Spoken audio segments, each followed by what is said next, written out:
te tui e te tae hoa mā nau mai, hono mai ki te papa i oia ki tēnei.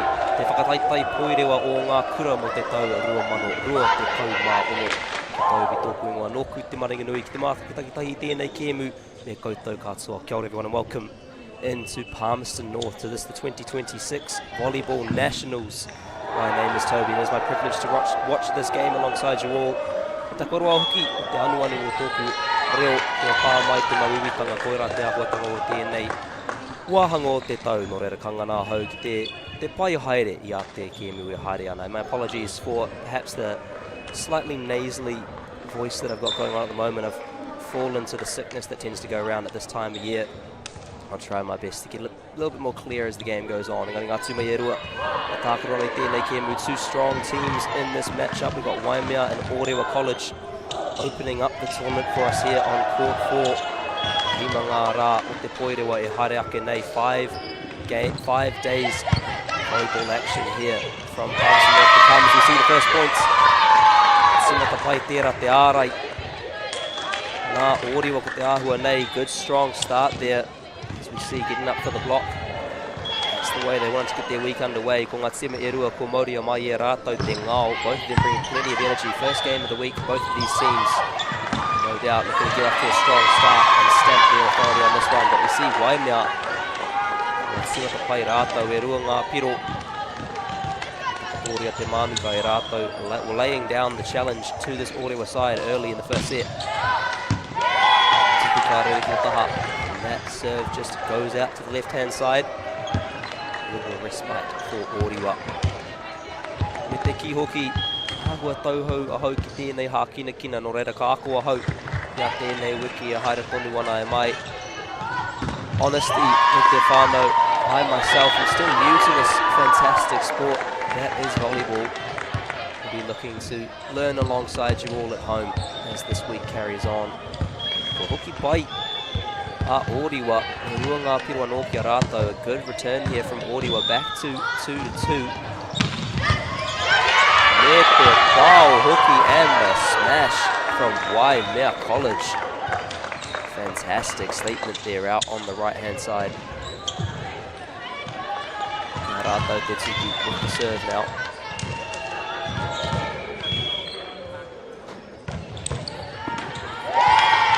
Pukui taua wā, toru ki te toru. Ora tētahi mea nui, koe nei tima e rua, me pēhea rātou e whakatau, kia rātou anō. Big thing for both these teams, how can they settle themselves down? Good thing to bring the energy, but there's plenty of volleyball to be played. Important that they find their rhythm early in this one.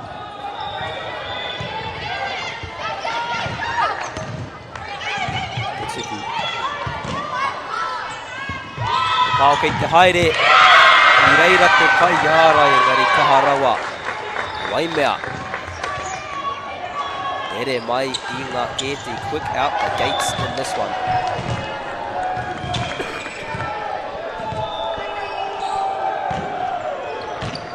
Waimea, te simatanga. Ahua roa. Tērā engari kua mahi pai. Bit long on that one, good work to get it back in the court for Orewa College. That one just goes out to the left-hand side. Kia Waimea tonu te suki.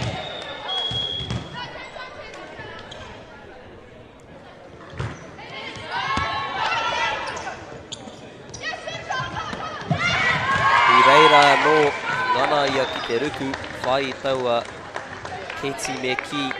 Keri me ki, and she was there with the dive, looking to find the dig, couldn't quite get across. Nō reira, kei Orewa te tuku.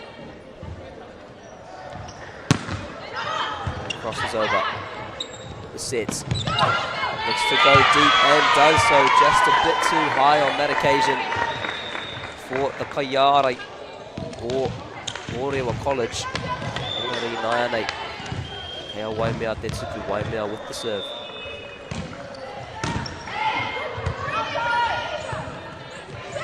Te pāo, te riku engari kaha rawa, te pāo I taua wā. The dive came in, bit too strong on the smash on that occasion.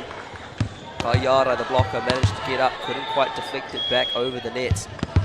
Uno ki te rima.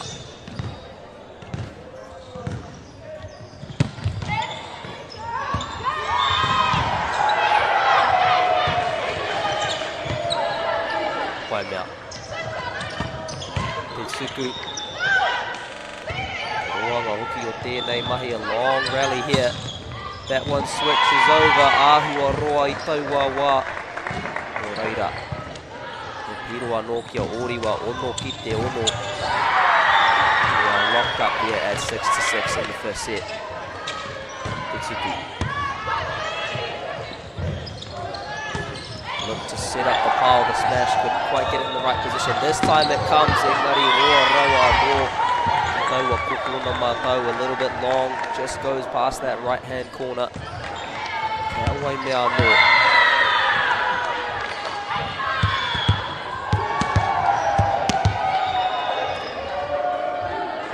Te tuku hoki. Te pā o kei te haere. Keri pai taua wā, good dig there, manages to get it back up, but another smash, that one long. Relentless defense there from the Orewa College side. Waimea. Kua whai rātau I e tai āhenga pai, engari, tūkaha poniwana a Orewa College. Great opportunities here for Waimea, but these Orewa College players getting up, shutting down all of those attacking chances. Te pāo, kei te haere, I reira ngai ka kaiarai. Raue tērā nā ngā kaiarai I rua, lovely work from the two blockers there, getting up. Sending that one straight back over. Waimea now. With the tuku. Rawa. Reira e nāia nei, waru ki te waiu, tētaia e koe. Te wehe e nei tīme e rua, you cannot separate these two teams from them, and at the moment they're key. Tira pia ka tai koe te rongo. I ngā rangatai, ngā courts I ke atu, you might be able to hear all of the players, the youth on the other courts alongside, plenty of energy here in the building. It's one thing you can always bet on with these youth sports, is there's going to be plenty of fun, plenty of excitement. And we're definitely hearing that from all teams at the moment as we see Piroa no, te āhua nei kia Orewa.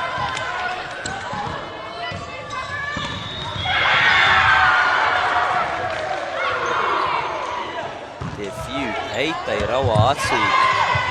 Just showing off a little with the serve there. Almost managed to pā I te tuanui, touch the roof with that set. Piroa no kia Waimea College, e kau ki te waru.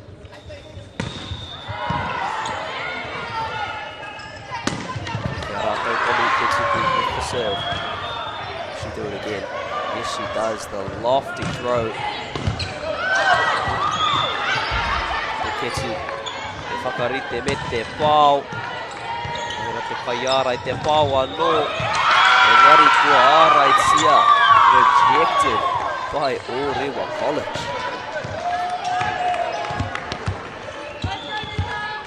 Te rātau anō te tuku.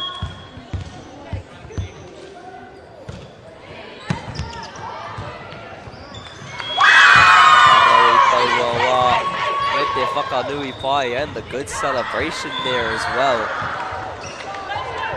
Getting around each other, celebrating those small wins. Te kau, keep up te kau I nai a tohu nei.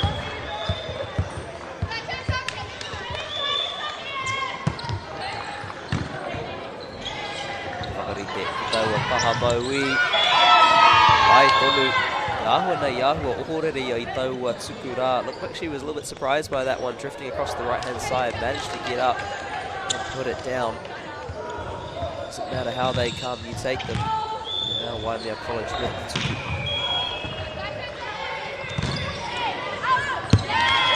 Harawa. Harei mai nei te kaumātahi. Kaumātahi. Tupato rātou ki e nei here. Be careful of these unforced errors. Plenty of good work to build up these points. Don't want to let it slip away with things that they can so easily control.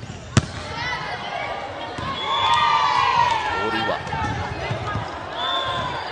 Nā tuku rewa nei ki te tahamauī. Nō reira kia Waimea te tuku mai nei te kaumārua ki te kaumātahi.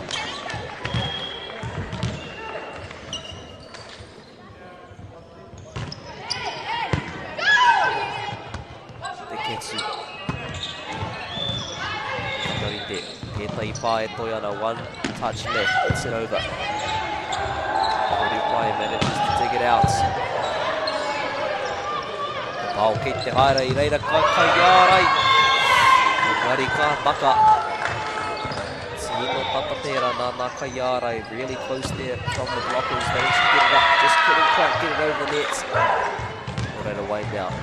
Tōhana Māterua.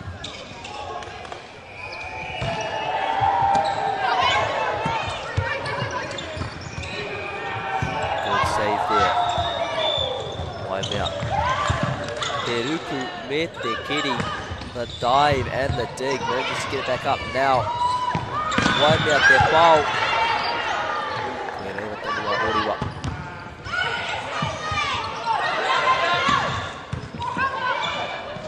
Ngā tima e rua. Whawhai pai ana. Both teams putting up a great fight in this rally. Oh my goodness. Whakarite. Te pau. E reira tonu. Te ruku me te kiri. The dive. And the save. Engari kei Orewa. Te roanga hoki o taua mahi. A long rally there. Both teams putting in some fantastic saves. Beautiful defense. Engari kei Orewa I te whakamutunga. Mā rātau e timata. Te peke te pau. Te ahua nei. Pā. Kai tākaro o Orewa. Kāre au te tino mōhu ki tā kua tangatau e mahira. Not too sure what happened on that occasion. Perhaps just a touch as that one was flying long. Looks like it has gone Waimea's way. Whakarite te pāo kei te haere.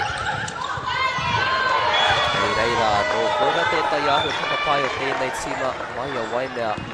Mahi ana rātau I ngā taha e rua o te kōti. Making good use of both sides of the court are Waimea College. Smashes coming in. Ngā pāo mai ngā taha e rua. Moving that ball around. Orewa. Pai anō. Kaumā whā te kaumā toru. Aho nei kea Orewa te tuku. Tēnei he ki tuatahi.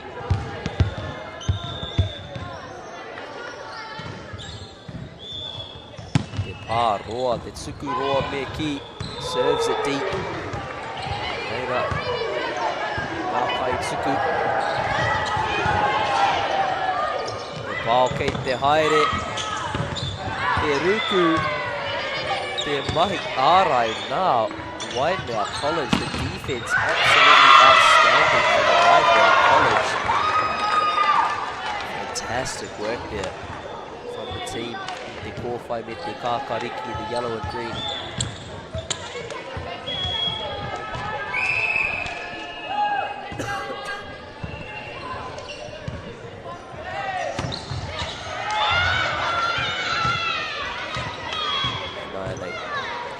Kia Waimea anō.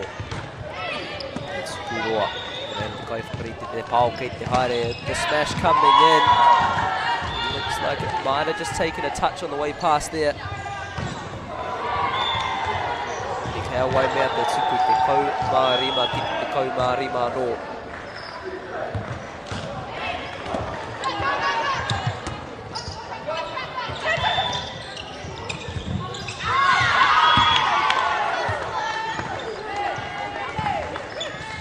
Orewa. Papamoa ana kia Waimea. Kārono rātou kia whai tētai āheinga te whakaroa I tēnei āpuka. Waimea struggling to find an opportunity to extend this gap. Plenty of opportunities, but Orewa playing some fantastic defense. Keeping themselves right in this one. Comes the smash from that right hand side. Kaharawa. Too strong. From the left, I should say. Mai haora kamake kua heke o ku mawīmua ku matau. Less than an hour in and the more doing the left and rights mixed up here te iwi. This could be a long one. It's now Waimea. Tuku anō.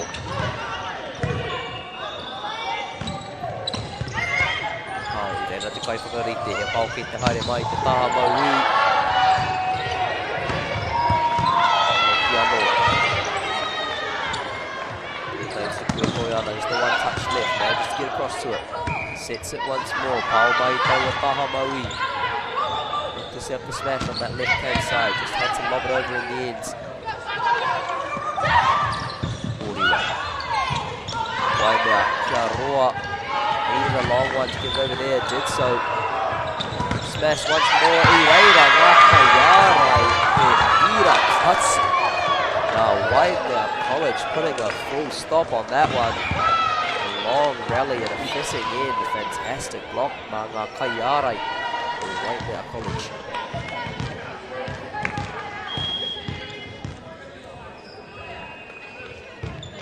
Waimea, Ekisuki.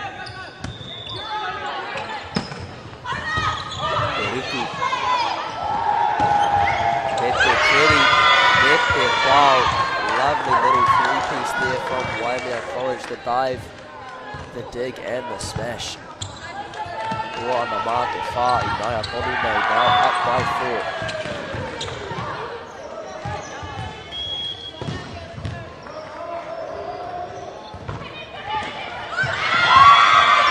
By Benetsi, Ongari Kawhititonu just touched the net, still manages to get it across.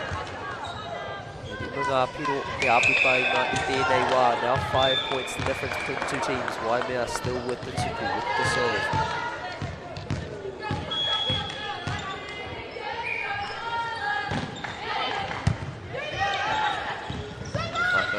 Te pau I reira ki te kaiarai. Ari. Reira ki te taha maui. Blockers managed to get up. A hand on that smash just goes out to the left hand side.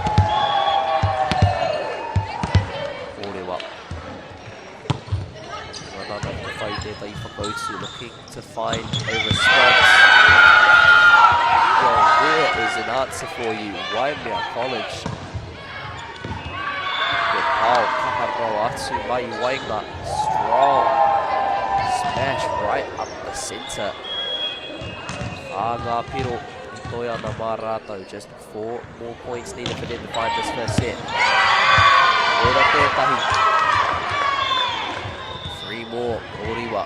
Kei a rātou tonu te āheinga te whai whakautu. Still plenty of opportunity here for Orewa to find a response. Can Waimea close it out? Ora i taua wā Orewa. Kei a rātou anō te tuku once more with the serve. What can they work with this one?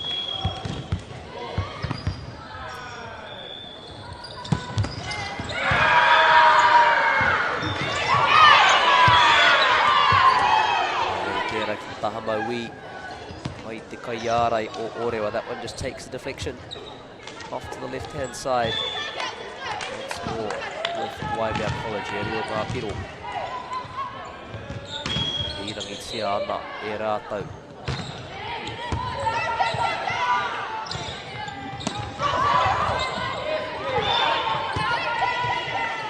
Whakarite te pau, I reira te kaiarai. Managed to get up. Te Ruku, te Keri. Great dive and the dig. Waimea still alive here. Pao kei te haere. Aotearoa atu ki taua taha matau. Me te ikaka hoki o ngā kai whakawhisi and excitement from the bench. Koira te whakamutuno o tēnei. E te tuatahi. That ends the first set here. Strong one from both teams. Engari I te whakamutunga ko Waimea. Whai ana I tētahi painga. Pōhua tōna ni tēnei kēmu.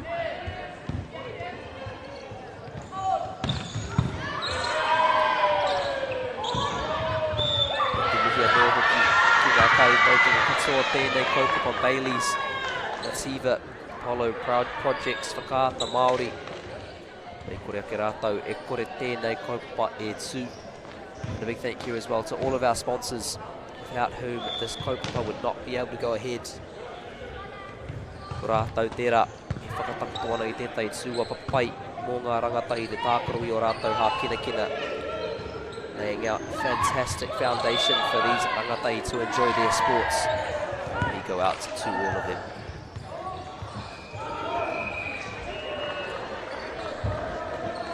Tima Erua, Huiana, kia ora tau pai. Both teams just assembling at their benches, debriefing that first set. Strong one from both teams. Orewa, plenty of good defense. Waimea with the majority of the attacking opportunities. Engari, kore, ka whai whakatina tena ngā tima Erua mai I taua he tira. No doubt both teams have found plenty of encouragement from that first set.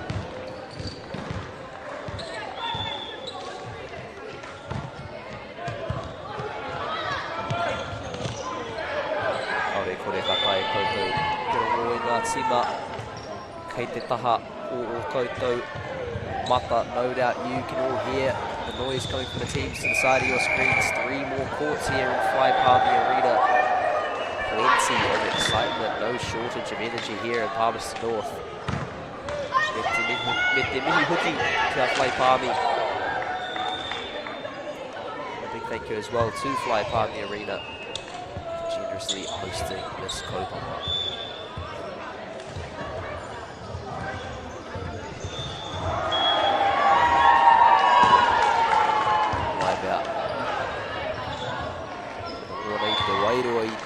You can see Waimea feeling the vibes right now.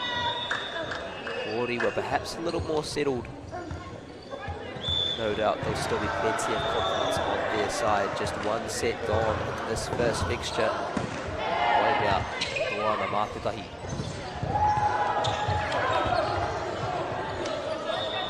Orewa, Simata.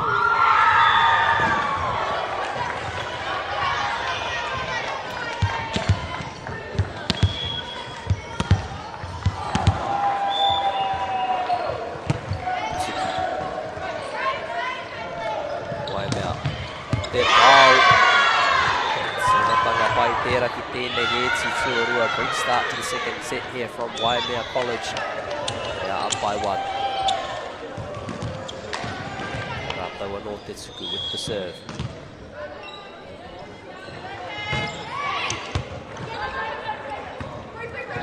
Karite mai taua Tahamaui. Orewa kape he rata ki tēnā hang a look, and they do with this opportunity to smash going in from left to right. Their whakautu now Waimea College, and the quick response from Waimea. Kua takotoria te manuka e rātou laying down the challenge early in this second set. Rua ki te kore.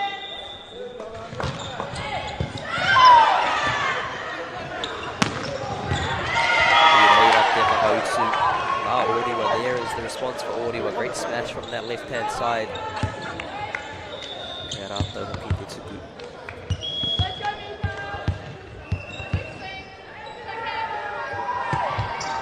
Simatanga no.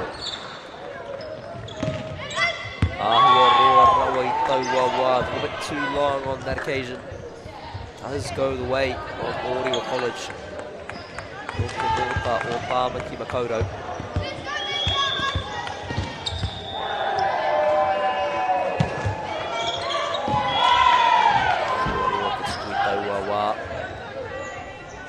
Waimea no Marata with Simata with Waimea once more. They'll get us underway with the serve.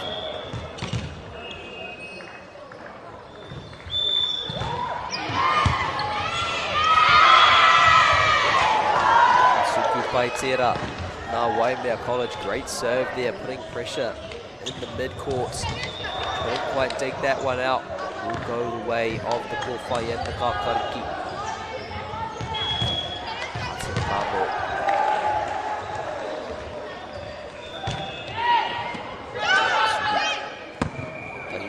Toiana or Orewa, just 1 touch left for Orewa, can't quite find it on that occasion. Lovely work there from Waimea to put that one deep.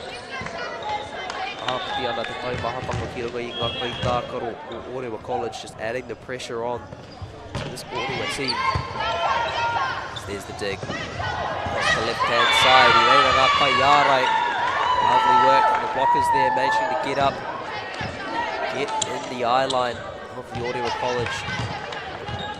Leia just put a little bit of a spanner in the works. Poirewa. Pao mai tau o taha matau, Waimea. Whakarite anō.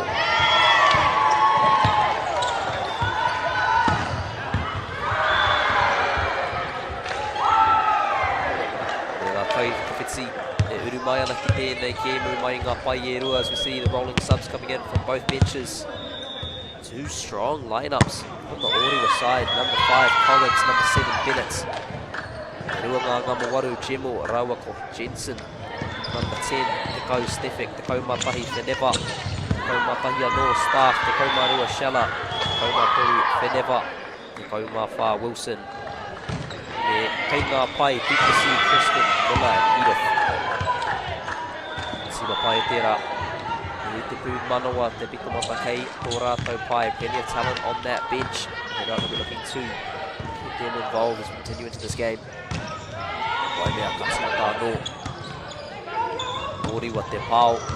Rangi reira. Te keri, te whakarite, te pao anō. Fantastic save and a smash down the line. Orewa College. Whakautu pai ana I tēnei wero nā Waimea. This Waimea College A team not finding it easy against these girls from Orewa College. Kei rātou te tuku anō. Te keri, te whakarite. Te reira te pai ārai. Waimea now under the pump. Orewa starting to find their beats, find their rhythm.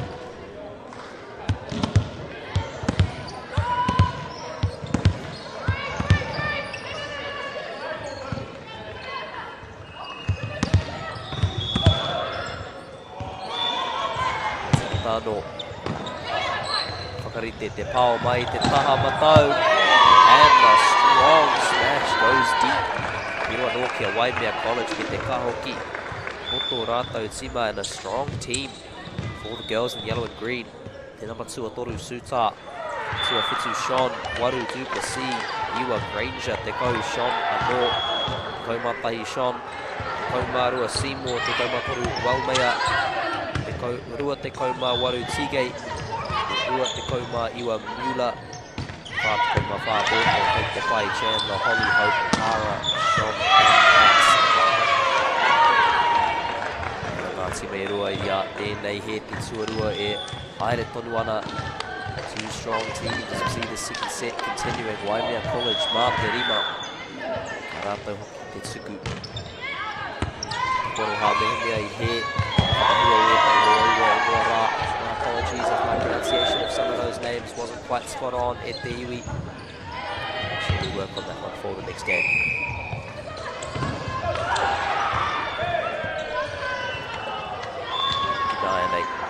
Waimea. Kauma pai ki te rima. By 6. Kai whakawhiti e takari ana ki auru atu ki tēnei Kiwis. We see the two subs go on. That is Seymour and Ashley Sean taking a rest for Waimea College.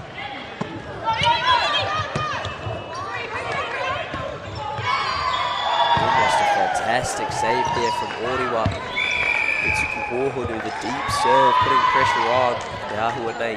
E wāhiki kua karangatia I e tētai ho ngā kaiako. Looks like a timeout called by one of the coaches. Yes, by Orewa College on that occasion. Papaku hui rātou. Kua tivaka pai a Waimea I tēnei he si tuarua. Fantastic start to the second set from Waimea College. Plenty of opportunity still for Orewa, well and truly in the fight. Tēnā pēr koera te whakatina tēnā o tō rātou kaiako. Kia whawhai tonu, kia au tonu ki o rātou pūkenga. No doubt that will be the encouragement from their coach. Still plenty of encouragement, plenty of opportunity. No doubt she'll be telling them to just keep in the fight and find a response.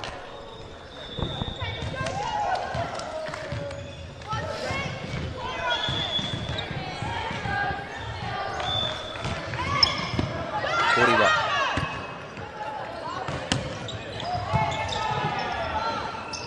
Me te suku. Waimea. Ahua roa taua patu. Hea Orewa tonu ka rere ki muri. Taumā toru ki te rima.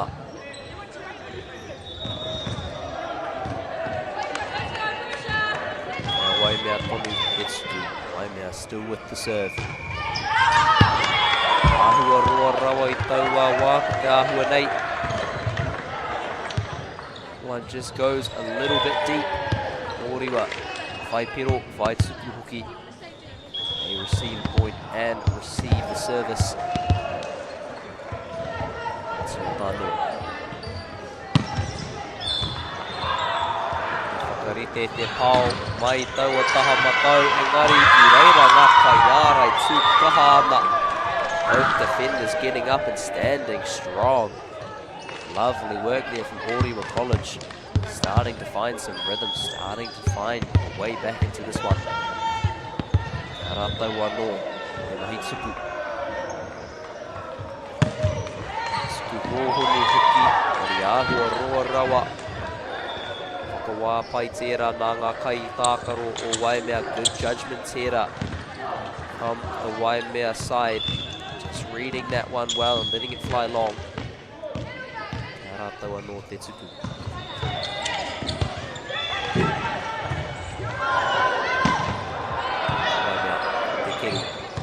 Whakarite. Rangi ai te pao.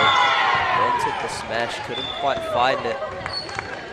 That one goes the way of Orewa. Omo ngā piro te rereke tanga I tērei wā. 6 points the difference now between these two teams.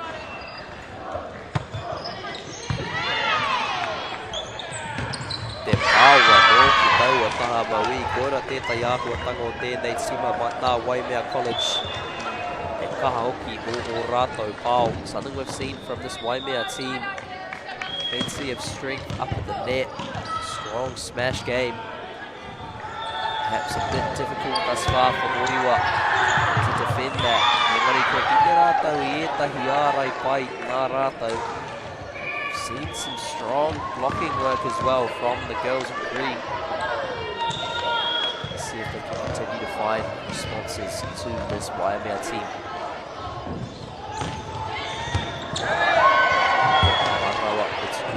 A little bit strong on the serve there. Putting some pressure on deep in the courts. So that one flies over the back for another point. Waimea. Tetsuku.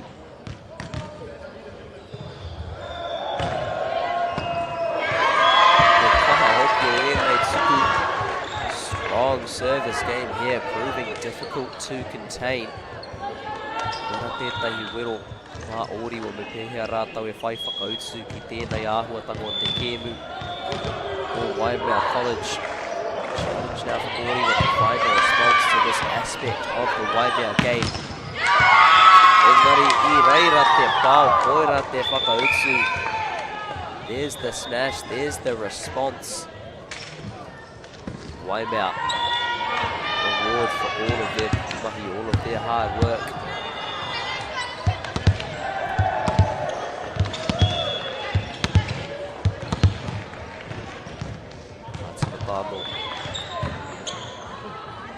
Te whakarite, te pāo, te irakatsi nā ngā kai ārai, te ārai anō. Te rawe hoki o taua piro, e rua ngā ārai mai ngā kai ārai o Orewa College, engari reira tonu a Waimea. 2 blocks from the Orewa College team, but Waimea just kept in it. Stayed there and found a way to get that ball ground.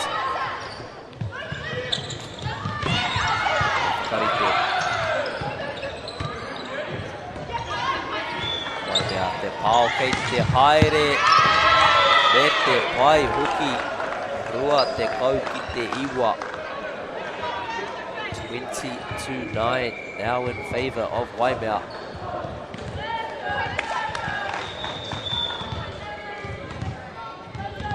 Rātou anō e tiwaka. So we'll get us underway once more. pau. I reira te kaiara, engari kaha rawa. Nā Orewa College, too strong from Orewa College on that occasion. Managed to get it past the blocker. Orewa Mārātou anō, Retsuku with the service now. Rua te kau, te kau. Rua rawa I tau wā kua whai pītsi. Te tima mai te nōta o Tāmaki Makaurau. Team from the North Shore starting to find some rhythm now. Me taku mihi hoki ki a rātou katoa e noho ana ki Orewa. Auri o te mono mea ka ki rātou no te nōta o Tāmaki Makaurau rātou. And my apologies to everyone from Orewa watching along. Can't say I know for sure if they themselves would say they're from the North Shore. As a Central Aucklander, that is the label I will be using.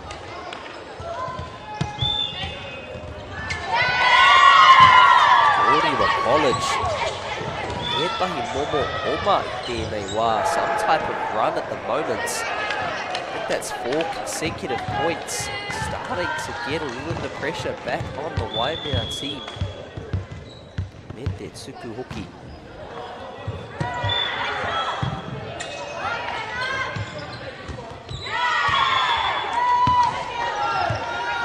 Piro anō.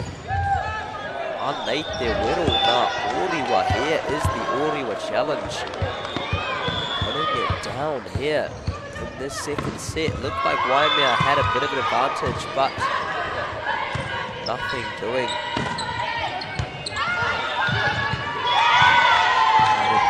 A little bit short on that occasion.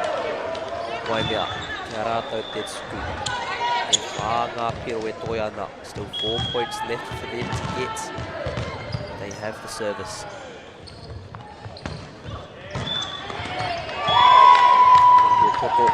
Bit short, ends up in the nets. Orewa e timapa.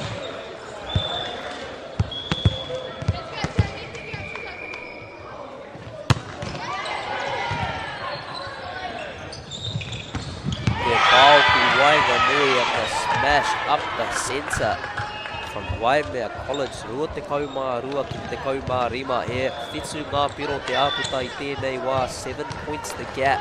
Waimea College, a fantastic play up the centre there. Kia rātou anō te tuku with the service. As we see a little bit of a pitch invasion from the ball. I believe that was from court 3 on that occasion. Orewa, te whakarite, te pāo. Te keri, engari tētaia ia. Te whai tōna hoi taua wā. Got the dig, couldn't quite get it up to a teammate on that occasion.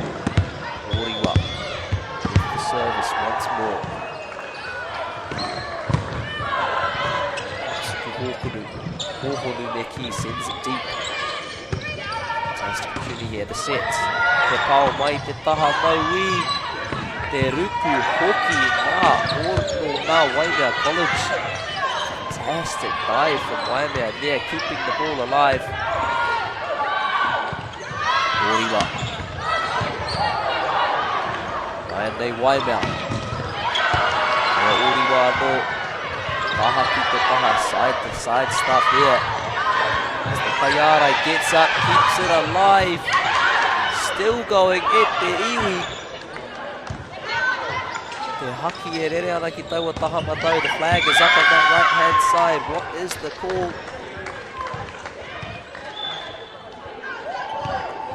The ball here. Hoki. A little bit of confusion here. Looks like it has gone the way of Waimea College. Fantastic point there. Ngātima e rua. Whawhai ana. Fighting strongly. Perhaps the ball just crossing the line there. Out of the side of the majority of the players, but the touch judge says it is the way of Waimea. Te kaumawha, etahi piro e toi ana, just 1 point left for Waimea College to claim this second set.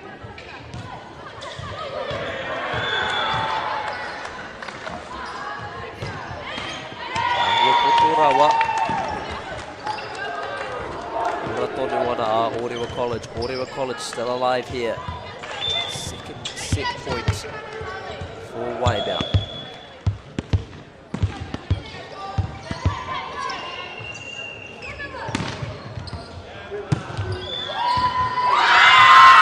Ruanga pero kia Orewa. No, Orewa now with 2 points.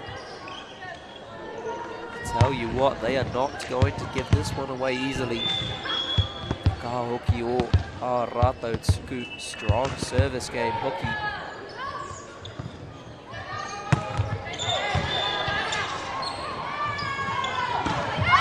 Te pau, roa rawa anō. Kia matara e te iwi, kei te hoki mai a Orewa. Watch out, Orewa on the comeback here.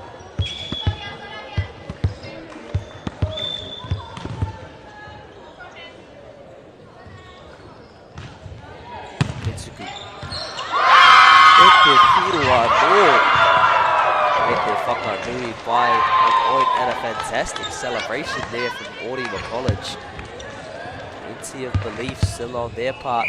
Whakawhitia noa mai te pai o Waimea. Waimea with the substitution coming on. Looks like it is number 12 Seymour heading to the sideline.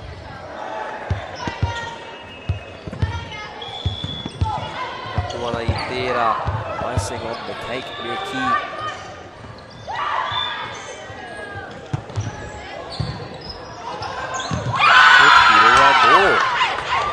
Orewa let their kani hoki and the dance to let them know, and a timeout from the Waimea side. Te kaha hoki o ēnei kōtiro o Orewa College. Plenty of strength there from the Orewa team. This set looked to be done and dusted. Big advantage to Waimea. 5 or 6 set points later, and we are still going. Orewa whawhai kaha ana. Mo ia piro, fighting for every point. Ia ngā tima e rua hoki anō ana ki te kōti. Both teams coming back onto the courts. All to play for in these next few points.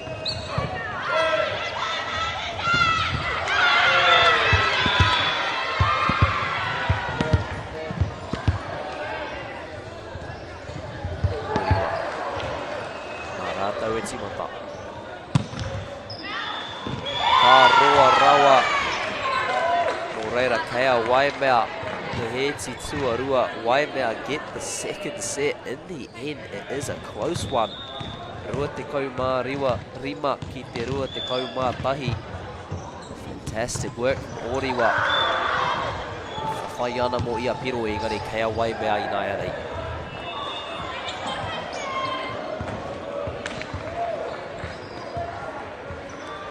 E rua e hui anō ana ki te taho o te kōti. E te mihi anō ki ngā kaitautonga katoa o tō mātou nei kaupapa. And a big mihi as well to all of our sponsors. Bailey's, Nativa, Anchor, Māori Plus. E kore ake rātou e kore tēnei kaupapa e tū. Reira e kore ngā mihi e mimiti. Te rātou katoa, and a big thank you to all of our sponsors allowing this kaupapa to go ahead. And thanks will continue to go out to each and every one of them.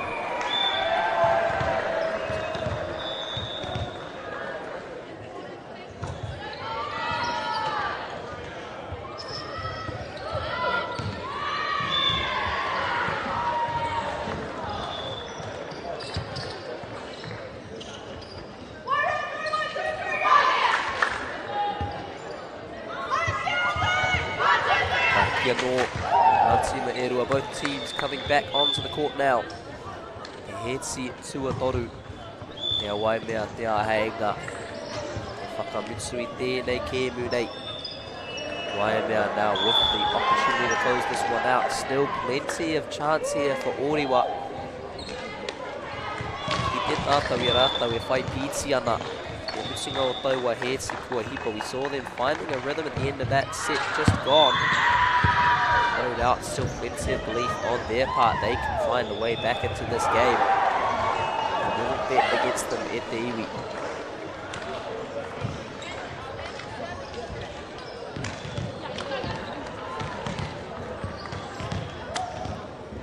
Kia Orewa no te tuku.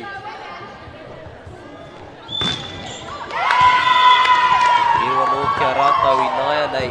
Simatanga pai tērā. Great start to this third set for Waimea College. As we will once more. Orewa with the serve. Waimea te kiri, te pāu. I reira te ruku ngari ka rere te kōro te Pāpāmoa Rui. The dive is there, couldn't quite get it back up. Ball goes out to left hand side. Tahi ki te tahi. Now Waimea te tuku I tēnei wā. Now Waimea with the serve. Enei tima e rua e mohi wana ki te hiranga o enei piro. Both teams knowing just how important these points are. Potentially a deciding set here for Waimea College. Te pāo ki taua taha matau. Smashes it out to the right hand side. Good save. Waimea. Te ahua nei I rere taua kōro. Kei raro I te neti engari aua. Ka haere toru. Orewa. Rua ki te tahi. Kia rātou hoki te tuku with the service as well. Rātou ki tane I tētai kaiwhakawhiti mai tō rātou pai. Te nama te kaumātahi number 11 for Orewa College. Sophia Feneva just going to the side for a little break. Mari kua timata pai rātou I tēnei hēti tuatoru. They got off to a great start here in this third set. Waimea need to find a way to close this one out. One more.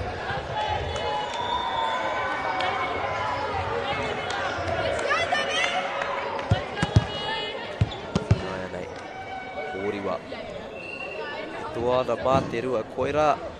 Te mahi tino uaua. Te whakamutu I te kēmu. That is the most difficult thing to do in any sport, to close it out. And Orewa College putting on a fantastic challenge here.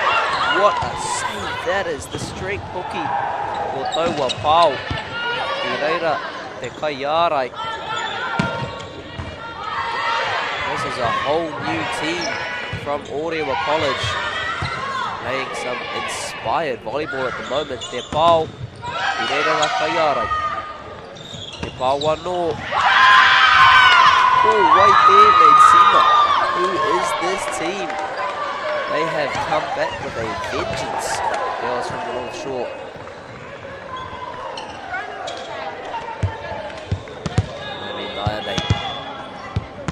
Orewa, mā te toru, whāki te tahi. Up by 3, 4-1. Here's the response Waimea were after.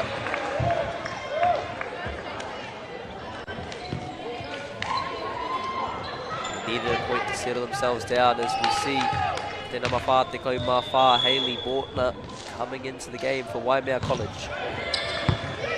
Te keri, te whakarite, te pāu. The dig, the set, the smash. Bread and butter stuff from Orewa College. Now leading by 5, e rima ki te rua.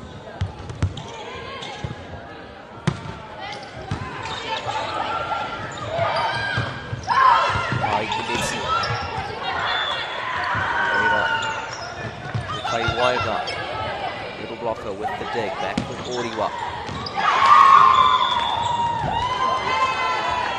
Sino tata engari ko te ahua nei I roa. Oh, so close, but looks like it just went long. Ngā kai whakawhiti katoa o Waimea College e tūana. All of the subs bench for Waimea up on their feet. They are feeling this one.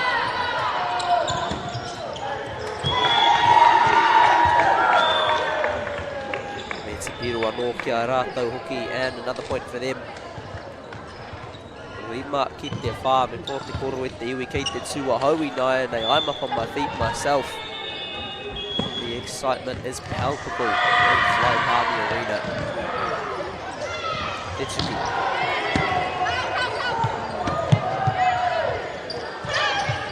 Nā hei ngā nei nei, o Waimea te pāu. Piroa no Rima, ki te Rima, locked up at 5 apiece. Lovely smash there from the Waimea side. Me ngā kai whakawhiti e kani ana, and the subs bench dancing. They love that one. Etsuku. Beautifully judged there, right in the back corner. Nai nei mo te wātua tahi tēnei he ti tuatoru.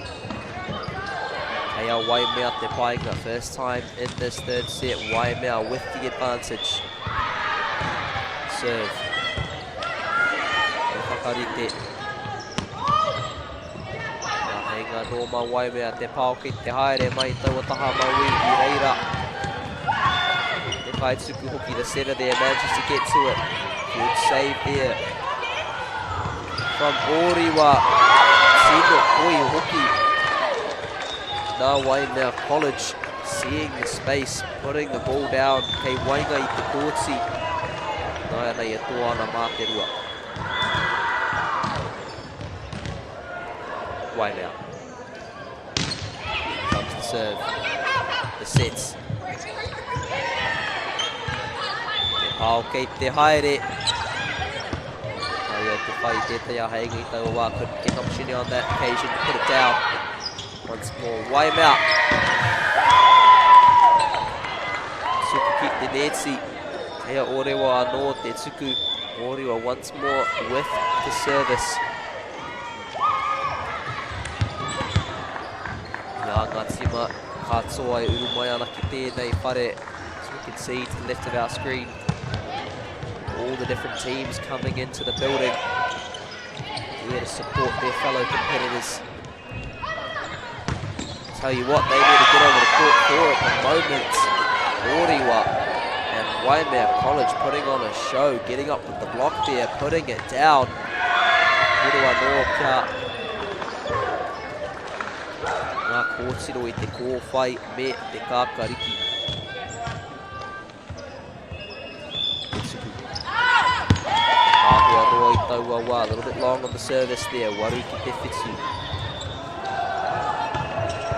Still oh so close.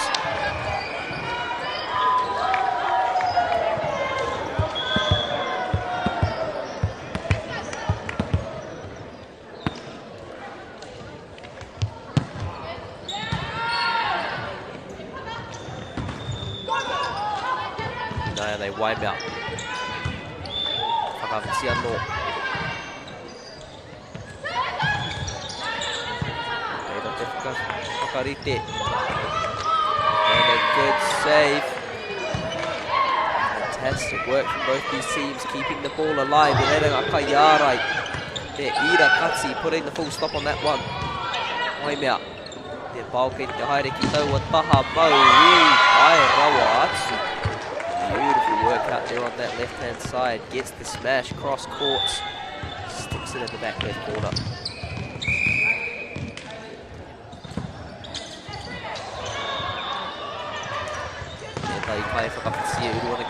As we see a substitution coming in, that is number 3, Ina Suta for Waimea.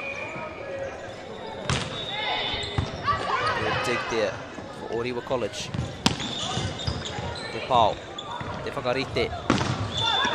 Great save from the number 11, Charlotte Staff. And fantastic work as well to get the points. Orewa bringing the fight.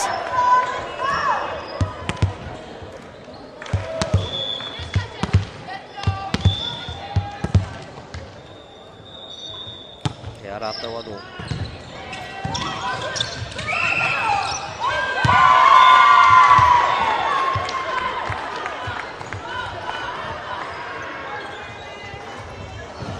Kia Orewa tonu te tuku, still with Orewa College. Iwa, the Iwa Meki, 9 points to 9, locked up once more.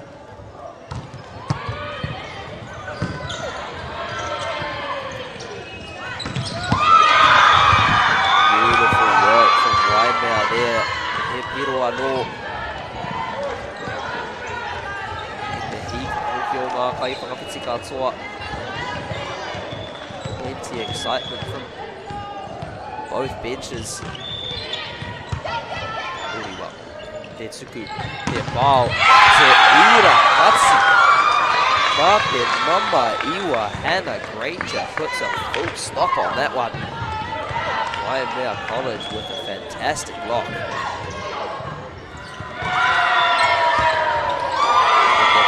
Kawatsuku with a strong serve there as well, put it deep in the courts.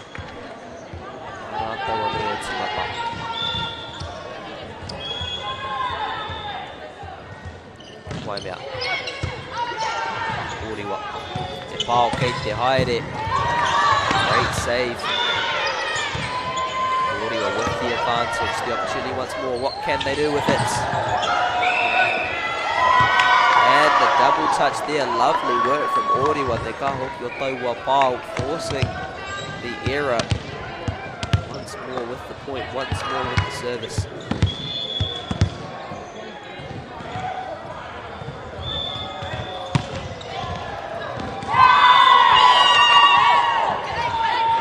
Mente kandi hoki. They are dancing, they are feeling it now. Girls from the North Shore, well and truly in this one. Tahi moiho, Trinity ke tama hei Waimanui ngā sima erua, just 1 point the difference.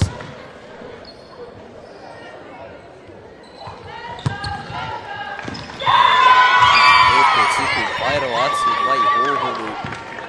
Fantastic shot there from deep as well, right up that left-hand side. Orewa on a roll.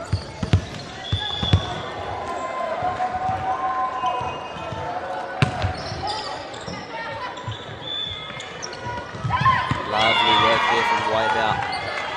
Little trick play, set up for the smash, just went for the softball, did the trick. And then kia rata wano.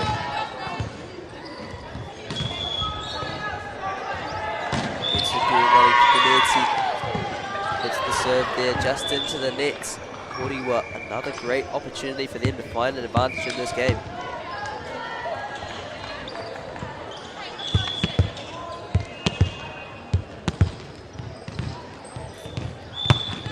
Tetsuku. Te whakarite te pao. Reira te kaiara i ka haere ki runga. Waimea no. Once more, Waimea with the points. Doing well to work that one.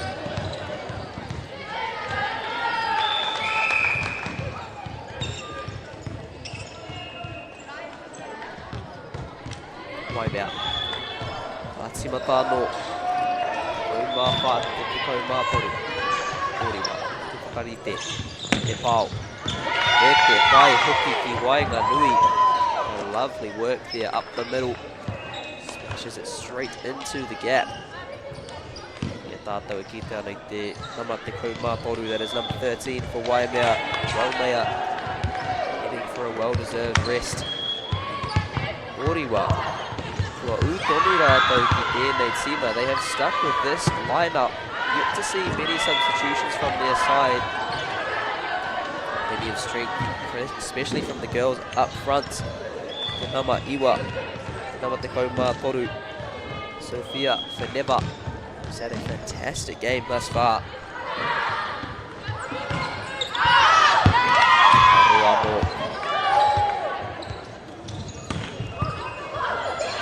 Komarima, te Komarima, 15-15, locked up here in the third set. Orewa Etsimaka. Te whakarite, te pao. Set once more, smash coming in, good dig. Left hand side, I reira ngā kaiara engari. E hea no ngā Orewa College. Reira kia Waimea i nai anei.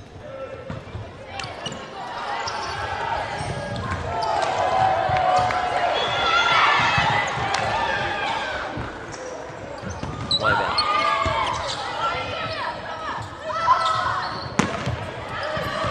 Ahua roa rawa te pānu I pai nā Waimea College. Lovely read there from Waimea, letting that all go long. rātou te painga I nai nei, te kaumā kitu, te kaumā rima, Orewa, still well and truly in this one, and they find the response.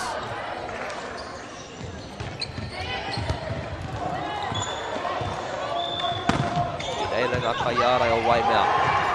Te pāo tuarua o Orewa College, Orewa with the second smash.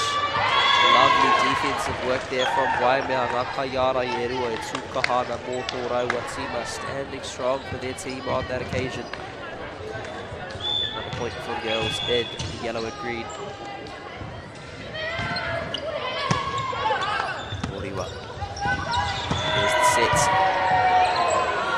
The pāo. Reiranga Kaiarai, lovely block there from the Orewa side. Fantastic work. Smash. Ki wainga nui, paia no. Nani me mihi hoki ki a Orewa o tira te kaumā rua, te kaumā tahi me ki. Big shout out again to Charlotte's staff. She has been on pretty much this entire game, playing some fantastic defense for Orewa College. So we see Waimea. Rima ngā pirouetona, just 5 more points for them. E wāhiki anō ko karangatia e te kaia ko o Orewa College. Timeout call by the Orewa College coach. Very positive set thus far, still plenty of opportunity for girls from the North Shore. Te mihi anō ki ngā kaitautohu kasoa o tēnei kaupapa. Anchor, Māori Plus, Bailey's, Nativa, Caltex, Apollo Projects. Rātou katoa e tautoko ana e whakatuara ana I o tātou rangatahi. E tāko wai I o rātou hākina. Big shout to all of them, supporting all of our youth to get out there and play their sports. Thanks go out to each and every one of our fantastic sponsors.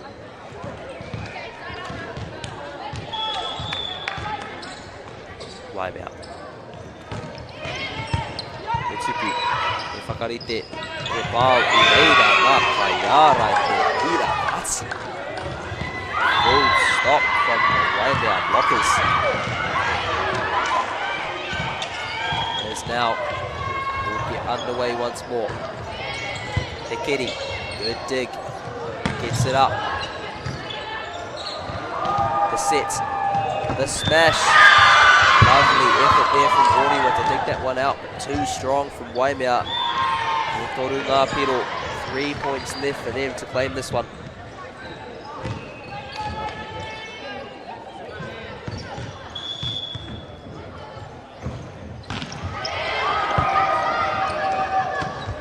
There's the set, the pāo hoki from Orewa College, Kaharawa I taua wā, too strong on the smash there.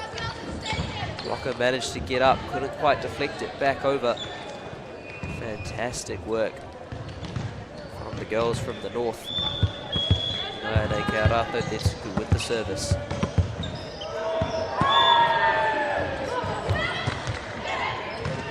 Tuku anō, e whakarite. Just to send it over, Orewa, te pāo. Reira hoki ngā Kaiarai. Set, gets it up, crosses over, te riku e ngari tino koi. Too sharp from Orewa, saw the space in the midcourt, managed to get the ball down. Nāia nei, e rima noiho te rereke e tangaka I wainga I nei tima e rua. Just 5 points the gap between the two teams now. Can Orewa find the way back into this one? Karite, te pāo. They are right. Inspired stuff on the right hand side, but Orewa. Pera I te hetsi tuarua kua whai rātou I tō rātou pītsi.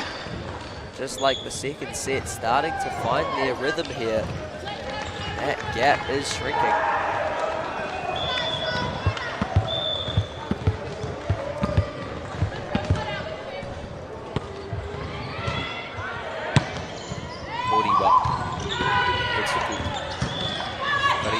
Waimea. Just put it over, couldn't get the smash set up. Same again for Orewa. Set once more, gets it over. Ahua Reira te Kaiarai. Blocker was there. Couldn't find a way to get it down. As it would Baltimore goes the way of Waimea College. Rua te kau mā toru, te kau mā waru. 23-18. Rua ngā pira o Toiara mā rātai.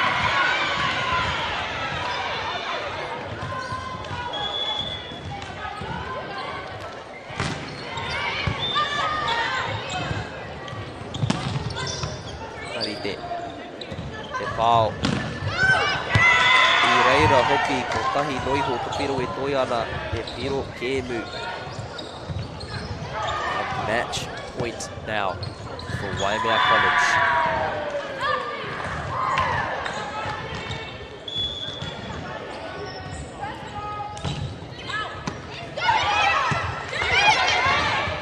Orewa, good save. Waimea with the opportunity here. That is the game. Kua whawhai kaha ngā tima e rua e mihi atu ana kia rātou katoa e ngari i te mutunga ko Waimea College. Kua puta o rātou ihu. Strong fight from both teams. Fantastic from Orewa bringing the challenge to Waimea, but in the end it's girls in yellow and green who take this one out. Reira ka puta tātou. We'll take a quick break here te iwi. Engari kaua e tā wāhi, do not go far. Ki mai aro akua nei. We're back soon with more action from Fly Palmerston Arena in Palmerston North.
This isn't about what we wore back in the day. We're going to go it now. Going once, going twice, no more offers. Scored! It's about being trusted to get a better result for our clients since 1973.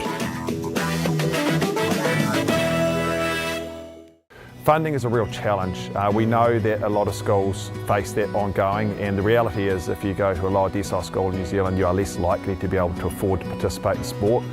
Obviously, having come through it myself with kids and being one of those kids myself who played sport, I know how much it defined who I was. And now being able to go, I can't fix it all, but we can help and try and give to those people who are going through really tough time. It's a real privilege, but you know, for us, we want to see others get involved in it. This is not a selfish thing for Apollo. This is about how can we get, whether it's construction or other businesses, to get involved in this. There's a lot of things that kids miss out on, and so to have businesses step up and want to be involved and to help is a game changer for schools. It really is. Te hui ngā te tinu me te mana, kaupapa ahuri. Whakapiripiri mai, whakatatatata mai rā. ASB Polyfest 2026, ki Māori Plus, me whakaata Māori.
Stefano, look who's in the house. From the park to the city, stories told our way.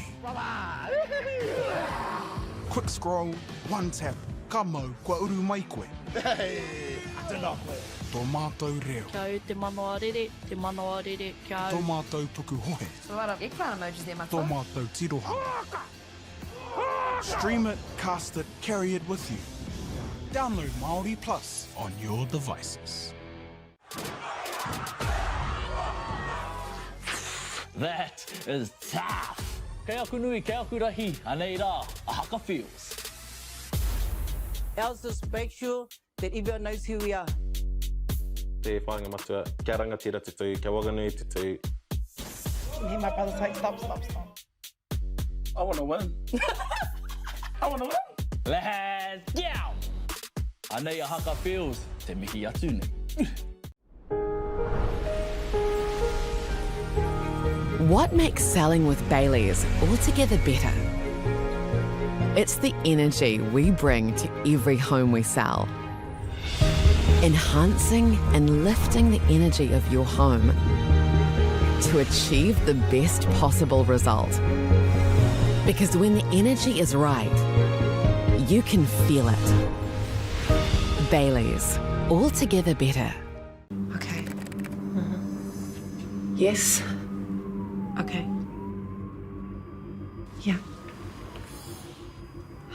This isn't about long-distance calling, technology, or living overseas. Do I have one more bid? Thank you. We're going to go once. We're going twice. And we are sold to the Kiwi phone bidder from Manchester. It's about Baileys finding buyers that others can't. This is an opportunity that we can't pass up.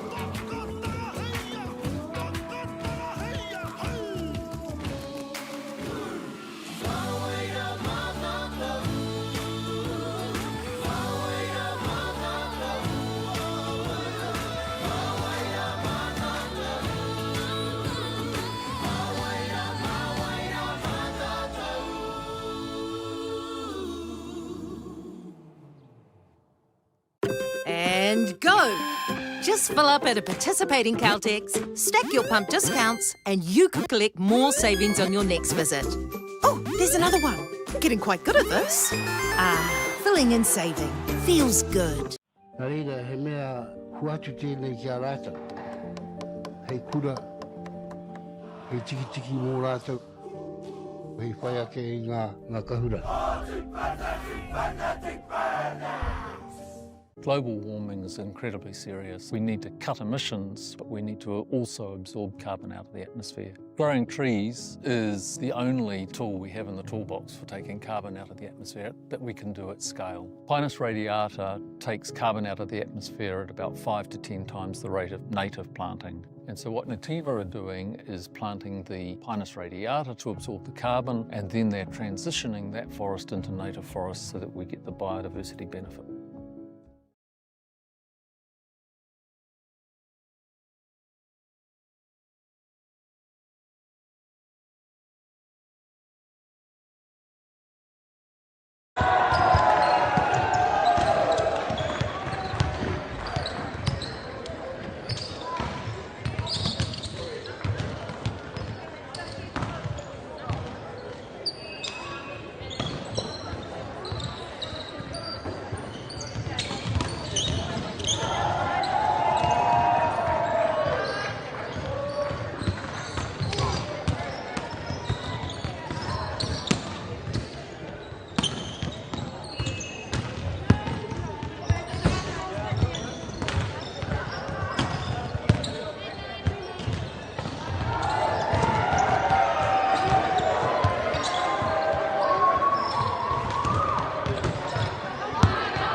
E te tai hoa mā nau mai hoki mai anō ki Palmerston Arena.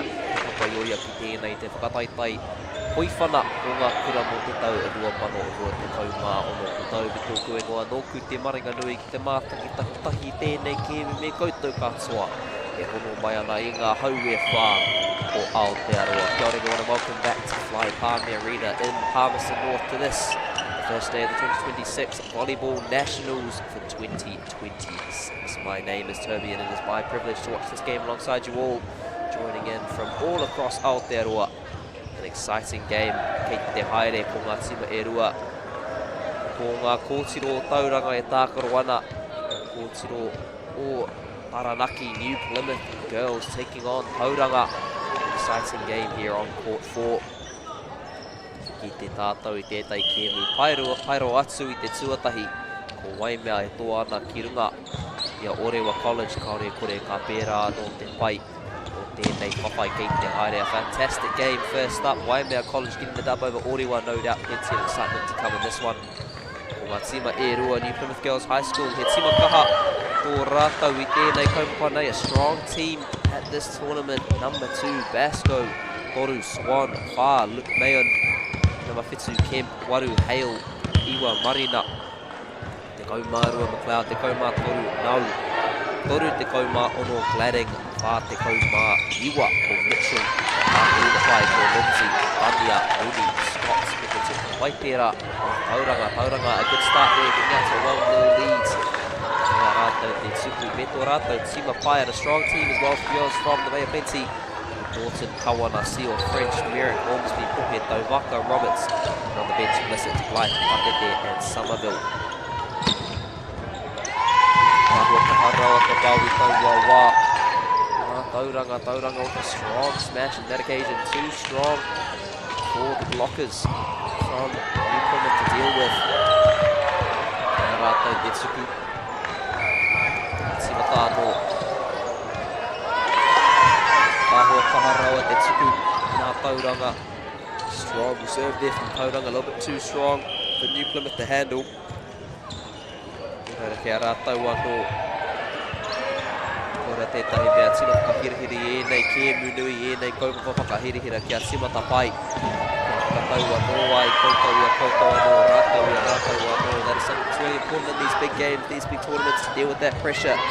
Get off to a good start, settle themselves down. Tauranga doing just that. Toru ki tētahi.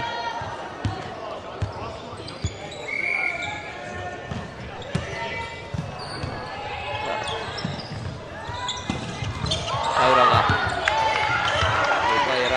Tauawa couldn't quite find it on that occasion.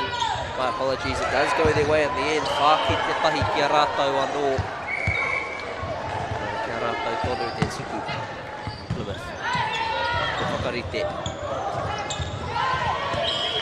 Rangi ai te pāo. Couldn't find the opportunity. There's the smash, the kitty, the dig. One flies out to the right-hand side. Once more goes the way of Tauranga. Rima ki te tahi, that is 5-1 in favour of the girls from the Bay of Plenty.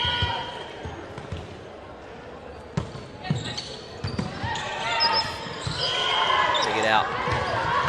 Oh, mai Hornu in the court to go strong from deep in the court there. Just puts that one into the net. Kia rātou tonu. Ngā honei, wāhiki. Karangatia e te kaiako or New Plymouth. Looks like that is a timeout called by the New Plymouth coach early in this game. Kāre ngā kaiako I te kēmu mua nei whakamahi o rātou wāhiki. Not too many timeouts called in the first fixture. Interesting to see two teams take advantage of that aspect in this one. Tauranga. Here mai ngā Getty, quick out the gates, ono ki te tahi 6-1, as they will still have the serve.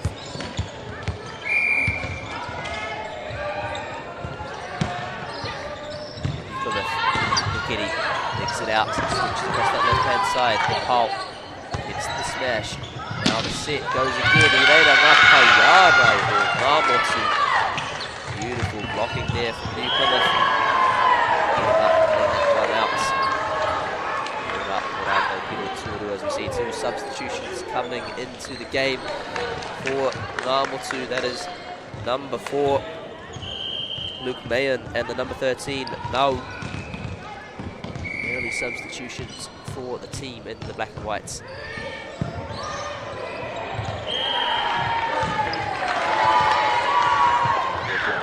A little bit short on the serve there. But hoki ki ngā kai tākaro o Waimea.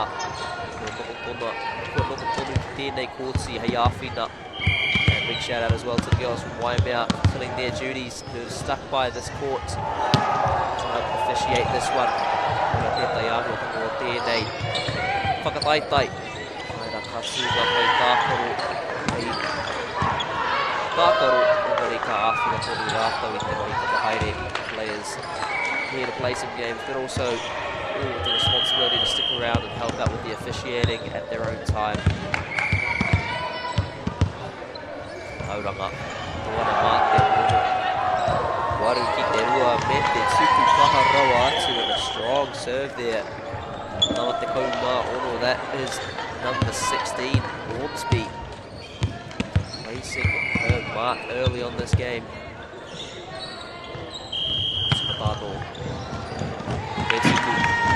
Aharawa, this service game from Ormsby, absolutely brutal at the moment.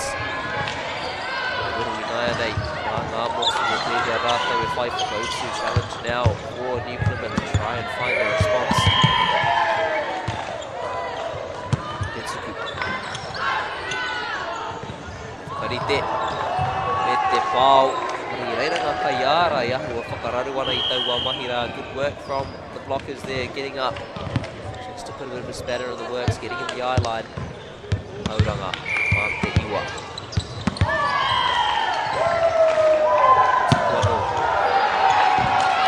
Ahua Kaharau I tau wā wā, a little bit strong. That one goes deep as we see substitution coming in for Tauranga. That is number 1, Norton.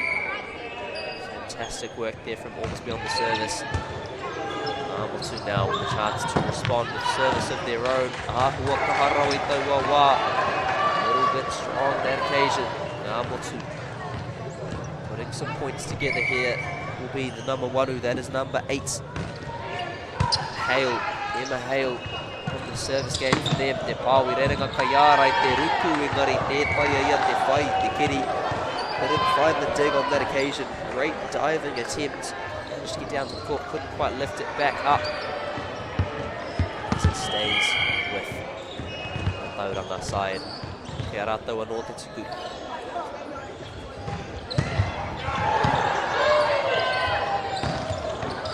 Karite. Oh, kei te haere, there's the smash. Rerenga Kaiara anō, once more the blockers getting up.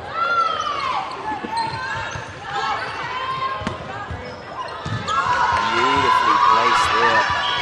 Lovely judgment, sticks it in the back corner. Tauranga, Mate Iwa, Kaumā toru ki te whā. Mate nama toru te kaumāre mai e tuku.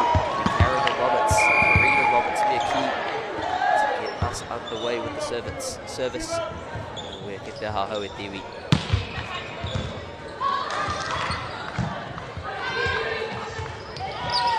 Tukarite.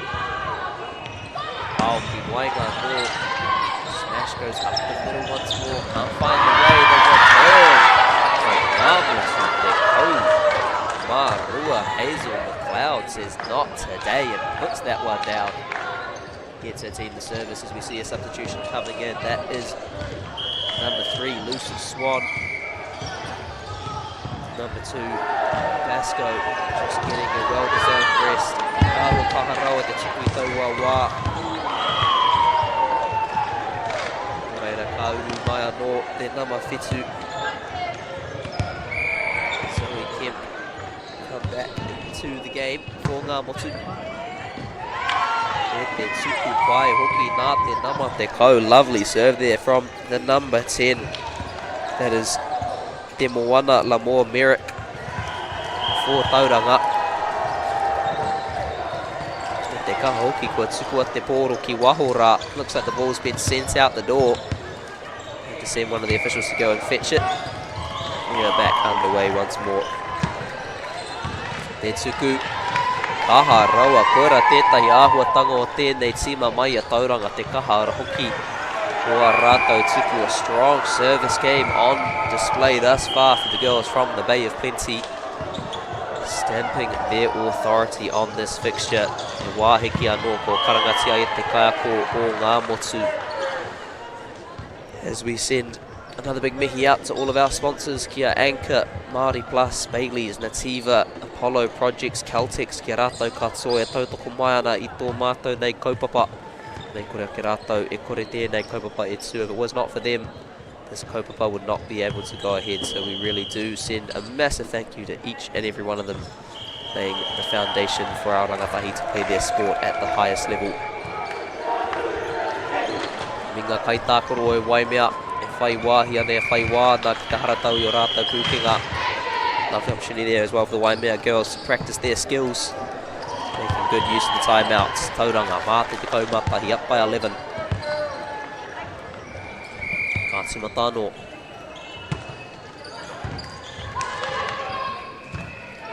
Lovely work deep there from Ngāmotu, keeping the ball alive. He pāo ki te haere. Here's the smash from Tauranga. Lovely work. He reiranga kai ārai. Tētai whai I tōna pā I taua wā, couldn't quite find her touch on that occasion.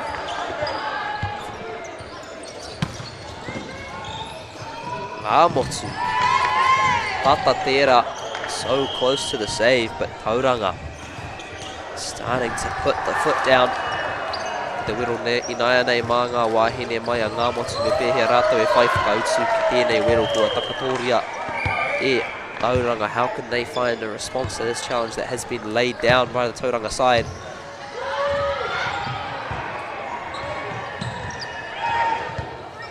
Tauranga no I reira te kaiarai.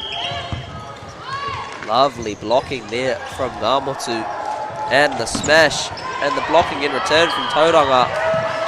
What a save that was from the number 8, Emma Hale. Fantastic work getting across mid there. Pāo hoki. Te mahi tima. Nā Ngāmotu, the teamwork from Ngāmotu on display in that one. Fantastic work. And they have one back to serve.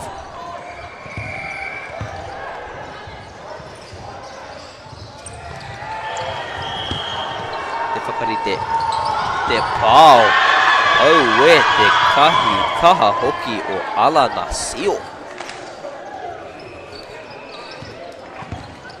Strong smash there from Sio. As we see once more Norton going to the side for a rest. And it will be Sio serving off the back of her own brilliant work there. Ahua kaha rawa I tau wā no reira kia ngā motu anō. Once more with ngā motu.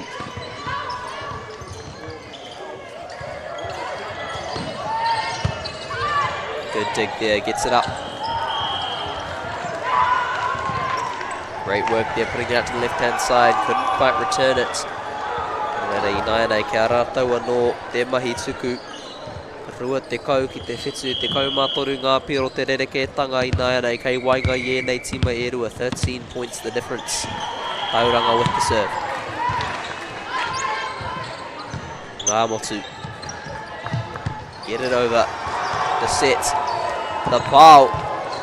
Beautiful save there from the number 6. Tauranga. Te whakarite. Look to go over, good dive there by te nama te kaumārua. McLeod there, Hazel McLeod putting her body on the line. Fantastic work as well. Now with the serve.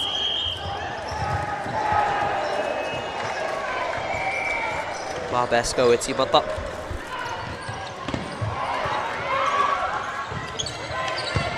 Te keri. Engari I reira ngā kaiarai o Ngāmotu e tū kaha ana mō tō rātou tima. Standing strong for their team were the blockers there. getting up and putting that one back down. Starting to find inroads here.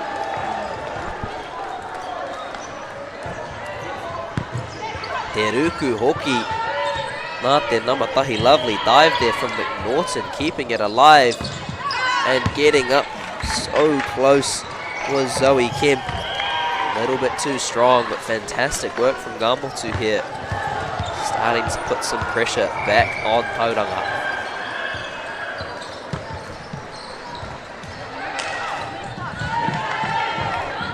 Ko wai atu. Yeah, Isabella Kawana. Strong serve there from the number 6. Rua te kau mā tahi ki te kau ko te āhua nei.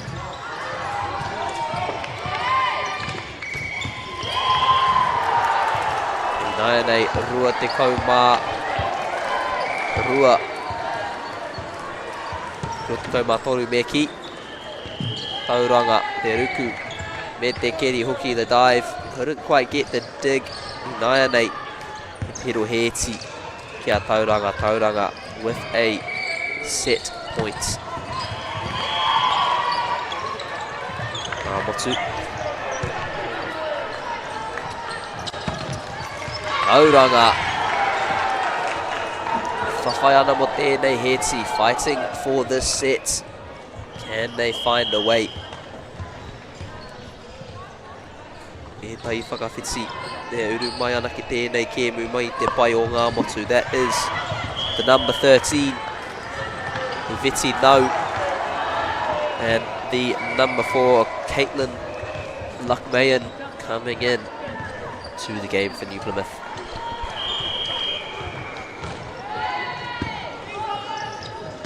Te whakarite. Sharp work there, just pops it over the top. Te pao kei te haere. There's the smash, there's the set. Tauranga he timatanga Poirewa atu tā rātou ki tēnei kēmu. A fantastic start to this game.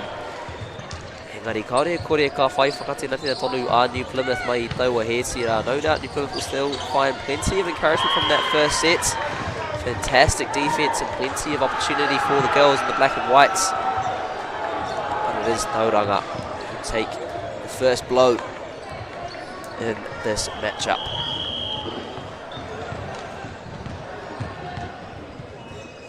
Me te tono hoki kia koutou katoa e noho ana ki te Pāpāmoa. Nau mai hara mai ki Palmerston Arena. E rima ngā rangi o te poiwhana Pairau atu kei te haere I te wiki nei. And also a shout out to everyone living in the metropolis, that is Palmerston North. Get down to Palmerston Arena. 5 days of fantastic volleyball action still to come. Don't miss out. Ia ngā tima e rua e hui ana ki o rātou pai. Both teams last few words of encouragement down by their benches, now looking ready to get back onto the courts.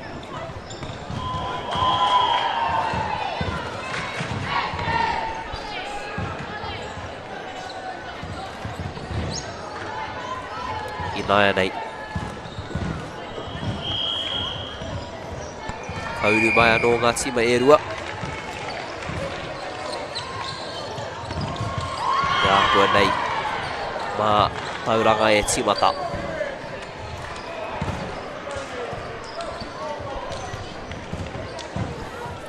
Nō reira kua ri te tātou te timata anō.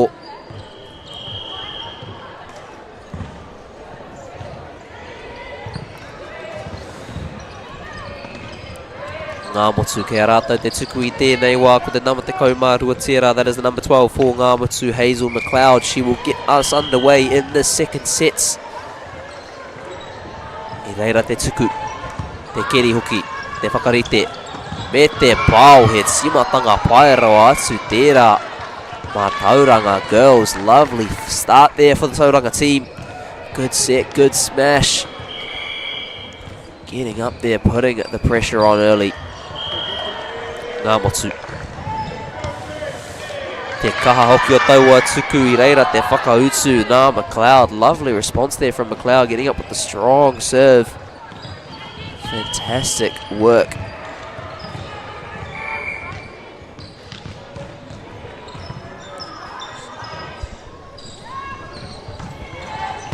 Tauranga, te keri, te tuku, ngā motu. I reira te he, no reira he piro anō kia ngā motu toru ki te kore. Kua tere rātou mai ngā kēti I tēnei he tuarua. They've been quick out the gates in this second set. Not wasting any time, stamping their authority on this one.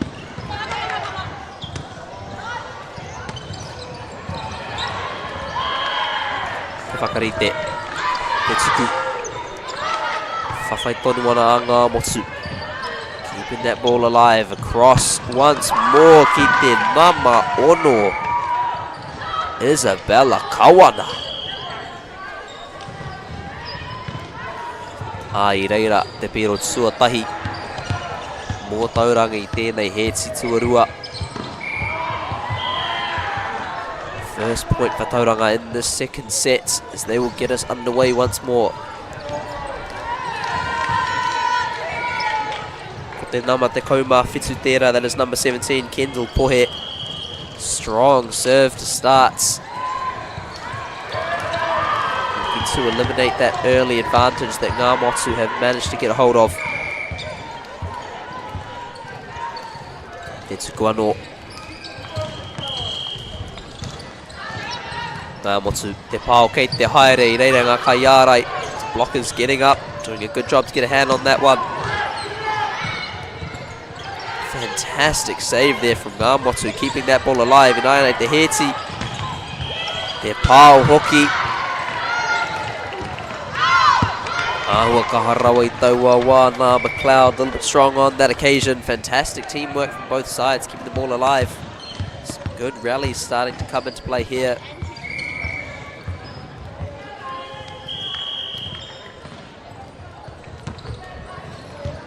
Te keri. Nā Ngā Motu engari, te tuku pairo atu anō, nā te nama te kaumā whetū. Fantastic service game here from Kendall Pohe. Putting on a serving clinic. Katimata anō, Ngā Motu. Smart play there from the number 6. Gets it across. There's Kawana anō, gets up. Spots the space. Manages to get it across. Te pāo. Good dig from McLeod. Te whakarite. Reira ngā kaiarai ko te āhua nei.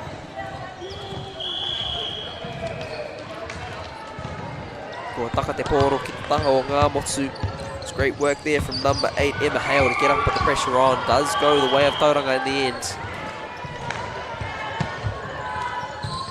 Te keri. Good smart work there from number 9, Holly Mariner. In the end, Ngā Motu once more. Tō rātou kaha ki te neti. Their strength up at the net on display. Te wāhiki ko karangatia e te kaiako o Ngā Motu. A timeout called from the Ngā Motu coach. Haratera I te ohorere. Ko āhua uaua te timatanga o tēnei heti tuarua mā rātou engari. Kāre e kore. Tonu rātou, ka taia rātou te whai tētai painga mai e nei piro e haere ake nei. Rough start to the second set for the girls from New Plymouth. Still only 3 points the gap though, no doubt plenty of belief that they can find an advantage in the coming points.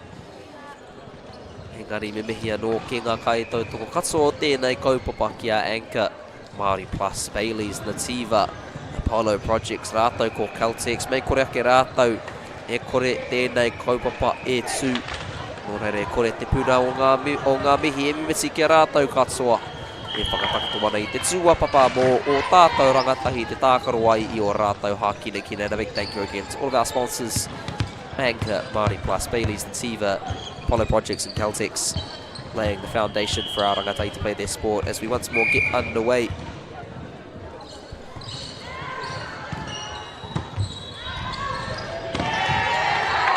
Pēa.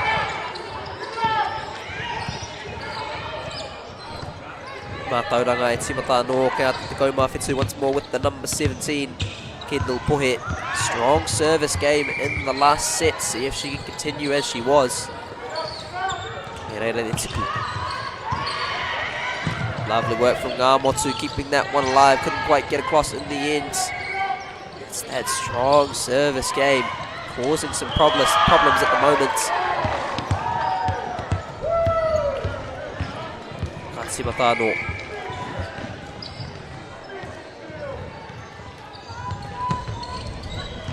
Ngāmotu, Tekeri. To just get it across. I reira ngā kaiarai o Ngāmotu.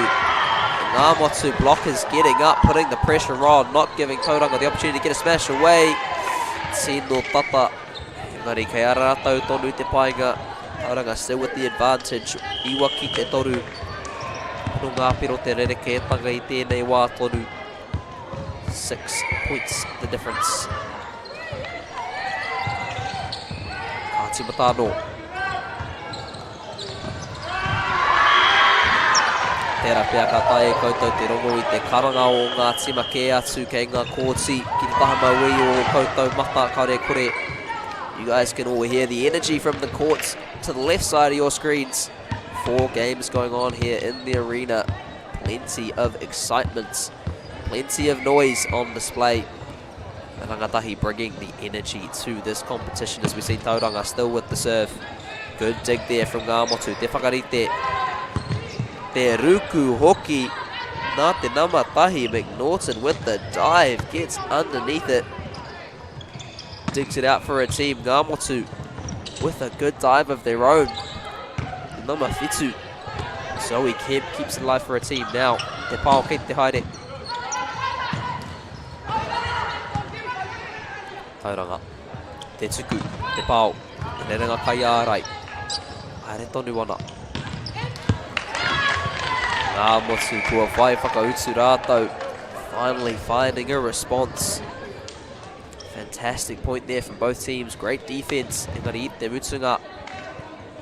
Ngāmotu. Whai arana.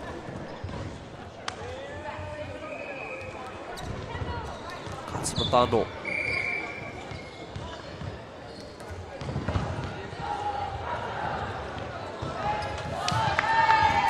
Neti taua wā, that one just makes it into the nets. Reira kia Tauranga no te mahi tuku. Te ahua nei mā te nama ono Isabella Kawana. Taua mahi e kawe. Strong serve. Well dug out by Ngāmotu. Good shot there, deep into the courts. Ahua roa rawa I taua wā. Little bit long on that occasion from Tauranga. Nōreira I nāianei. Kei a Ngāmotu. E tahi whakawhiti e uri mai ana ki te kēmu nei. Ko te nama te kaumātoru me te nama whātērā. Caitlin Luckmayan and Iveti Nau coming into the game for New Plymouth.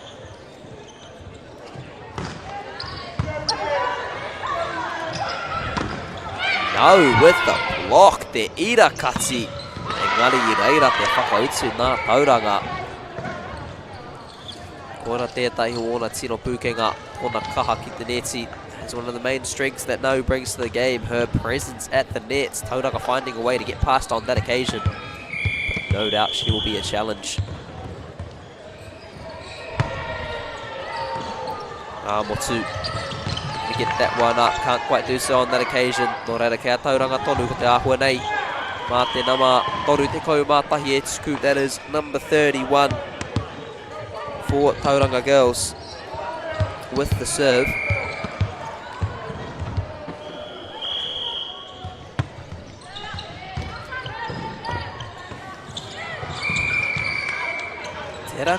Tera pia kua pātia te neti e rātou. Looks like the net might have just been touched there. And kia Tauranga tonu. Once more to get us underway. Te tuku. Te keri. Takes it out. Bit of distance left for Tauranga. Ka rere tērā ki te taha matau. Nō reira kia Ngāmotu anō. That one just goes out to the right hand side. Back with New Plymouth. Kaumā whā ki te ono, e waru ngā piro te rerekētanga I tēnei wā. Just 8 points the gap now between these two teams. Tukutera ki te neti, that one just finds its way to the net for ngā motu.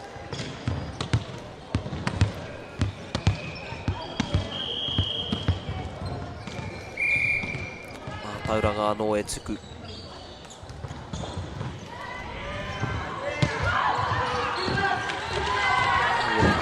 Taua tuku rā ko te nama toru te kaumā rima tērā. That is the number 35, Karina Roberts for Tauranga.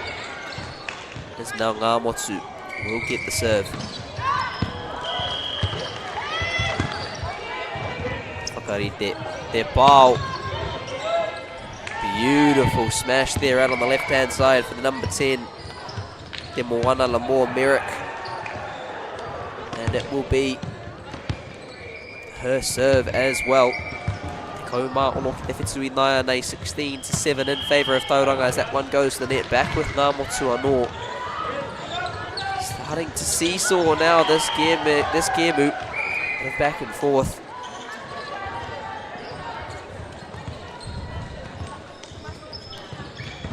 Rei naia nei. Kei a ngā motu anō, mā te nama ono, number 6, will get us back underway.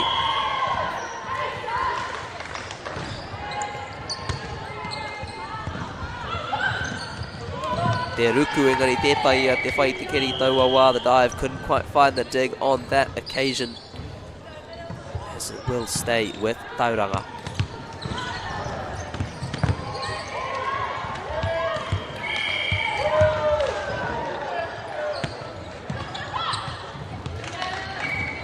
Tēra ki te neti, ki anō ki ngā motu. Tima e rua e raru ana ki hā mātou mahi tuku. Both teams are struggling with their service game here. Interesting to see if one of them can get off on a run. Ki anō ki Tauranga. The back and forth continues. Te kaumā waru ki te iwa.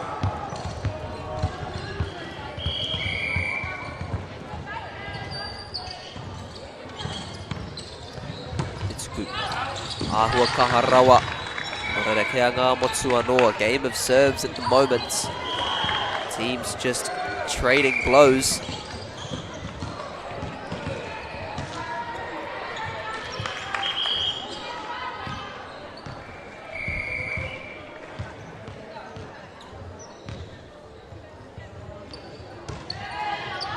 Kuatika.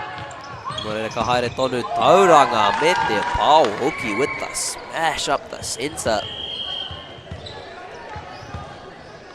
Te kaumā iwa ki te kaui naia nei, now 19-10. As it will be te nama ono kawana to get us back underway.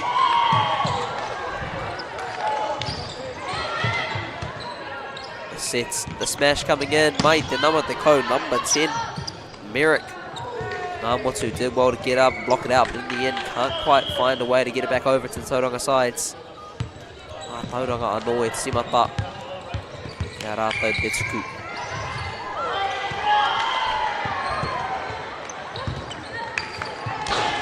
Karere taua pōro ki taha maui. Naia nei, whāngā piro e toi ana mā Tauranga I tēnei he ti tuarua. Just 4 points left for Tauranga to get in this second set. Haere tēra ki te taha matau. That ball rolling away to the other side of the arena. Kindly booted back by one of the Rangi Ruru girls. Engari ko te ahua nei kua karangatia tētahi wāhiki e te kaiako o ngā motu. Te kaumā rua ngā piro te rerekētanga I tēnei wā. Kore ka whakapontonu rātou, ka tai e rātou te hoki anō I tēnei hēti. No doubt they'll be believing they can still find an opportunity to come back in this set. Engari ka uaua tērā mahi.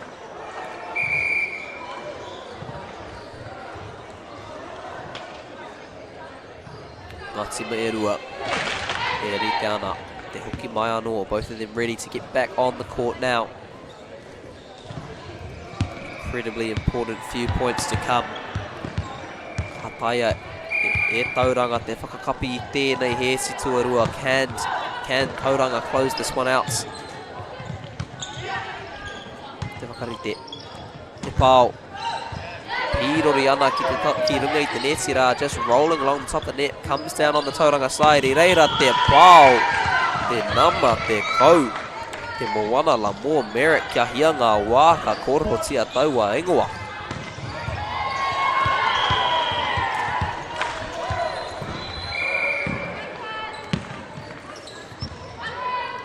Te keri. Te whakarite. Te pāo. I reira ngā kai ārai me te irakatsi with the full stop.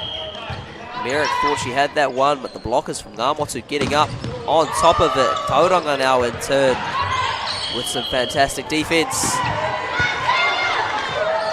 Ora tonu ana, the ball still alive. Ngā kai ārai katoa e tū kaha nei taua pero the blockers putting on a show in that one. Both teams trading blows in the end, going the way of Ngāmotu.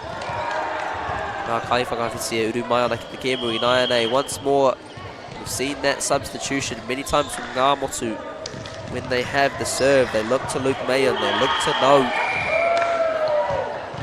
what can they cook up here.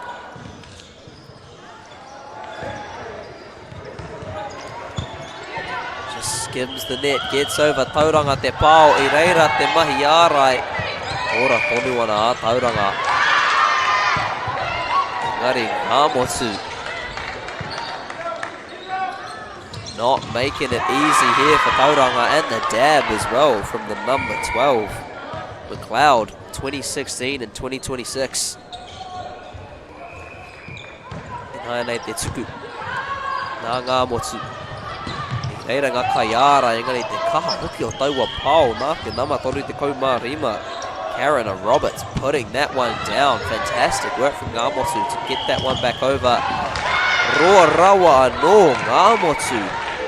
Kei tētahi momo oma I tēnei wā on some kind of run at the moment. Tauranga just struggling to close this one out with the pressure coming in from New Plymouth.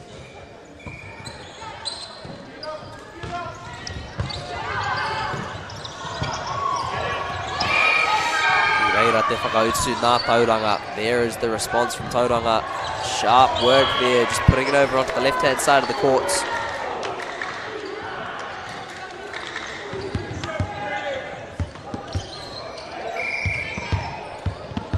Set points for Tauranga. Katsuku ki te neti anō. That one once more goes into the nets. Nō reira ka hoki anō ki a Ngāmotu.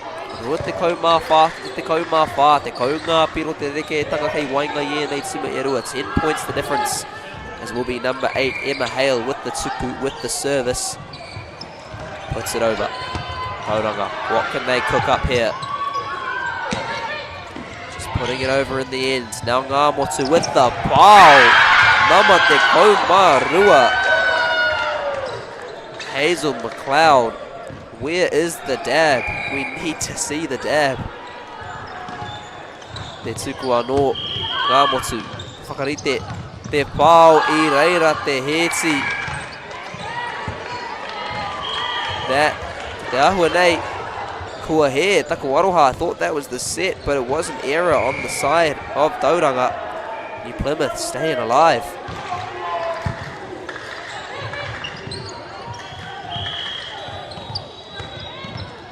Ka potorau I taua wā, nō reira kia Tauranga te heti tuarua Tauranga. Taking out the second set. A strong fight from Ngāmotu. Engari I te mutunga. Kaharawa ngā wāhine mai te Bay of Plenty. Nō reira kau e tawahi e hoa mā. Just take a quick 30-second break here. Do not go far. Ka hoki mai anō ki te heti tuatoru mai te Pāpāmoa.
Nau mai hono mai anō ki te Pāpāmoa ki tēnei te hētsi tuatoru o tēnei kēmu. O Tauranga e toa ana ki runga ia te Pāpāmoa, engari nā te tata o taua hētsi kua hipa kare kore e tata ai tēnei hētsi kei te haere. Welcome back to the Pāpāmoa to the third set of this game between Tauranga and Ngāmotu. Tauranga with the lead, but because of how close that second set was, no doubt, still plenty of tight volleyball to come in what could be the decider here for the girls in blue. Kia rātou hoki te tuku, as they will get us underway with the service. It will be te nama, te kau, e timata ana. Will be number 10 getting us underway, doing a good job as well. Te pāo, nā te nama ono kawana. It's a great job getting up the smash from her team. Takaroha ko te nama te kau mā Whitutera, that is number 17, Kendall Pohe for Tauranga.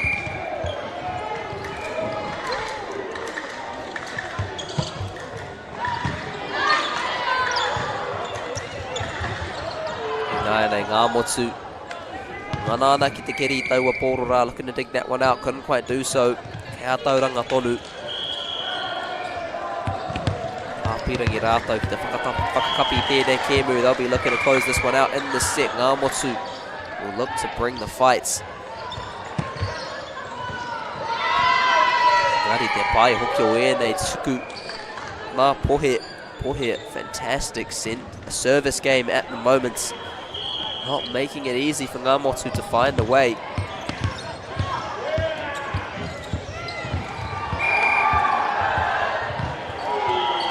Simata no. Ngāmotu with the sets. The pāo, I reiranga kai ārai. Getting a touch on that one. Can they get it back over? Good save there from Ngāmotu, keeping it alive. Now Tauranga coming in from the back court was the number 9 French. Couldn't quite find an opportunity, but still with the points.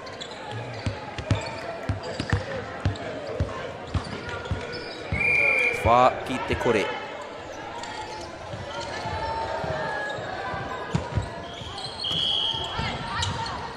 Te pāo mai. Aotearoa atu, the serve from way, the smash I should say, from way out on that left hand side. Did well to get that one back in play. And there it is, te piro tuatahi o tēnei hēti o Ngāmotu. As we see 7 swapping for 7 on the new Plymouth side. And it will be the number 2 Orewa, the number 2 Basco with the serve. Tauranga getting up the smash. I reira te kaiara, engari tētaia ia. Te taupare I taua Patura couldn't quite thwart that one there. Goes back to Tauranga.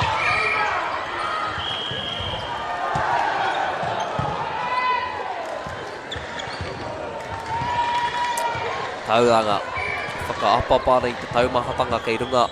Ia Ngāmotu I tēnei wā, just starting to stack some pressure on the new Plymouth side in this passage of play. Engari ka tuku taua pasu ki te neti.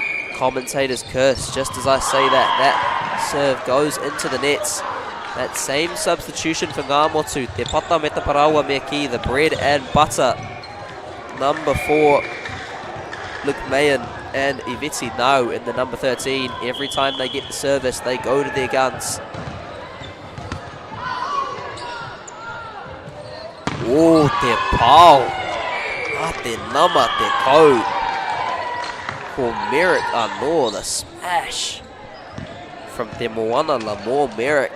Great work from Nau to get up and get a hand on it, but couldn't quite deflect it back over the nets. Nai nei kaia Tauranga anō te mahi tuku.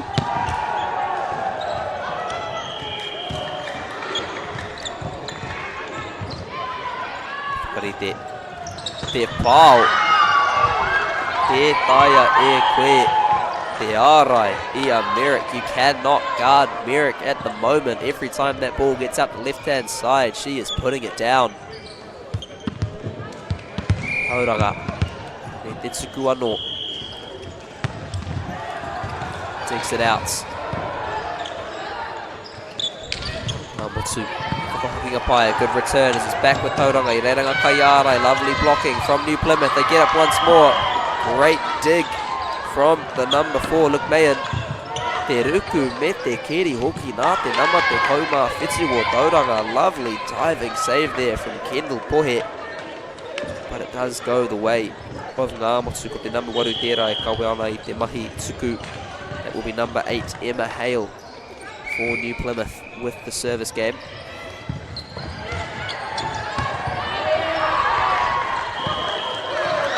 Just opposite get it over, engari ai. Ki te kai whakawā kua he. Ora Katsimata anō. Katsuku tērā ki te neti. That one once more finds its way to the nets. Tauranga with the serve and e toa ana mā te ono.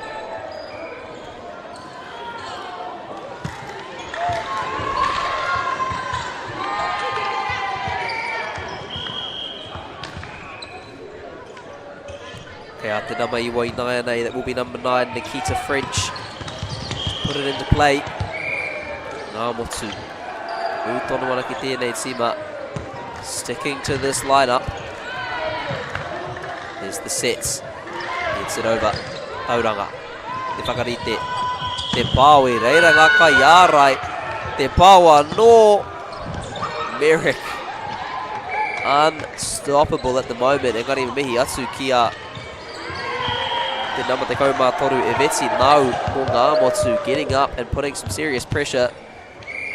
Just feel there might be something brewing here for the girls in the black and whites. Can't quite dig that one out. Nō reira kei a Ngā Motu tonu. Ko karangatia tētahi wā hiki e te kako o Ngā Motu. New Plymouth once more with the timeout call. Kaumā rua ki te toru e iwa ngā piro te reke tanga I tēnei wā. 12-3, 9 points the gap. In this third set, a crucial period here for the girls from New Plymouth. Ne pehia rātau e whai whakautu I tēnei wero. Kua takatoria e Tauranga. Up here in the comm box with me, the most famous man in Palmerston North, Kaiho Shorts, already recognising half of the competitors at the kaupapa. It is an honour and a privilege to stand alongside him, I must say, and inherit some of his fantastic mātauranga. E nai anei ka hoki mai anō ngā tima e rua ko Tauranga mā rātau e tuku. Tauranga will get us underway. Te kai tono, the server, will be te nama iwa, Nikita French. Ka hai tērā ki te taha matau no reira kei a Ngā Motu I nai anei. Back with the number 7, I believe, that is Zoe Kemp.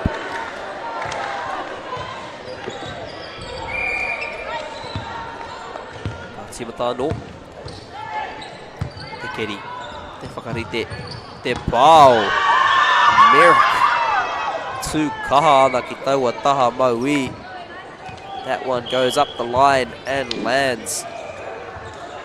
Nai anei te kaumā toru ki te whā. 13-4 in favour of Tauranga.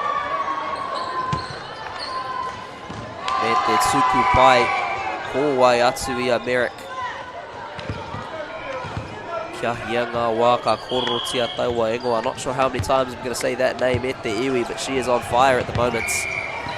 Ngā Motu sticking to their guns. Katsuku taua pōro ki te neti no reira hea heinga I nai nei mā ngā kōtiro mai a New Plymouth. Te whai tētai whakautu now. An opportunity for the girls from New Plymouth to find a response. It's finding the nets. What can they do with this opportunity as we see no and look Mayan go to the side? It will be te nama ono for New Plymouth with the service game.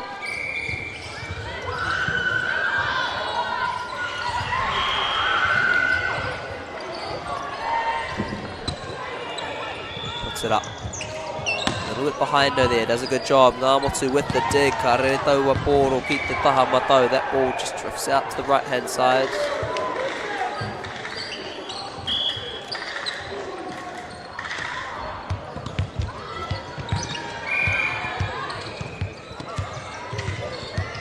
Tauranga. Tetsuku. Nā te number 8. Number 8, Alana Sio. Is the set for number 16. Sophie Ormsby. Mete Pau with the smash up the centre. I nāia nei te kaumā ono ki te rima.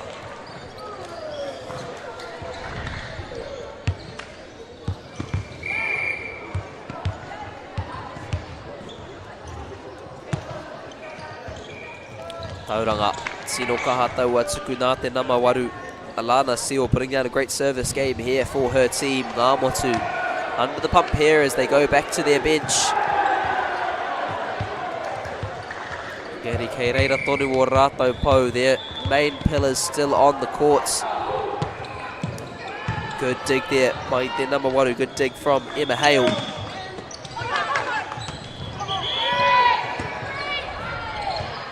Keeping the ball alive. Engari ai ki te kai whakawākua he. Engari kei rātou tonu, ka timata anō ko te kai tuku ko te kaumā rua. Hazel McLeod.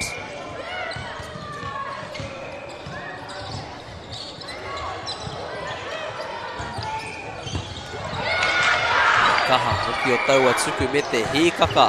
Mo ngā kai whakawhiti kei tō rātou pai, and plenty of excitement from the Ngāmotu bench as well. Getting up to celebrate that one, trying to turn it into a bit of a push here.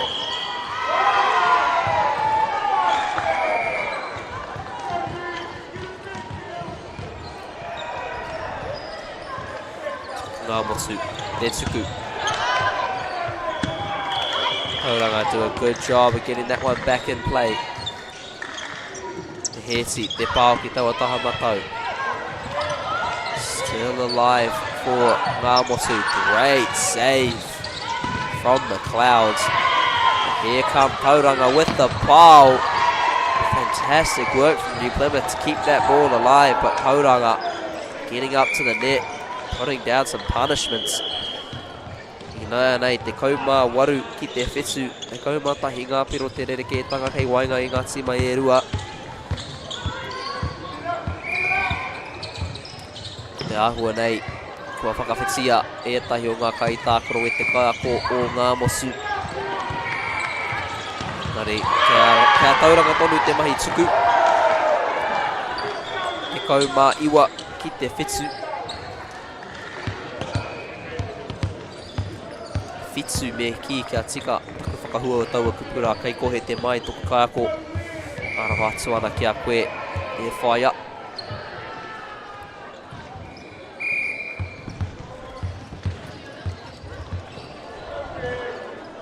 Now Tauranga, get us underway. Good dig there from Ngāmotu. Get it over once more. Now the sets.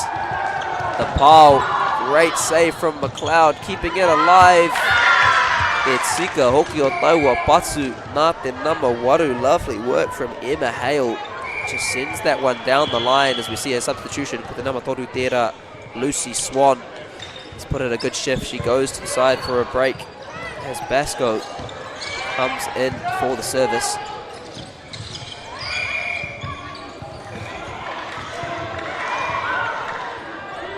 Katsimatano, Te Keri, Te Whakarite. Ngāmotu doing well to keep it alive. Looks like it's gone the way of New Plymouth.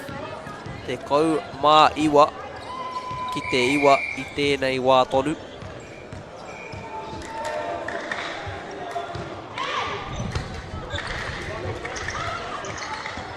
Tauranga, look to go up the line. Ka hare tērā ki te taha matau, no reira. Kia rātou tonu, rua te kau ki te iwa. E rima ngā piru e toi ana mō rātou te toi tēnei kēmu. 5 points left for them to close this game out. Can Ngāmotu find a response here as they keep it alive? Get it over. Te pāo kei te haere mai a Merrick. Lovely defensive work there, ngā kai ārai. Whakararuana I taua mahi rā, just getting up, causing some problems at the net. But Tauranga, relentless on attack. Rua te kaumā pahi ki te iwa. Te kaumā rua ngā piro te reketanga kei wainga I enei tima e rua. 12 points the gap. It's now Ngāmotu. Katsukua no te poro ki te neti. That ball once more sent to the net. E toru ngā pero, e toiana. Mō Tauranga. 3 points left for Tauranga to grab this one by the horns.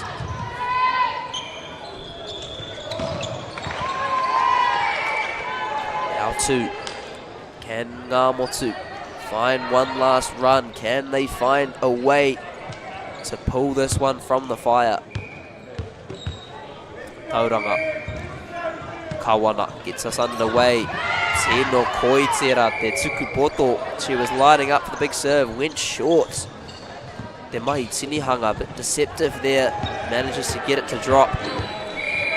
We have match points.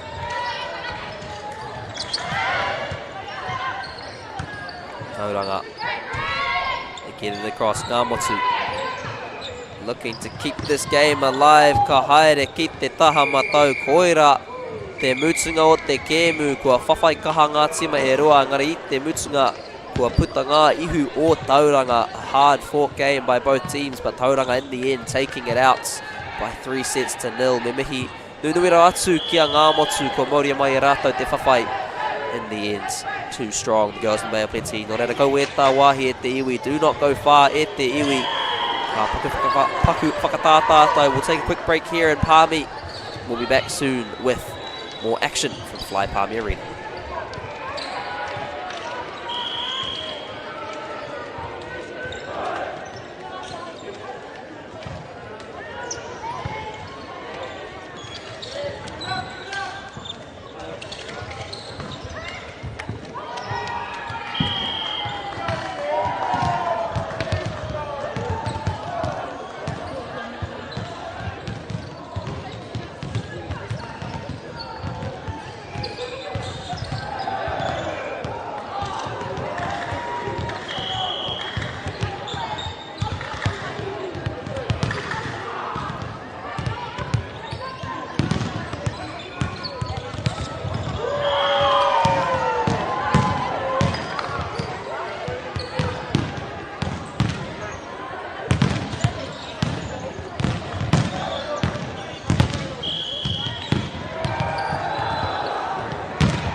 It's time for action.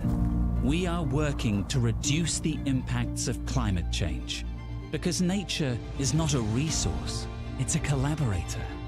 Nativa, leading with nature.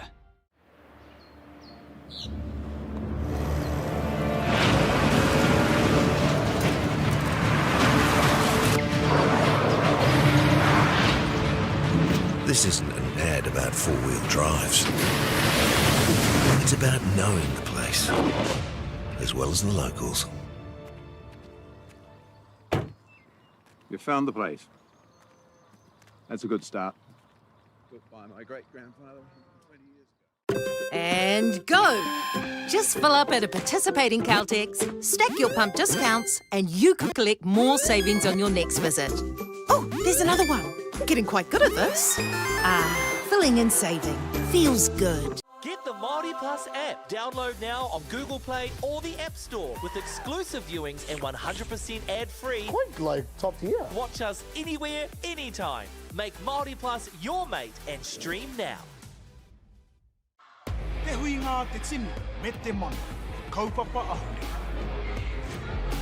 Whakapiripiri mai, whakatatatata mai rā. ASB Polyfest 2026. Ki Māori Plus, me whakaata Māori. Koe ārunga. Neke kia nuku. Neke kia nuku. Ia kiri. Rāo kolu. Ki tino ngā wai. Kiri rāo kolu. Ki Māori Plus. Do you think the other sports kind of owe touch a little bit of like thank you for developing? Big time. We're going to talk about that. Man, the skill set that we have is getting contracted now for top tier money. It's still fully user pays. There's a lot of people that have transferred from touch. A lot of them are the superstars of those codes, eh? When is it going to get the credit that it deserves? It could be an Olympic sport and it should get a lot more recognition. I've always credited touch for those skills. It needs a bit more love. The People's Game, streaming now ki Māori Plus. Tamariki like ours can go through this whole life being invisible. I'm so proud of my son. I can see how hard he's working.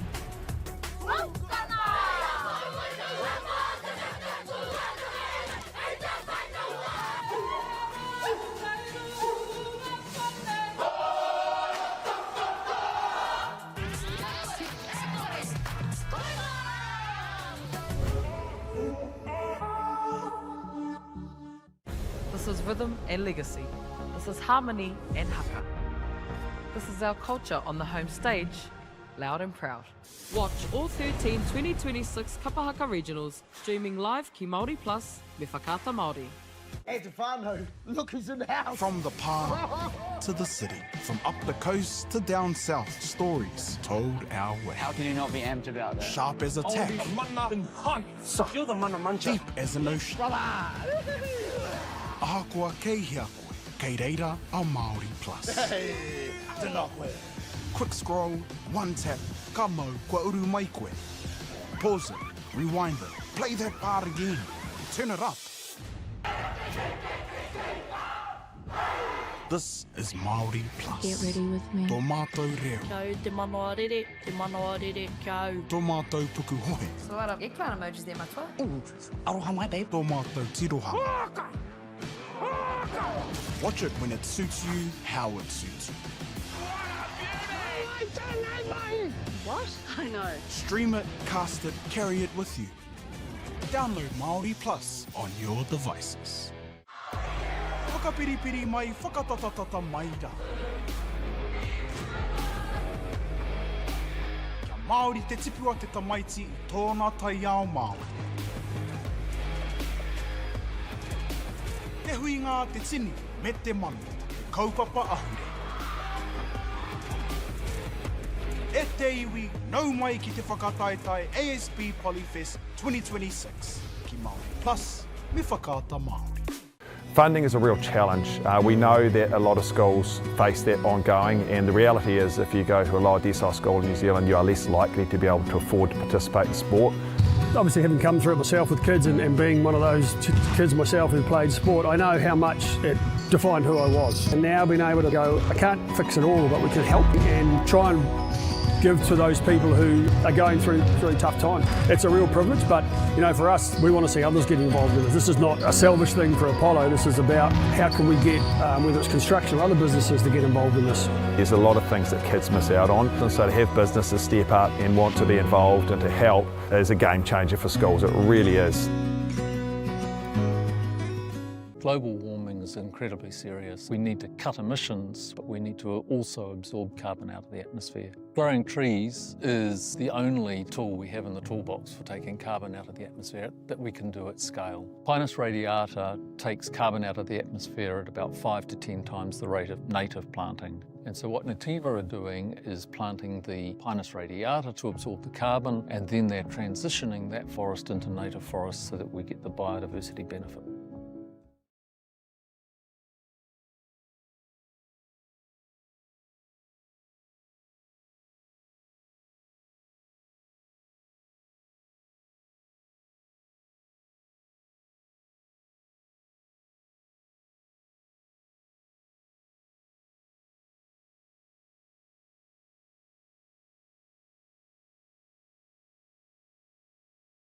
Nā reira, he mea huatu tēnei kia rātau.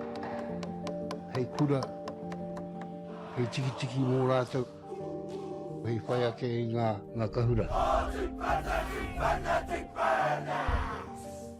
It's time for action. We are working to reduce the impacts of climate change because nature is not a resource, it's a collaborator. Nativa, leading with nature.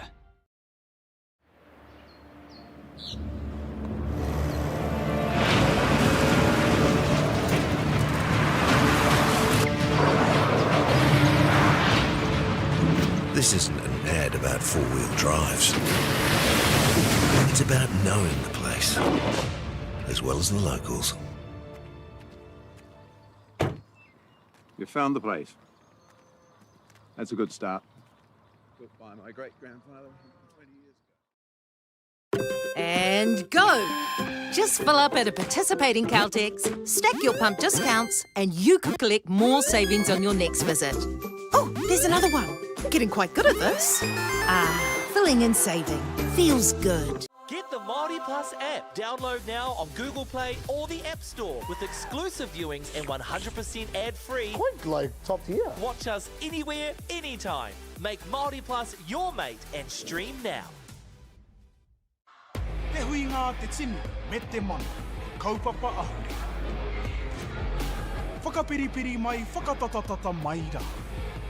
ASB Polyfest 2026. Ki Māori Plus, me whakaata Māori. Koe ārunga. Neke kia nuku. Neke kia nuku. Ia kiri, rawa kolu. Ki tino ngā wari. Kiri rawa kolu ki Māori Plus.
E te ti e te tai hoa mānau mai hono mai anō ki te papaioia ki tēnei whakataitai Poirewa atu ko te whakataitai poiwhana o ngā kura mo te tau 2020 mā ono. Ko tau bito kuingoa nōku te whiwhi nōku te maringa nui ki te mātaki tahi tahi tēnei kēmu. Me koutou kātoa e hono mai ana e ngā kokona e whao te motu nei. Kia ora everyone and welcome back to Fly Palmerston Arena here in Palmerston North, the 2026 New Zealand Secondary Schools Volleyball National Championships. My name is Toby and it is my privilege to watch this game alongside you all, connecting in from the four corners of Aotearoa. Two strong teams, ko Trinity Catholic College, rātou ko Western Heights High School. E rite ana ki te whawhai, i tēnei kēmu. Ready to do battle, we've got the two teams. Strong lineups on the Trinity Catholic College side. Bannister, Clark, Harper Clark, Paige Clark, Fraser, Higgins, Jarvie, Kirk, Newson and Ryan. On the Western Heights side, Adams, Campbell, Challenge, Day, Fetting, Maxwell, Hum, Schmidt, Solomon, Waikiki, Walters, Korakauka and Keel. On the Trinity Catholic bench, Clark and Seffel. On the Western Heights bench, Douglas, Grace Teare and Heidi Teare. Nō reira, ko tuatake hea Trinity, te painga e tōmua tono nei tēnei he te tuatahi. Trinity with the advantage early in this first set, extending that out to two. Me te mihi hoki ki ngā kaitākoro o Tauranga kua noho tonu ki tēnei kōti hei āwhina i te kēmu nei. And a big thank you as well to the Tauranga girls players who have stayed down the court to help officiate this game. Of course, fantastic win for them in the game just gone over New Plymouth. Nānei te kiri, te whakarite, nā Western Heights, Trinity College. Tukunoi te kōro ki taua taha i reira Kaiara, lovely defensive work there, getting up for the block. This Trinity, that was number 9. Nānei te pāo, nā Western Heights, a strong smash up the centre there from Western Heights High School. Getting their first piro o te hesi nei. Naia nei, kea Western Heights, te mahi tuku. Kua tukua, kua keria. Beautiful shot there up the line from Trinity Catholic College. Kea rātou i naia nei te mahi tuku.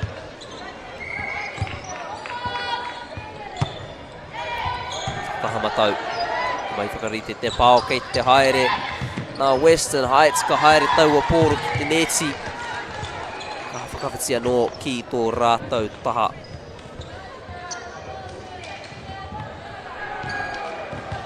Mā rātou e tuku. Tini ana I te pōro, just bounces the ball, gets into her serve. Trinity, Mahiana, Mai Moody working it from the backcourt, moving it forwards. Naia nei, ke taua taha maui, doing well to keep the ball alive there, as it is back on the Western Heights side. Both teams just taking their time, keeping the ball in play.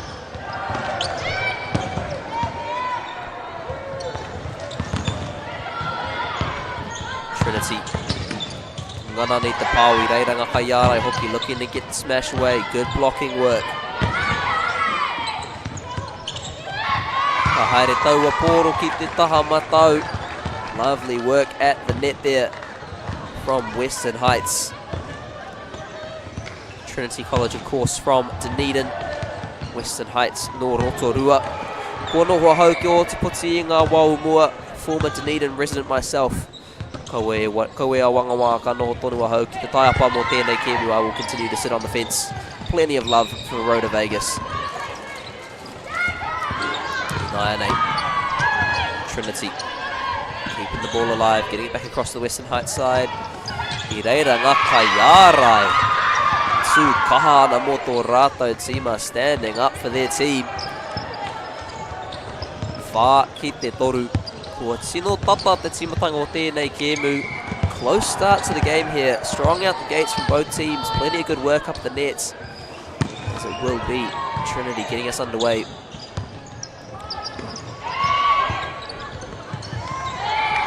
I reira te keri, mari pai te neti, no reira kia Western Heights anō.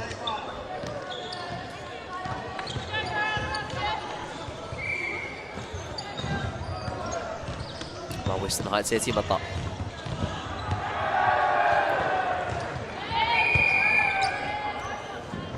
Ka hua nei kua pātia te neti e tētahi. Nō reira ka timata anō.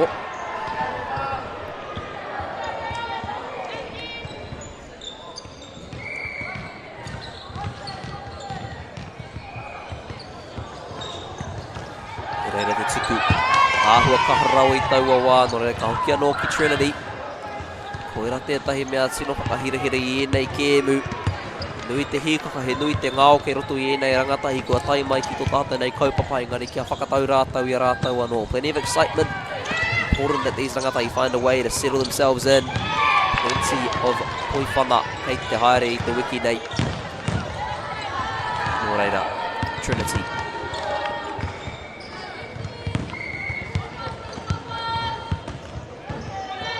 Maituku. Heights looking to get that ball over.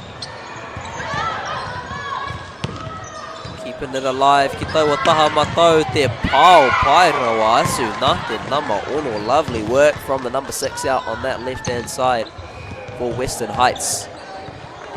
Tino tata te timatanga o tēnei kēmu. Close start to this one.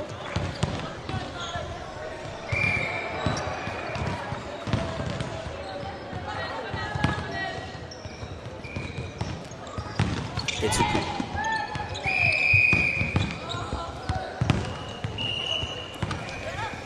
Te āhua nei kua he no reira kei a Western Heights anō. Ono ki te rima, ko tahi piro noiho te rerekētanga.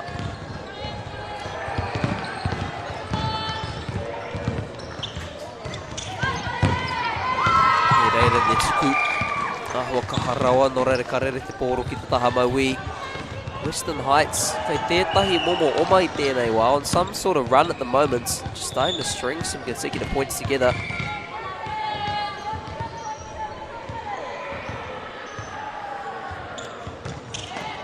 Etsuku, ka pai te neti, engari ka taka ki te taha tika, touches the net but falls on the right side. As far as Western Heights are concerned, 7-6. Make sure that those two numbers stay in that order. E te iwi. Āhua kaharawa te tuku i taua wā. Ko ngā kaitākaro o Trinity, bit too strong for the Trinity side on that occasion. Once more, this service game, absolutely relentless for the kōtiro mai i Rotorua.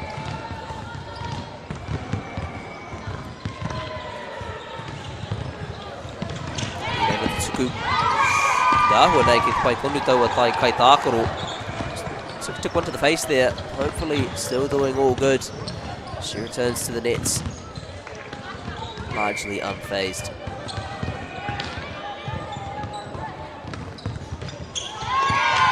Tukua taua pōro ki te neti. Mō reira Trinity College ia heinga ki te whai whakautu ki tēnei wero kua takatoria. Here Western Heights serve going the way of the girls from Dunedin. Opportunity for them to find a response to this challenge.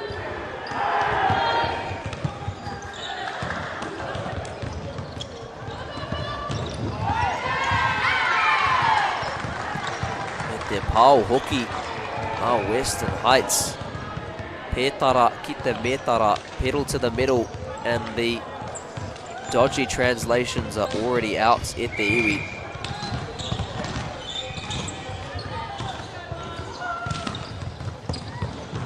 Tuku. Hare ro ki tēnei taha maui. Western Heights. Tino koi. I reira ngā kaiārai no reira i taui a te tuku i taua pōro ki rungi a rātau. Saw the blockers getting up, decided to put that ball over the top. Sharp stuff there from Western Heights.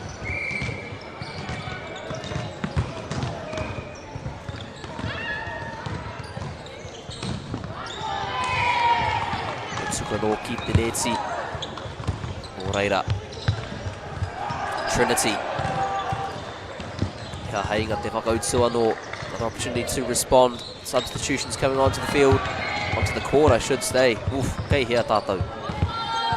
Mā rātou anō e tuku.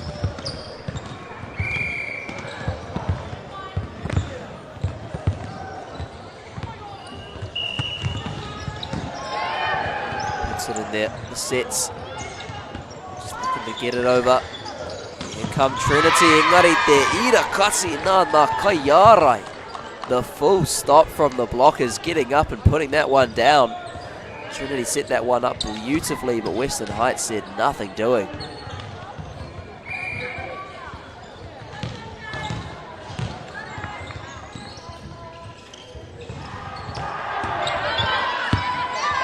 Ahua roa rawa I taua wā. That one just drifting a little bit long for Western Heights. Not going to Trinity anō.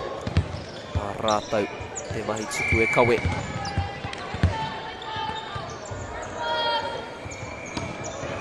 Reina te timatanga. Ahua roa rawa nō ngā tima e rua. Ahua raru ana I a rātou e tuku ana I te pōro mai te timatanga. Both teams just struggling a little with the served moments. A little bit back and forth. Be interesting to see if one of them can lock in and find a bit of a rhythm here.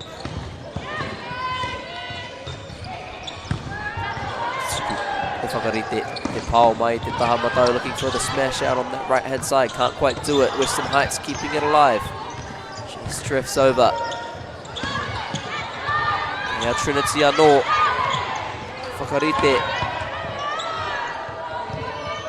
Meru e rapo ana I tētai āheinga, te tuku I tētai pau. I reira, more Trinity. Nei kua Keria. E te kai ārai Wainganui, lovely work from the middle blocker there. Just digging it back up for her team. Ka rere taua pōro ki te taha maui. Te roanga, hoki o taua pero, a long point there. Both teams keeping the ball in action. In the end, Trinity winning the endurance game.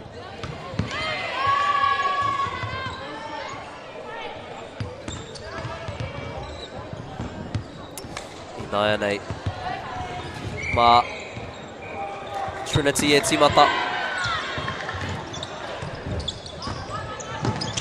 Ahua roa rawa tērā. Nā Western Heights. Nōreira kea Trinity tonu ko te ahua nei. Ana mā rātou te mahi tuku.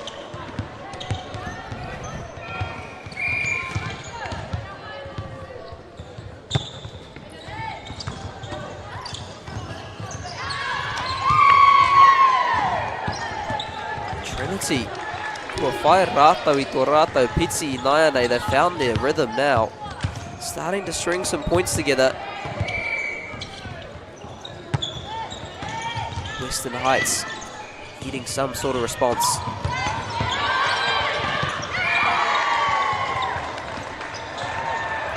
Koera te whakautu I pirangi tia I rātau. That's the response they were after. Managing to calm things down. Te kaumā whāki te kaumā rua. E rua ngā piro te rerekētanga, 14-12, 2 points in it. Tātou e kite ana kua toa Trident. Ki runga I a Manurewa, looks like on court 2, Trident. Taking a dub over Manurewa College. Kumaimahara ki a koutou katoa. Te maha o ngā kēmu, e pāpohoti ana, e whakata Māori. So many courts being broadcast live on Whakata Māori throughout the week. Plenty of volleyball action for your viewing pleasure. As we return to our game, Western Heights. Tukua taua pōro ki te neti. That one just finding its way to the net, so it will be back with Trinity Catholic College.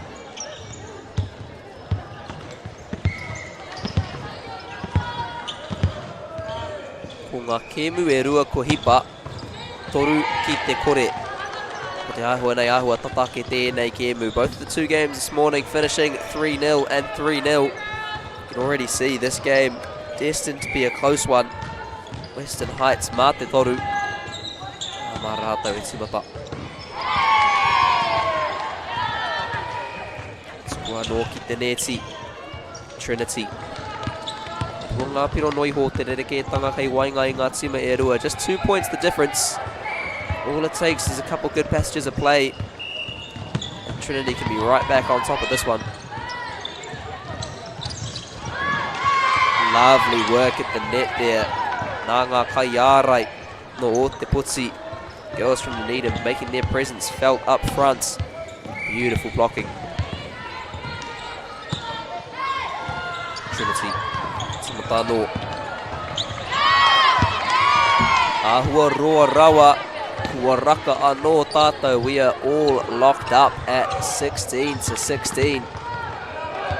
This first set well and truly delivering thus far. Te keri, ka haere ki te taha maui. E taia ia te hopu i te poro i taua wā. Couldn't quite save it on that occasion. Ko karangatia tētai wā hiki e te kaiako o Western Heights. Ko te āhua nei, yes, that is a timeout called by the Western Heights bench. Unsurprising with the run that Trinity College have been on in the past few minutes. Engari ko tahi noiho te rerekētanga, just 1 point in it. It was Western Heights out the gates and Trinity with the response. The seesawing continues in this first set. Ia tātou e tatari ana while we wait for the teams to get back on the court. Me mihi atu ka tika ki ngā kai tautoko katoa o tō tātou nei kaupapa ki a Anchor, Māori Plus, Bailey's, Nativa, Celtics, Rātou Court, Apollo Projects, and a big thank you to all of our sponsors. Anchor, Māori Plus, Bailey's, Nativa, Celtics and Apollo Projects. Nei kore ake rātou, e kore tēnei kaupapa e tū, nō rere e mihi kauwana kia rātou katoa e tautoko ana i a tātou rangatahi. Me o rātou hākina kina. Tīmata anō. Trinity Catholic College.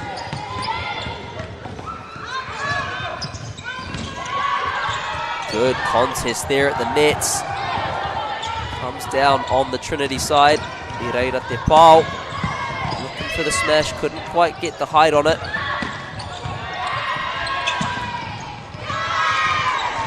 Rawe tērā. Te mahi ki mua. Western Heights up the front for Western Heights College. The girls from Rotorua making their presence felt up at the nets. Maharātau anō e timata.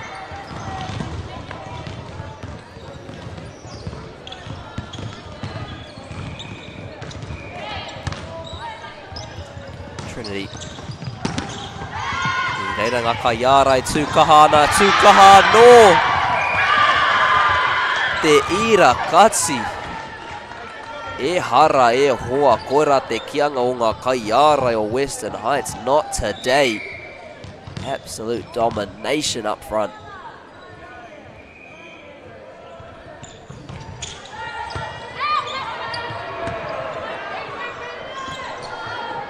Trinity. Ko te nama iwa or Western Heights. The number 9 from Western Heights putting on an absolute display at the moment. Getting her team out to a 2-point lead.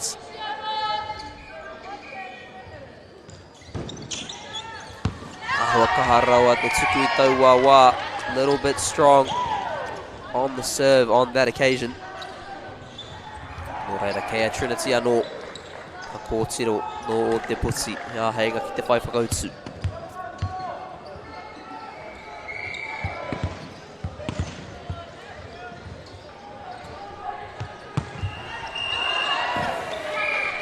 Kua roa roa, ngā tima e rua e heana I tā rātau mahi tuku, both teams. Just a couple cheeky errors there on service. Rua te kau mā waru. 20-18 in favour of Western Heights. Te kai tono, whakarita nei ai anō.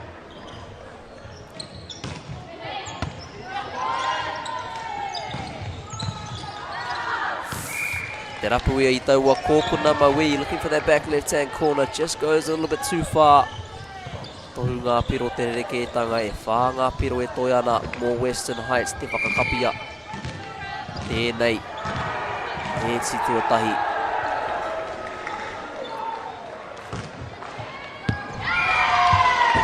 Great serve up the middle there. Putting it into the back court, putting the pressure on Trinity College. Rua te kau mā rua, te kau mā waru.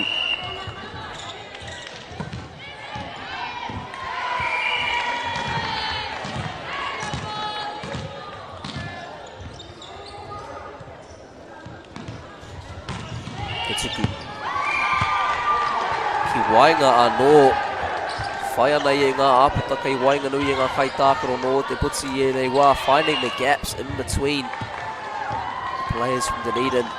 Fantastic service game here for Western Heights. Ngā heinga tonu o Trinity. Te whai whakautu, still an opportunity for Trinity to find a response.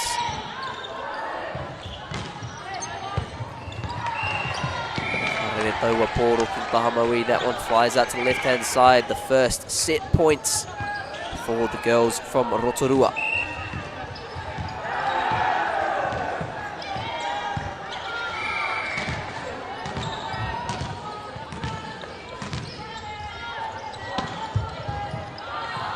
Reira te tuku. Tuku ki te neti. Nō reira kia Trinity, te mahi tuku I nai nei. The serve finding the nets. Now with Trinity Catholic College.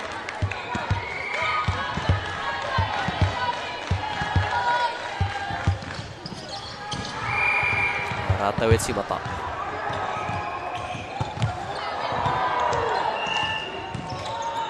Need a good save here from Western Heights, and they do so, putting that ball deep into the court. Now, Trinity, ka haere ki raro I te neti, nō reira, koira te whakamutu mō tēnei he eti tuatahi.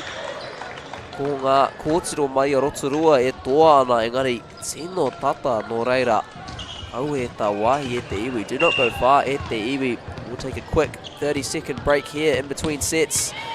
We will return with more action between Trinity and Western Heights here in Palmerston North.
No e te iwi ko ngā tima e rua. Tatari ana ki uru atu ki te kōti. Both teams waiting to get onto the court, and they do so. Lovely little synchronized step there from Trinity Catholic College. Ko Western Heights e toa ana mā te tahi. Engari nā te tata o taua hesi tuarua. E kore ai koe e whakapai mā wai e toa. Close first set, going the way of Western Heights, but because of how tight it was, you can't quite guess who's going to take this one out.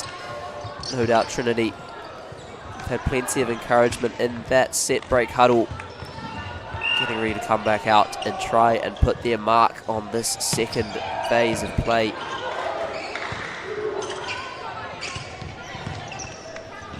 Nō reira, mā Western Heights e timata.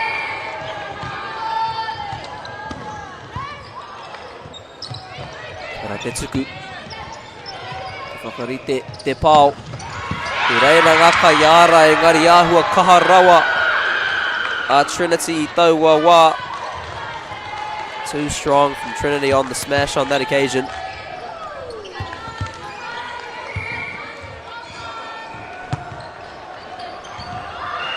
Ka haere taua pōro ki muri. Simatanga pai tērei mō Trinity College. Aki tōku taha maui on my left-hand side. An absolute battle going on between Orewa and Trident. What a contest that is. Shaping up to be an absolute thriller. So many courts, so many games live and on demand here on Māori Plus. Fantastic week coming up as we return again now. Trinity College. Te mahi ārai nā Western Heights. Lovely blocking there from Western Heights, getting up, putting that one down. Will be their serve.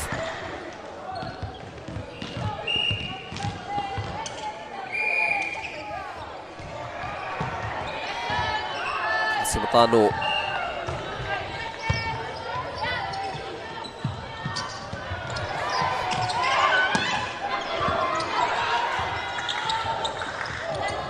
Trinity, te whakarite.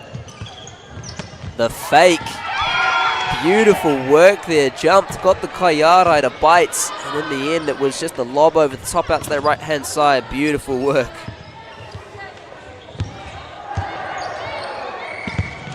Maratau anō e Timata.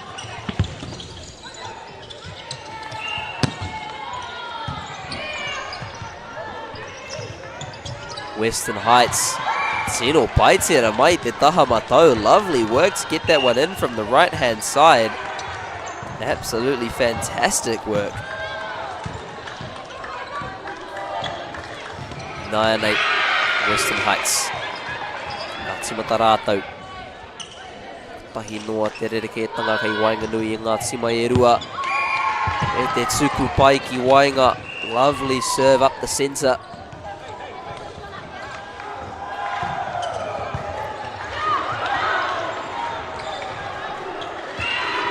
Rātau anō e Timata. Bounces the ball, sets herself. Tukua ki te neti, that one just ends up in the net for Western Heights. Nō reira Trinity kei a rātau, te mahi Timata I a tātou ki tane e tai whakawhiti mai te pai. Nō Rotorua, as we see a few substitutions from that Rotorua base bench. Ka koe rua, e rapo ana I tētahi ara kia whai painga I tēnei kēmu. Both coaches looking to find a way, try and grab an advantage in this game.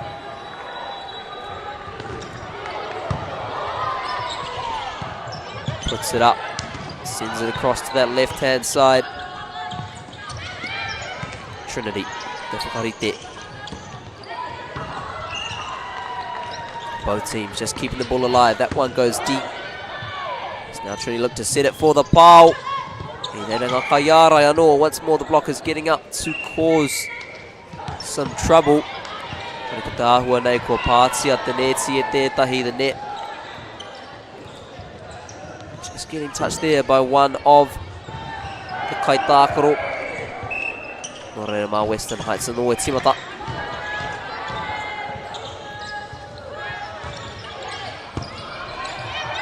It up, switches it over.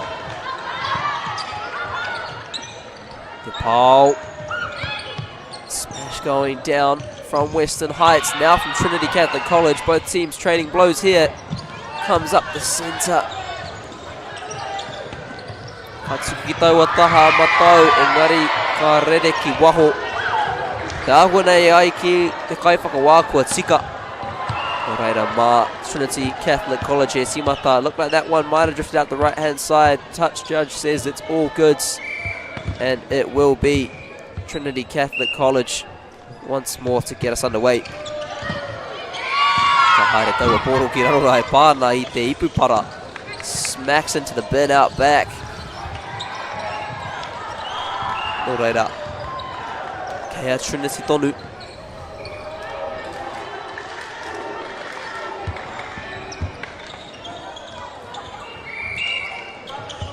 Rātau.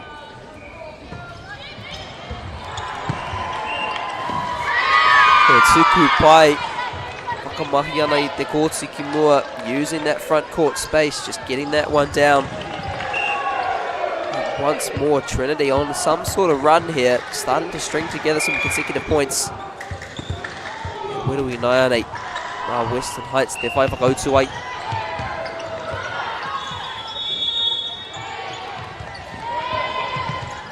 Te keri, te whakarite, te tuku. Both teams keeping it alive. The ruku and the keri, the dive. What a save from Trinity College. Looked for all money like that ball was going to be down. It does go the way of Western Heights in the end. Engari, ngā tinana ki te raina, body on the line for the girls from Ōtepoti.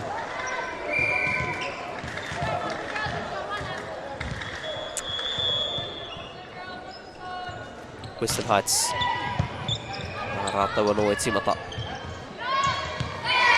Lovely mahiara e tērā. Getting up at the net, putting the ball down. Pero anō kia rātou.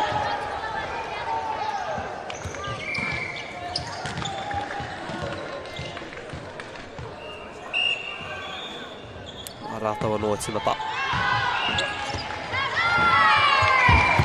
Hei kua tukuroa tērā patu.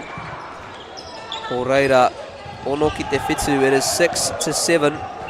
7-7, oh we, pai ki tērā. I wasn't going to say it, Etiwi, I wasn't going to say it. I promise you.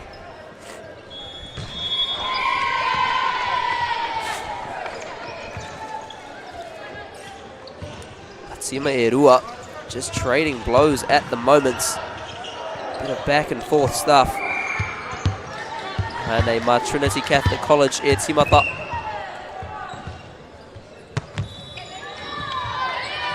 Good serve. Me te pau hoki na Western Heights with the smash. Gets up and sends it cross courts. Kaha rawa manga kaiarai no o te putsi. Piro anō kia rātou.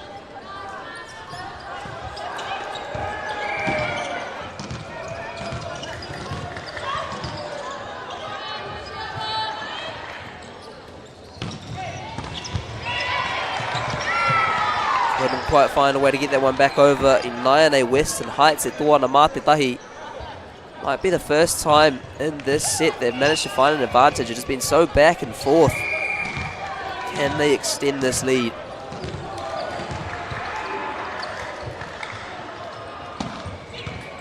Tetsuku, te keri. Engari e tū kahana ki te neti I taua wā. Takahi ana I tōna mana ki runga I tēnei kēmu, putting her mark on this game. Up at the net, that is the number 10 for Western Heights.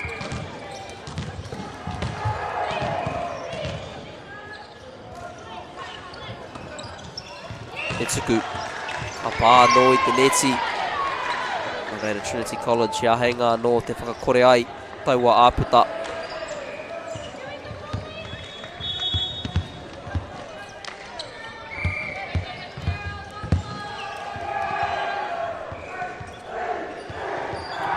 Trinity, te timatanga. Haere taua pōro ki te taha maui.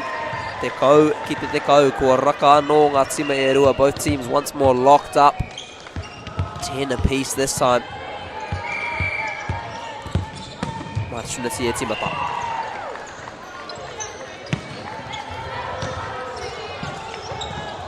Tauranga, te pau.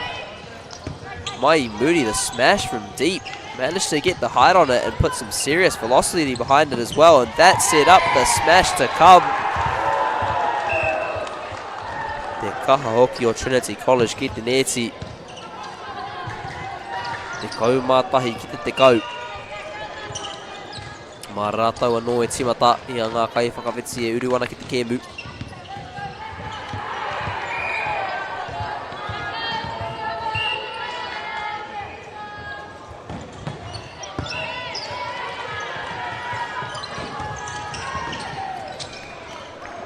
Western Heights.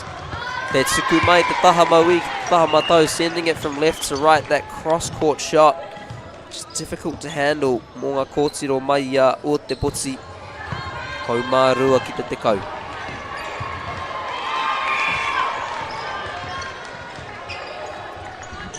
I 9-8, Western Heights. Roa taua tukungara, that serve just going a little bit long. Tahi noiho te rereketanga kei Wainganui I ngai tima e rua. Te tata hoki o tēnei heti tuarua. So close in this second set. Beautiful dig there. Te keri pai rawa atu. Now Western Heights doing well to keep that one in play. And then getting up for the block. Fantastic teamwork there. Mai ngā kōtiro no Rotorua.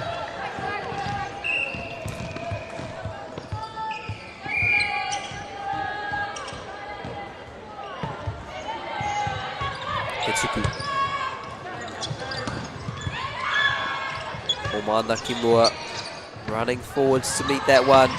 pe pā. Rawa atu e tu e hoa gets up and puts it down. The smash from the Rangi.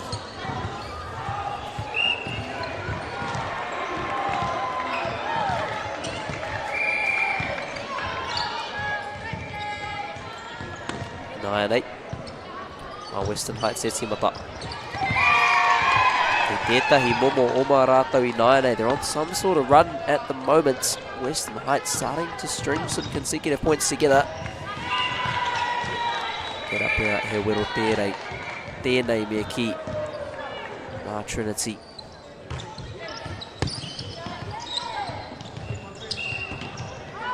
I reira te ārai anō. Western Heights. Ora tētahi wero mā Trinity, me pēhea rātou. Whai whakautsu kia Western Heights kei te neti.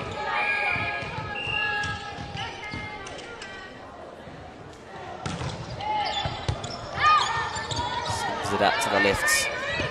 Puts it back over. Ahua roa te pāwi taua wā. Finally a bit of respite. Tērā pēr Kyle. I whakaroa hau ko roa taua tuku. I thought that one had gone long for a second. Kai Whakawā says that is a-okay. And it has gone the way of Western Heights. Tuku anō. Trinity keeping the ball in the air. Western Heights. Keri pai tērā, good dig. From Trinity, puts it up the line. Katsika Tonu, lovely work there. Finally managing to wrestle back the service. They fought hard for that one. They finally get some reward. Nāne mā rātou e timata.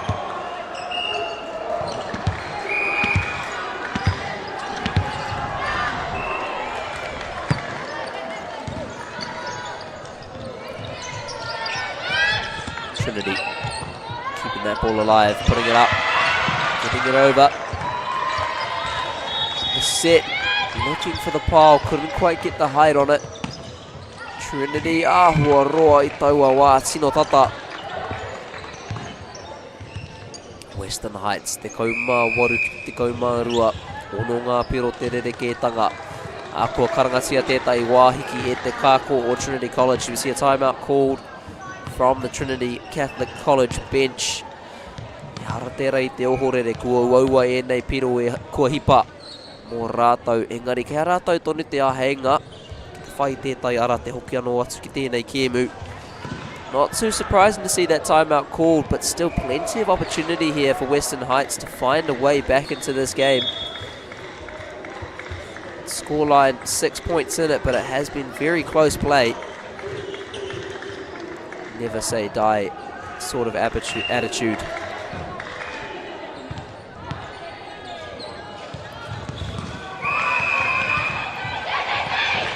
a Orewa. Hoki anō ana ki te kōti. Both teams now coming back out onto the courts.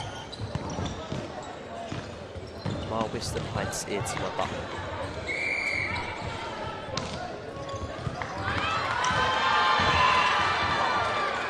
Tuku serve up the middle and Ngari Kua Tuku anō ki te neti. That one once more ends up in the nets.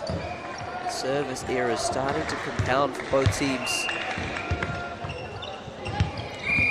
Trinity. Tuku anō.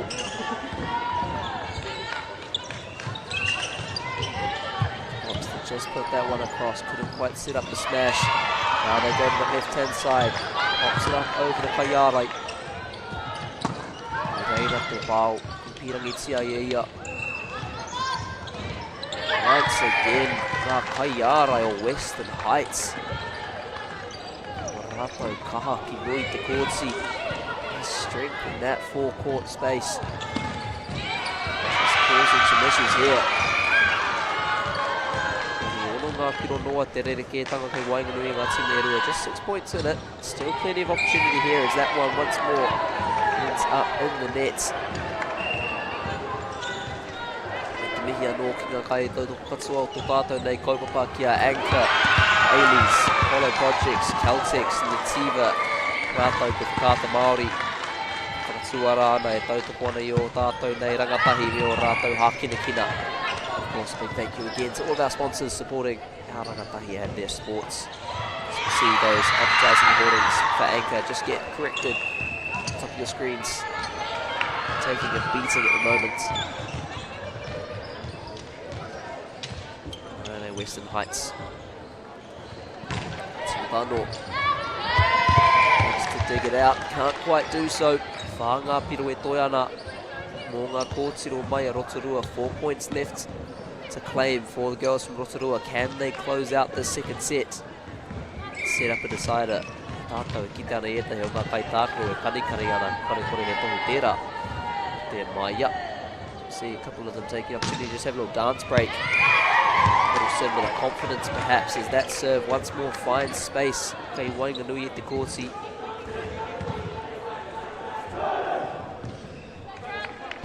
And it will be Western Heights again.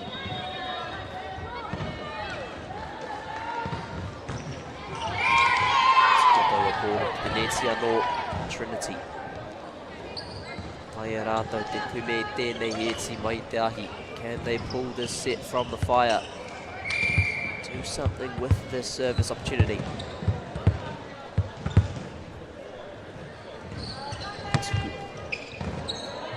Sends it high, just looking to keep that ball alive, going across the right hand side, gets the smash, kei rerenga kaiara, e taupare ana I taua mahi rā. Ahua rua rawa te whakahokinga, the return just goes a little bit long. Now 2 points left for the girls from Western Heights to claim this one. The set, I should say. Still plenty left in the game. This would be a massive step towards victory for them though. Trinity. Te pāo kaha rawa atu I rerenga kaiara engari tētai e raua te taupare I taua pāo rā nā te kaha o te tuku. Blockers were up there, couldn't do anything to thwart that one. So strong from that left-hand side for Trinity College.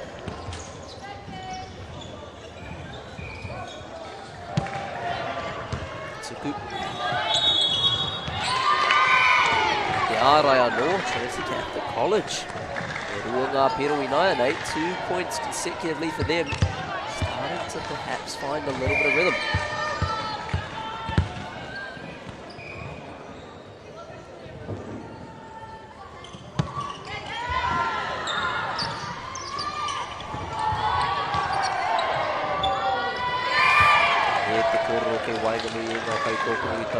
Looks like just a little bit of a communication breakdown there. At the end of the world for Trinity Catholic College, Engari, e piro heti tēnei kia Western Heights, now with the set points. Western Heights an opportunity to close this one out.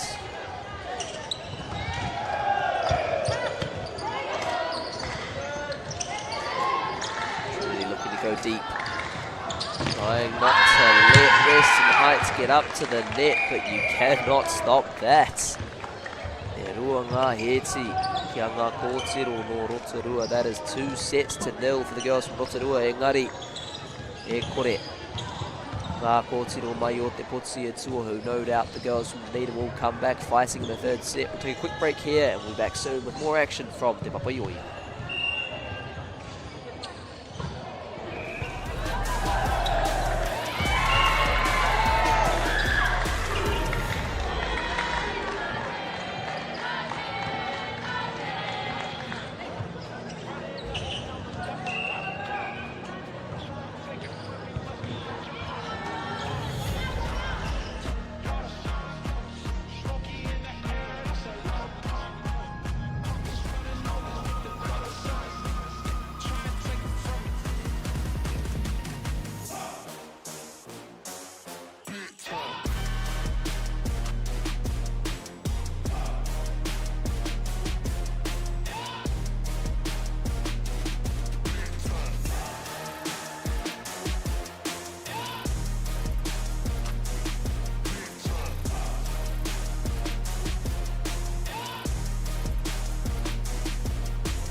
my teeth, I got a lot of shine. Running up the numbers, that's a lot of grind. Try and take it from me, must be out your mind. Oh, I'm big time, lot of shine. Smoky in the air, that's a lot of pine. Pockets running over with the dollar sign. Try and take it from me, from me. Big time, double nine. Down in my teeth, I got a lot of shine. Running up the numbers, that's a lot of grind. Try and take it from me, must be out your mind. Oh, I'm big time, lot of shine. Smoky in the air, that's a lot of pine. Pockets running over with the dollar sign. Try and take it from me, take it from me. E hoa mānau mai hoki mai anō ki Pāpāmoa ki tēnei te hēsi tuatoru. Tēnei ke me hīkanga rau atu ke Wainganui a Western Heights High School rātou ko Trinity Catholic College. Ko ngā kōtiro. Ngā wāhine no Rotorua e toana mā te rua ki te kore. Girls from Rotorua up by 2 sets to 0 at the moment. Engari kore e kore. Whawhai tonu a Trinity Catholic College. Te whai whakautu I tēnei hēti tuatoru. The question, will Western Heights close this one out or will Trinity find a response? We are in for a set of exciting volleyball. It's now Western Heights. Can just keep this one alive. Trinity doing a fantastic job on the save there. Somehow working a point out of it as well. Beautiful work running back, managed to get up for her teammates. Hirori ki runga I te neti, engari I taka ki te taha o Western Heights.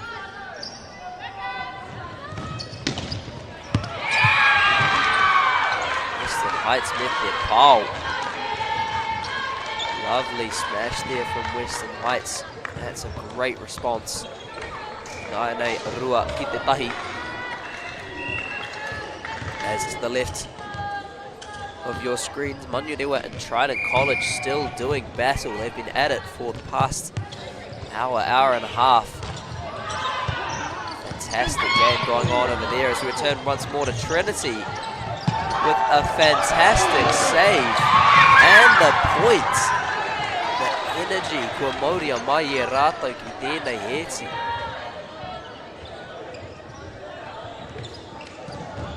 At the moment, like no matter where Western Heights put it, that ball will come back. 9-8. Kia rātou te maituku.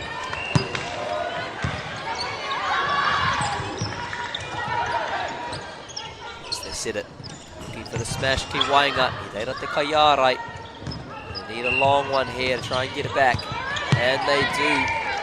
Reira te ruku, engari tētai ia te kiri I te pōro. She was there with the dive, couldn't quite get the dig. And it will go back to the Western Heights side.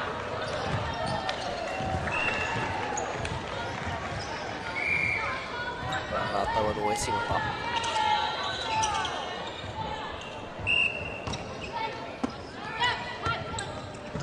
Sets. Alive now, Western Heights finding an opportunity to get up a smash. Iarai pai tērā.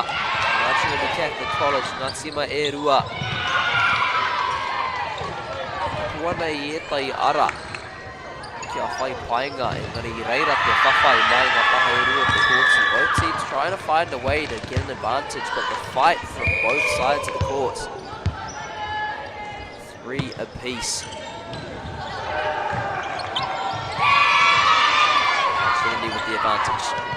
Kona tētai ārotango e nei tima e rua. Te kaha o tā rātou mahi whakahoki. Their return game so strong.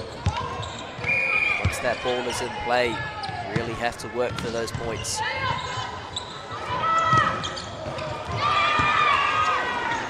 Trinity. Tukuano. Western Heights met their pau. Reira te kaiārai Wainganui. Kept alive, getting up with the smash. Ka haere ki Moody. That one heads out the back. nei. E rua ngā piro te rerekētanga he painga kia Trinity College.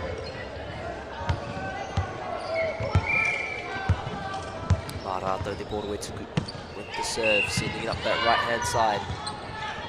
The set, sends it deep, still alive.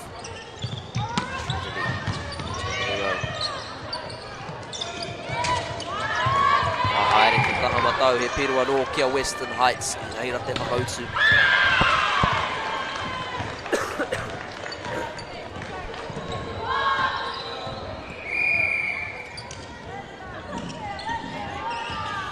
Western Heights e tivata.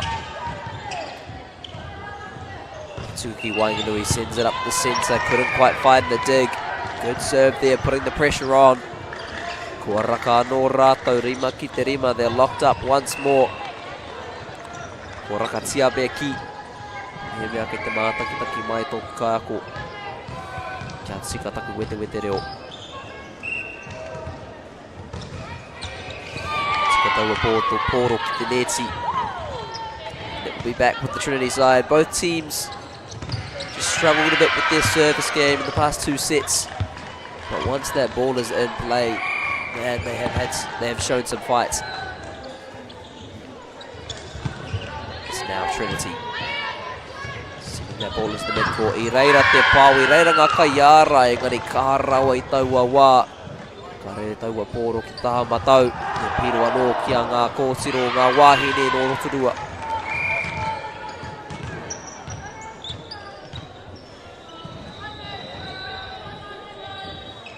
Te tuku. Te keri. Me te pāu. Set, dig, smash, and Kari out to the mohi mehemea I roa ai ki te kaiwhakawā I tika. Thought for a second that might have gone long, but the kaiwhakawā says it is all good. We're going to count Western Heights tonu. 7-6.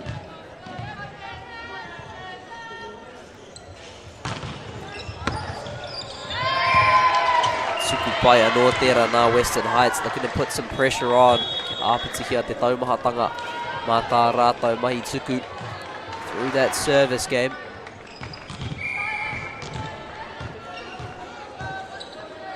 Kātuku anō.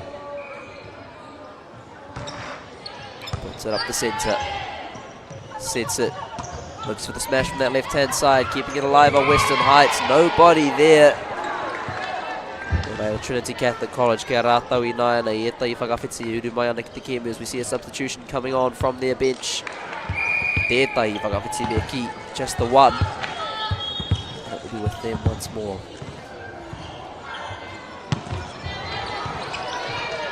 Flicks it across, gets up.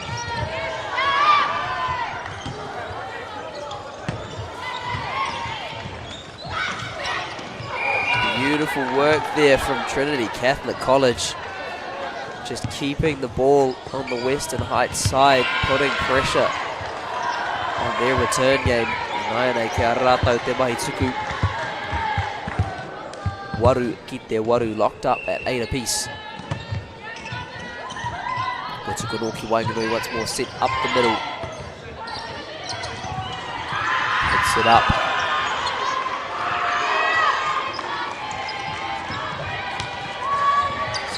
Ball in the air, couldn't find a way to get it over Western Heights once more with the advantage.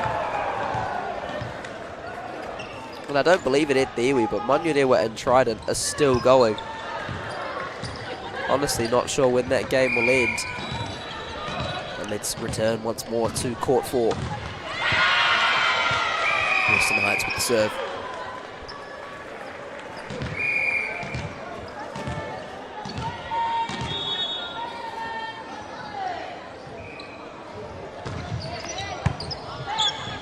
The dig, puts it over, lifts it up, keeping that ball alive, going across the right hand side.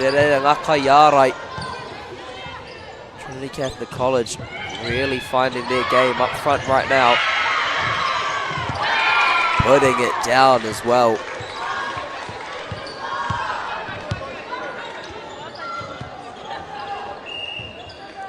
Now it will be Western Heights.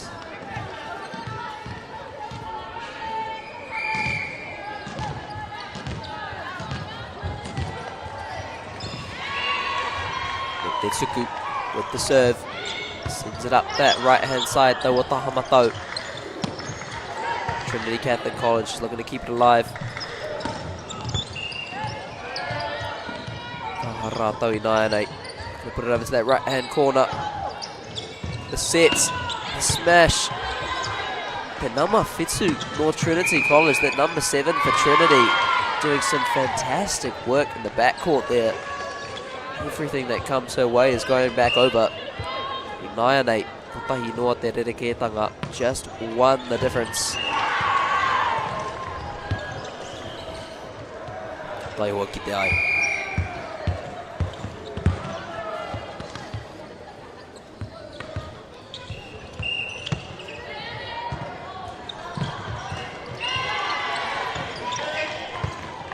Sets it up once more. Looks for the smashy. Reiranga Kaiara engari Kaharawa te patu I taua wā. Too strong for the blockers on that occasion. Finds a way through. Inayanei te kau, kiri te kau.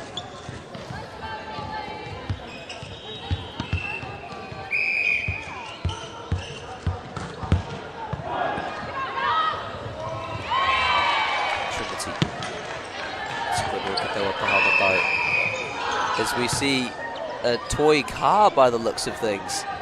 It's found its way onto the court. Not too sure no hea taua taonga tākaro. Perhaps remote controlled, I'm not too sure, but looks like it's found its way back to its rightful owner and will continue.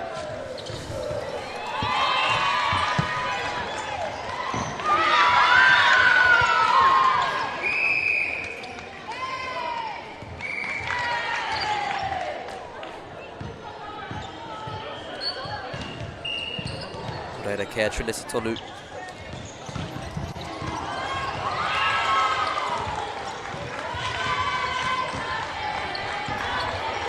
Kai whakawā, e hui ana ki Wainganui.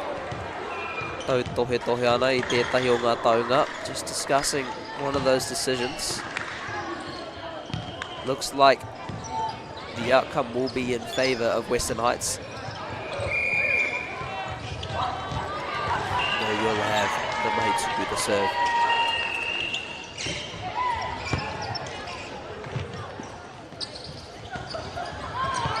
Lovely work at the net there, ngā Kaiarai for Western Heights. Peka ana ki rungi te neti, taupare ana I taua patura, getting up above the net and shutting that one down. Once more, they will have the serve.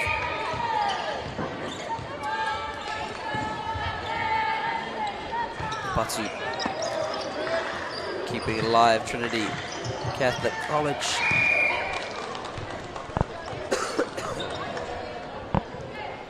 Karere anō ki taua taha maui, once more going out to that left-hand side for the girls from Dunedin.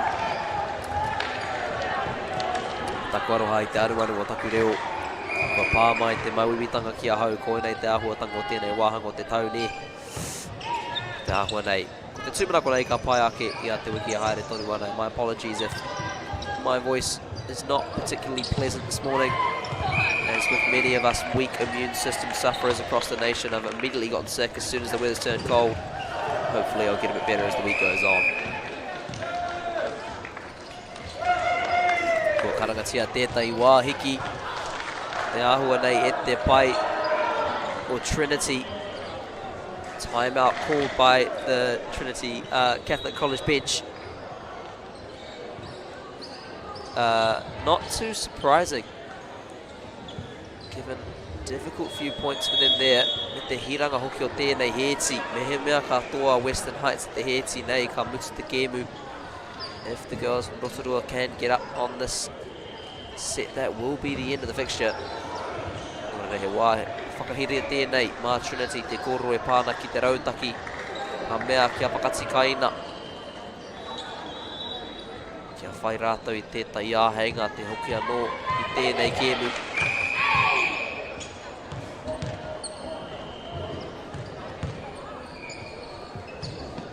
As we see both teams now coming back out onto the court. Can Western Heights close this one out? Can Trinity College find a response. E nei minsi a haere ake nei. Te kōrero e ki. The story will be told by the minutes to come.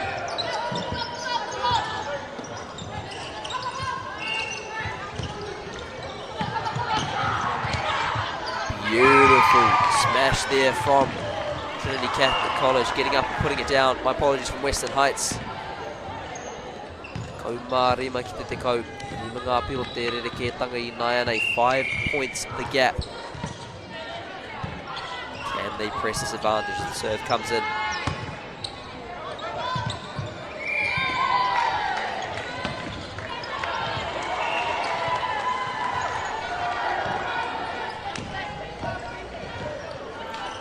Matano, Western Heights. Eri mga piro e toi ana mō rātou.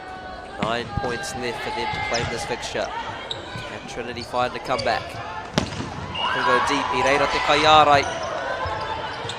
Beautiful work from Western Heights, keeping it alive and getting up with the block as well.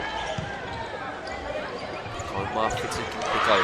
17 points to 10. Kia rātou tonu te mai tuku. Trinity College. Pua nei tētai whakautu.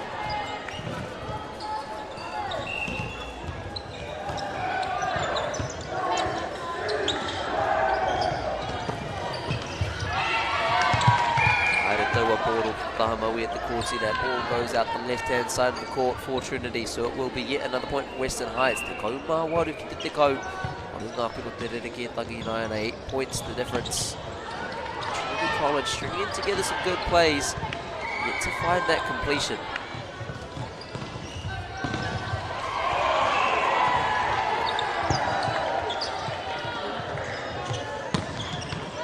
Pāua no. Ka haere taua pōro ki te taha maui. There's the execution that the girls from Dunedin were after, managing to get that smash away and causing some troubles here for Western Heights.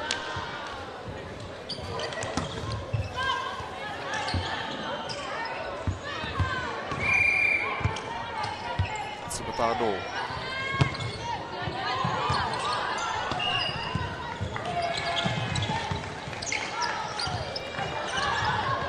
Keeping it alive, beautiful work up front. Engari, whakawhakatētahi te raina. Looks like one of them just crossed the line there. We'll be back with Western Heights.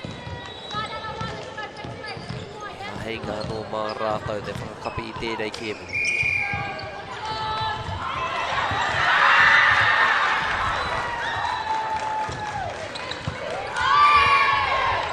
Marawa te tuku taua wā, too strong to serve on that occasion. Nothing doing for Trinity Catholic College.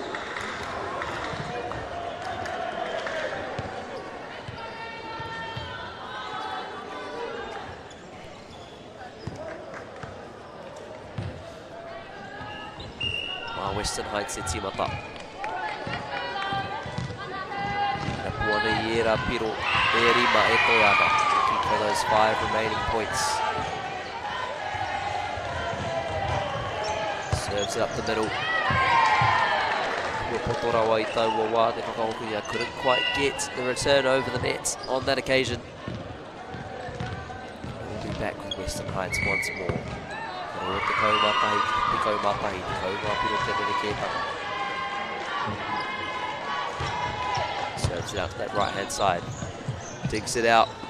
Comes forward from the backcourt, looking for the smash. Couldn't quite line it up.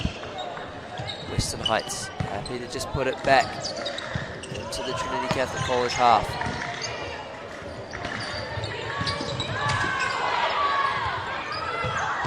Beautiful work there from Western Heights to keep that ball alive. Look for all money like that one was going to come down on their side. I reira te pāu, I reira hoki ngā kai ārai. Kia taupare ai, taua patura. 21-12. Trinity, they made some of nai ana.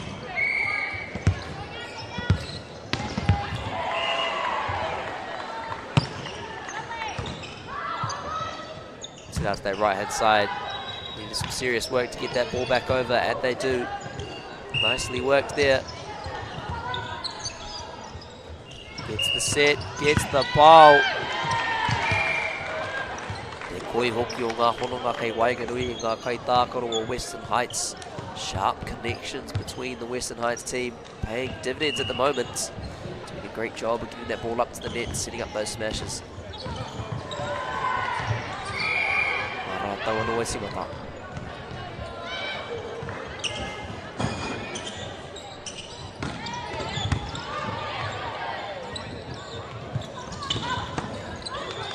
Ball alive once more, getting it towards the net. Good save from Trinity Catholic College. Te pao mai te taha maui, te taha matau.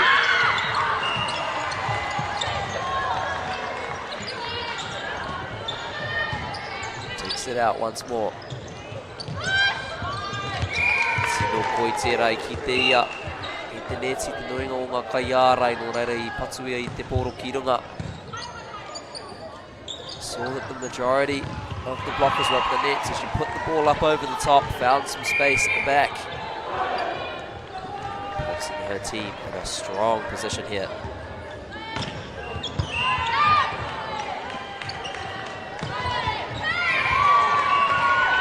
Here we have it. He Piro Kemu kia Western Heights College, a match point for Western Heights. Can they close this one out? Katimata no Maimuri.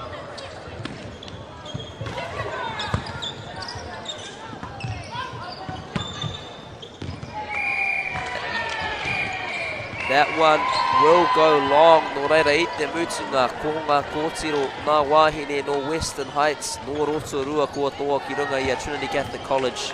In the end, it is the girls from Rotorua that take it out over Trinity Catholic College from Dunedin.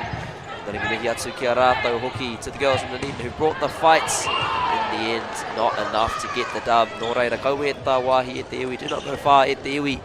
Ko ki mai anō mātou ki Rotorua. He a kua nei.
Do you think the other sports kind of owe touch a little bit of like thank you for development? Big time. We're going to talk about that.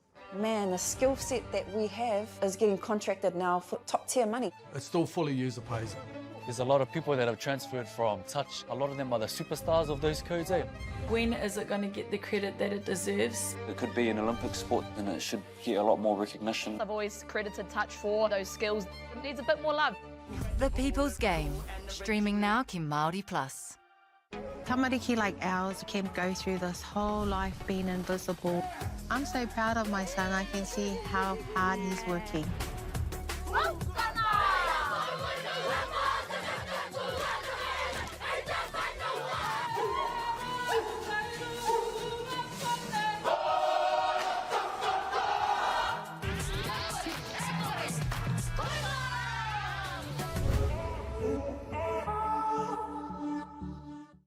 This is rhythm and legacy. This is harmony and haka. This is our culture on the home stage, loud and proud. Watch all 13 2026 Kapahaka Regionals, streaming live ki Māori Plus, me whakaata Māori. Hey, Stefano, look who's in the house. From the palm to the city, from up the coast to down south, stories told our way. How can you not be amped about that? Sharp as a tack, You're the mana mancha. deep as an ocean. Ahakoa kei hea koe, kei reira a Māori Plus. Hey, tēnā koe. Quick scroll, one tap, ka mau kua uru mai koe. Pause it, rewind it, play that part again, turn it up. This is Māori Plus. Get ready with me. Tō mātou reo. Kia te manoa rere, kia. Tō mātou puku hohe. So a lot of eggplant emojis there, matua. Aroha mai, babe. Tō mātou tiroha. Watch it when it suits you, how it suits you. What? I know. Stream it, cast it, carry it with you. Download Māori Plus on your devices. Whakapiripiri mai, whakatatatata mai rā. Kia Māori te tipua te tamaiti I tōna tai ao Māori.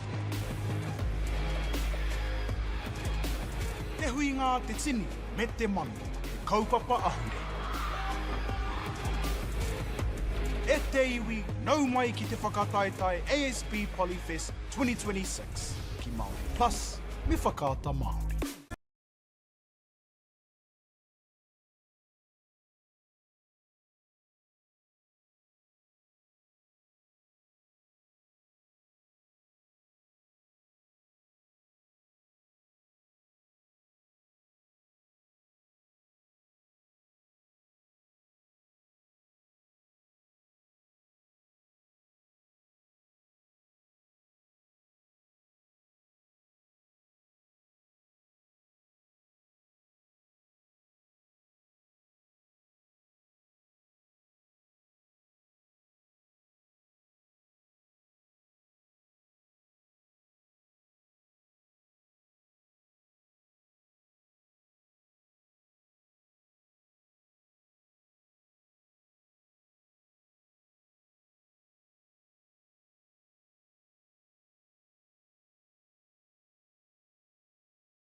Only getting started when it's midnight, keeping it tight. If a nigga wanna go to war, it can get dark, but we stay bright. Coming like a night, it's on sight. If it touch my speed, niggas around there wanna disagree when it's clear that I'm speaking facts. Man like me, you know I'm proactive. Never gonna stop till I see the big man's on flats. Hop on the front door, it's like midnight, midnight, midnight, midnight.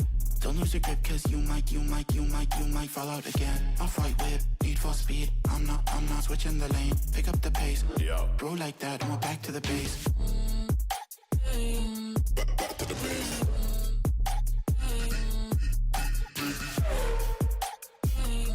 Back to the base. How I can never act. Been trying to stack up racks on racks. Boys in the back wearing all black, staying on track. Better show you gun, and that's on me. Out here getting this beer. If you work for the devil, better retreat. Coming too icy, come too clean. Could never move shady, ain't no feet. Shotgun, London, what's the outcome? You know, I'm a madman, just can't stick to the program. Raise up the heat, keeping the tension, shifting the gear to a different dimension. Red light, speed up, take off. Hop on the front door, it's like midnight, midnight, midnight, midnight. Don't lose your grip, cause you might fall out again. Off-white whip, need for speed. I'm not switching the lane. Pick up the pace. Throw like that, and we're back to the base.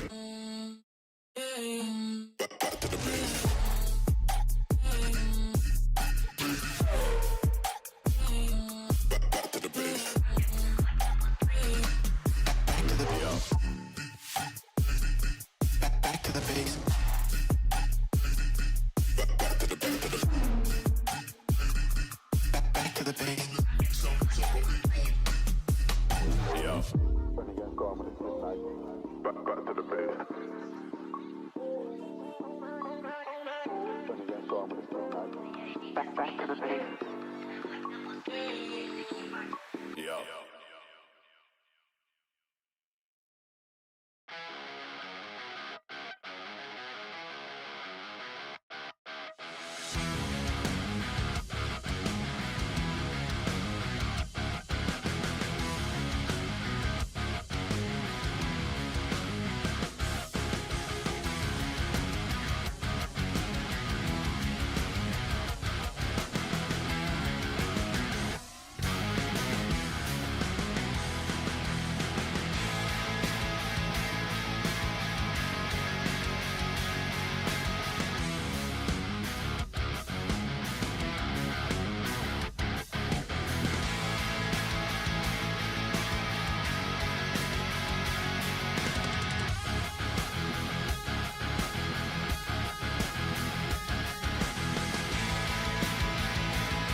Okay.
E te ti, e te tae hoa mā nau mai hoki mai anō, hono mai anō ki te Pāpāmoa ki tēnei Central Energy Trust Arena. Whakataitai a motu o ngā kura, te hākinakina poi whana te tau 2020 ko tau bi tōku ingoa nōku te maranganui, nōku te whiwhi. Te mātakitaki tahi I tēnei kēmu, me koutou katoa e hono mai ana I ngā hauwe whā o tō tātou nei motu. Kia ora everyone and welcome back to Palmerston North to Central Energy Trust Arena, the 2026 National Secondary Schools Competition for volleyball. My name is Toby and it's my privilege to watch this one alongside you all, joining in from across Aotearoa. Fantastic game coming up. Kei Wainganui a Waimea College rātou ko Hutt High School. Two teams lining up. Waimea College, Suta, Sean, Duplessis, Granger, Ashley Sean, Holly Sean, Seymour, Waimea, Teague, Mueller and Bortner. And on the Hutt High School side, Aberhart, Berry, Juliet Berry, Sophia Berry, Edhouse, Guerda, Karaha, Owens, Blackmore, Phillip, Tekin, Turner, Vo and Wang. Kinga Poirewa for the Waimea College bench, Holly Chandler, Tara Hope and Pat Sean. And on the bench for Hutt High School, Tāne, Kore, Te Huki and Christy Tia. Ianga tima erua, kia ana ki te timata. Koe nei te wāhi tuarua, kua ki te tātou I tēnei tima no Waimea, kei tēnei kōti tuawha. The second time we've seen Waimea line up on this court number 4. Of course, a fantastic win for them this morning. Pirangi tonu ki a pērā no wai, they'll be looking to do much of the same in this fixture. Mā rātou e timata kora te āhuatanga. And it looks like they will get us underway from the baseline.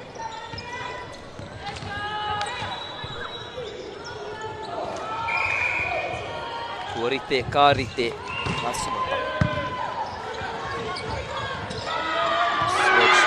Good strong start for Hutt Valley High School.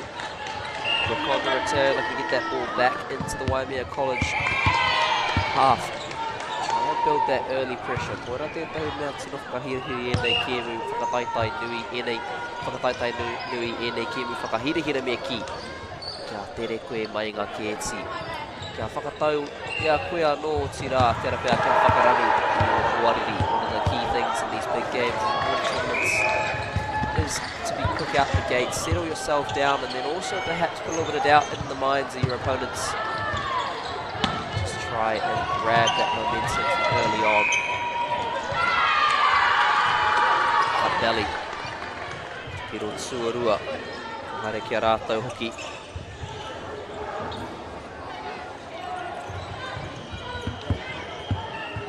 Tātou tokiri ana mō te pāko. Just waiting for the coach to finish giving his instructions here.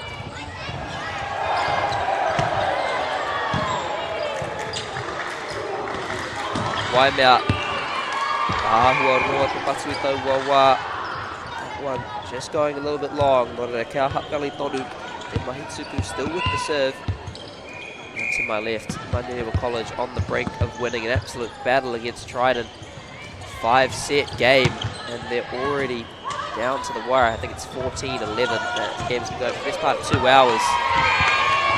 Looks like Orewa might just find the win.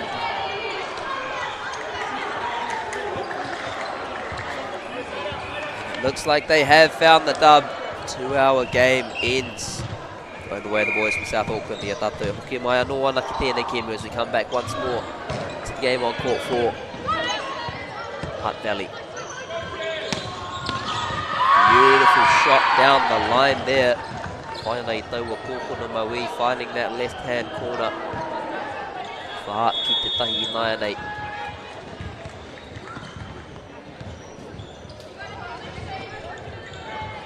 Poiwhana skills, bit of football skills as well.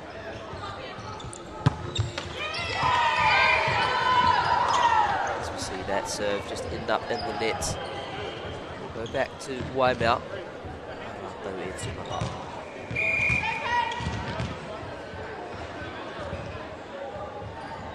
Te koroha mehe mea kua he. Kaihoa o ngā hākinakina nei. My apologies, I think I've been getting my sports mixed up, using Poiwhana football and Poirewa volleyball interchangeably. Believe it or not, I do know what sport I'm watching. Sometimes just don't know quite what to say. 9-8. Kia Hutt Valley tonu. Toa ana mā te tahi. Waimea e tingata. Switch it to that right-hand side there. Wow, mai te taha matau ki taha maui. Smashes it from the right to left. And the dab. Oh, wei, enei rangatahi katoa. Hoki ana ki te tau 2016. We've seen it from a few of the players this morning. Flashbacks to 2016. Do like to see it. 9-8. Now Waimea anō.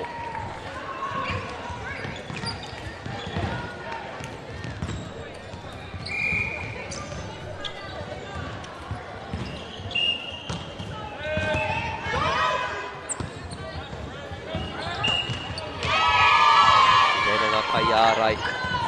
Kararui Aya, good job from the blockers there just to get up in the eye line. A couple problems. Don't earn the point.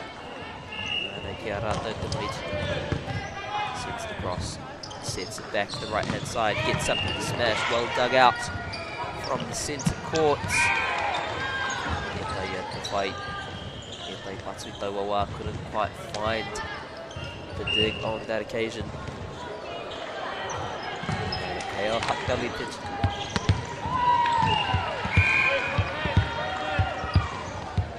E te mihi hoki ki ngā kōtiro, ngā wāhine o Western Heights. Ko noho tonu ki kōti nei hei āwhina. E whakahaere i te kēmu. And thank you as well to the girls from Western Heights. Stayed behind after their fixture to help referee this one. He tai ahota ko tēnei whakataitai mā ngā kaitāko ngā kēmu e whakahaere. These games officiated by fellow competitors. Waimea Patu. Rei ai ki te kai whakawā wā I te raina. Referee says that one took the line with it, so it will go the way of Waimea. Serve.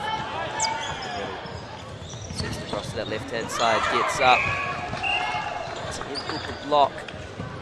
Does come down on the Waimea side, no reira kia Hutt Valley anō.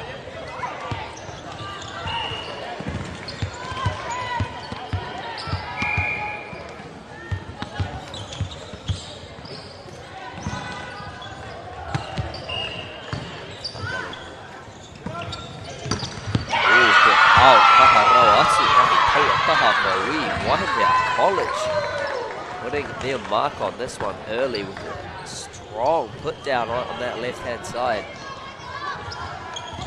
Pāpāmoa, Hutt Valley High School.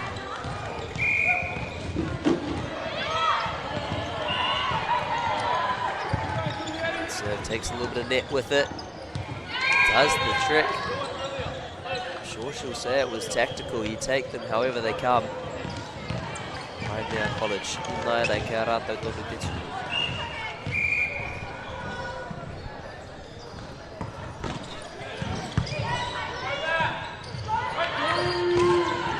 Keep that ball alive just in front of the net there.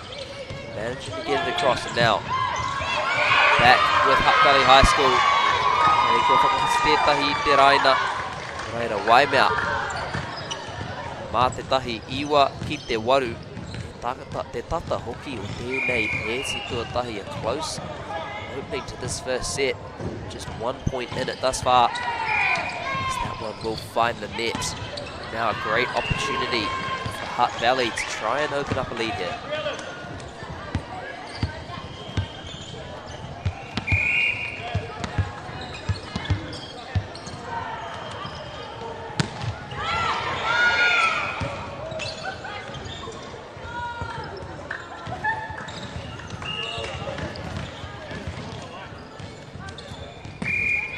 Waimea. Rātou te tuku. Yeah, to that right hand side, getting it over, diving, couldn't quite get it to go.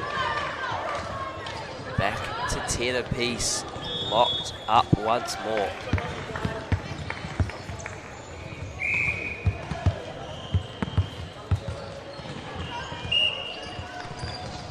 Hutt Valley e timata.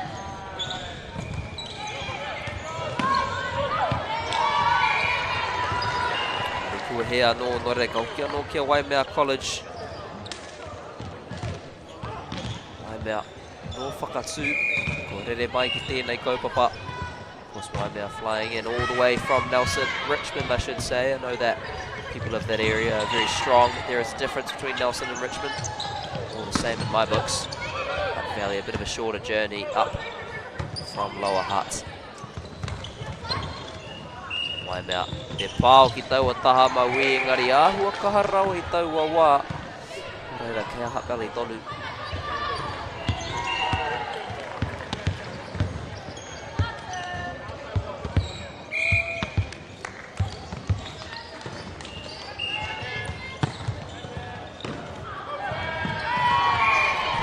Poirewa atu, nā Hutt Valley ki taua taha maui, lovely serve from Hutt Valley out to that left-hand side. Nothing doing in terms of a return.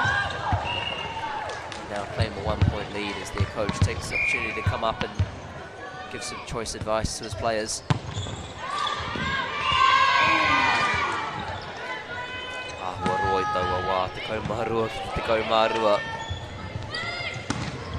Once again, a game of serves here.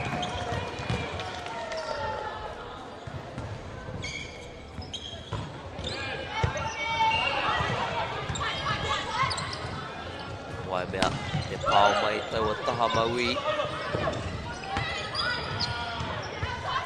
The ball alive, setting it up. Coming across for the smash.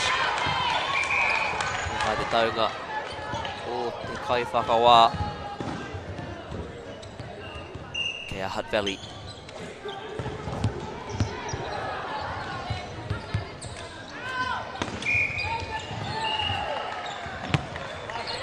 Wainganui. Sends it up the middle. Set. Smash. Aotearoa atu. Keep their Aina down the line. Sharp chance there and took hold of it. Aina te kaumātoru. Te kaumātoru.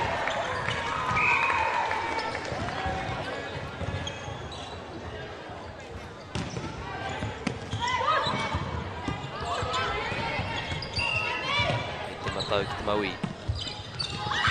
Sharp stuff there. Te mahi tinihanga, bit deceptive. Tāhua nei te whakarite ia ki te pāo engari. Te patu mohe me ki taua taha maui. Look, she was sitting up for the smash. Went for just the soft hit towards that left-hand side. Deceived me. Deceived Hutt Valley. Anō Waimea. Naya nei mā te rua. Ka rātou tonu te mahi tuku. Now by 2, still with the serve. Perhaps looking to open up a little bit of a gap here.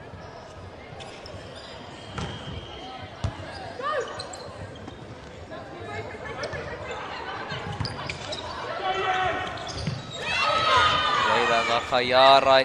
Oh, Waimea, lovely blocking work from Waimea up at the net.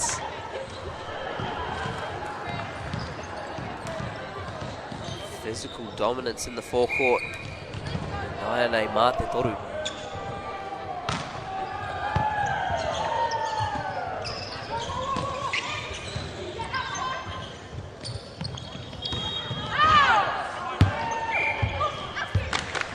Naya nei.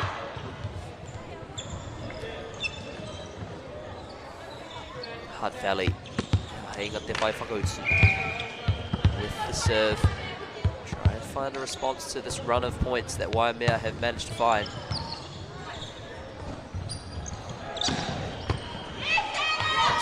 Maui ka haere ki muri. Kia Waimea anō. Te kaiako, te putana I te pai. Ei whakatena tēnā pēr I ona kai tākoro. See the coach coming off his bench. To give some gentle encouragement to his players, perhaps some polite words of wisdom. Now Waimea look to set and go through number 44, Hayley Bortner. That beautiful interplay from their front three. Number 9, Hannah Granger, Bortner in the 44, and Ashley Sean, the number 10. Proving an absolute menace. Mete Tsuku Kite Raina, number 11, Holly Shot, not to be outdone with the line finder on the serve. Absolute laser.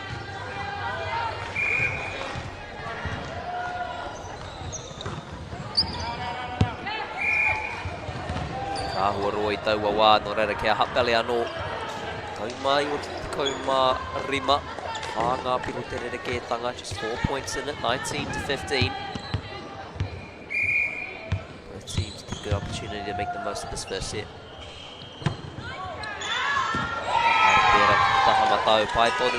That one goes just out to the right hand side. Nora hit it.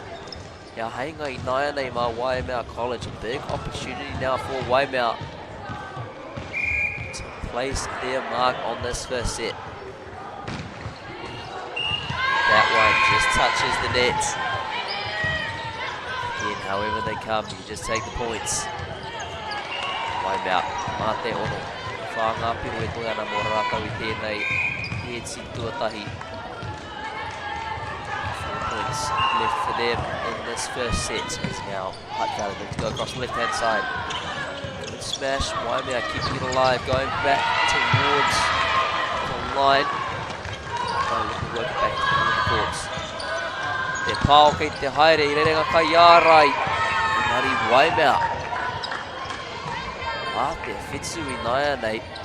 Now up by 7. A fantastic opportunity for the girls in yellow and green to take this one out.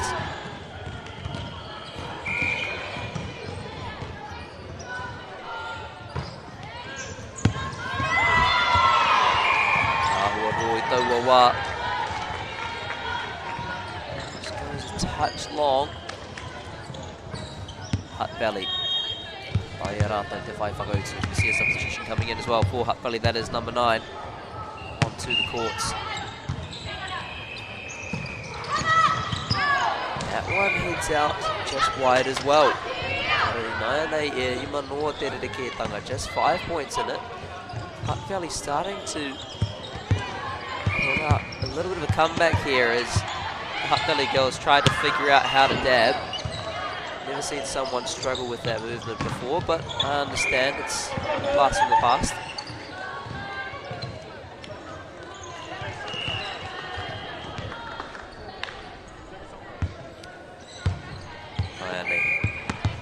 Hutt Valley high.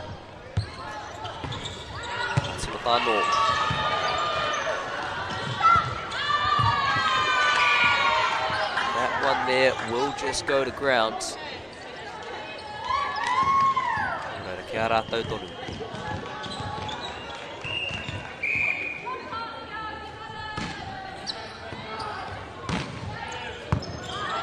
Takes it out, sets it up, looks to drive. I reiranga kai ara, engari rere te poro. Ki te taha matau no reira I naia nei. Whānoiho, just 4 points. Waimea need 2, but Hutt Valley don't want to give it to them. That one does just go long. Set point for Waimea. Can they capitalise and close this first set out?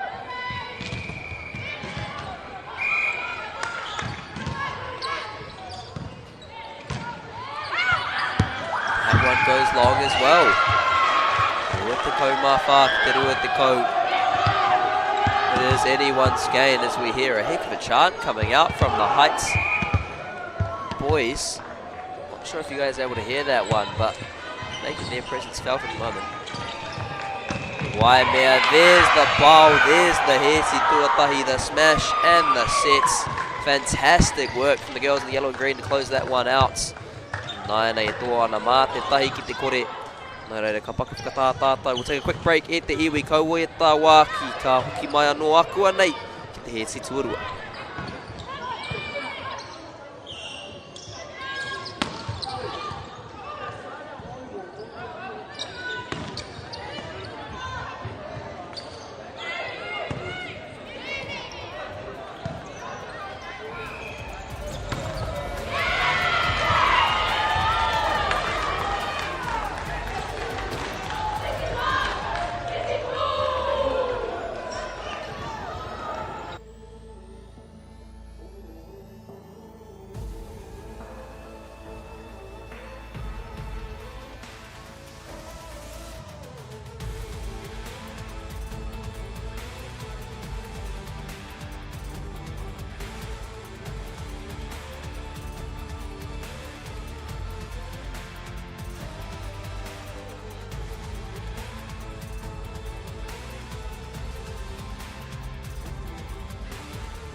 No mai hoki mai anō ki tēnei kēmu hika aro atu kei Wainganui a Waimea College rātou ko Hutt Valley High School.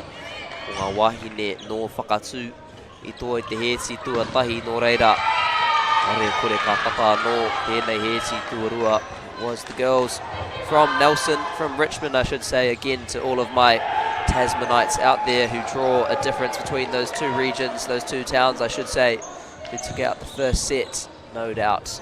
Another close fixture, close set in this fixture I should say to come. So we see Hutt Valley to get us underway.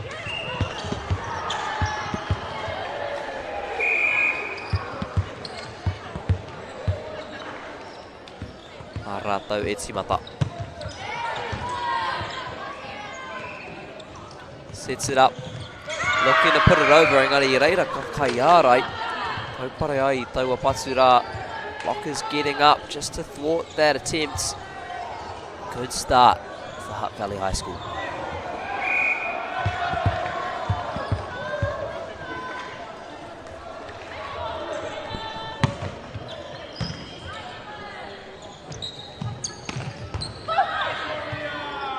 Hutt Valley. Haere no ki te Hamaui. Sending that once more to the left-hand side. Now the smash. Engari te mahi ārai nā te nama waru. That was number 8, Courtney Duplessis for Waimea College. Getting up and shutting it down.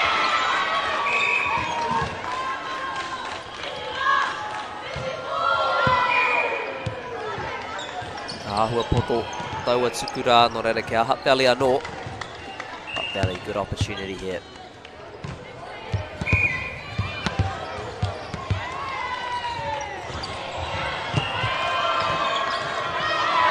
Good serve there, putting the pressure on up the centre of the court from Hutt Valley. Toru ki te tahi, kia rātou tonu.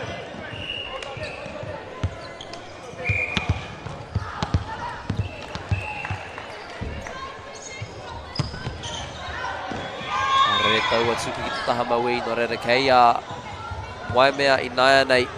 Ia te nama whā te kaumā whā Hayley Bortner. Huru mai ana ki te kēmu, that serve going out to the left, and it is the number 44 for Waimea being injected once more into the game. Fantastic work at the net in the first set. As now Hutt Valley set up the pile, the smash, I reira ngā kai ārai. Keeping the ball alive, Hutt Valley, fantastic work. Doing a good job of thwarting that threat, but it is relentless. Kate Denesi, nā Waimea College. Rātou anō, it's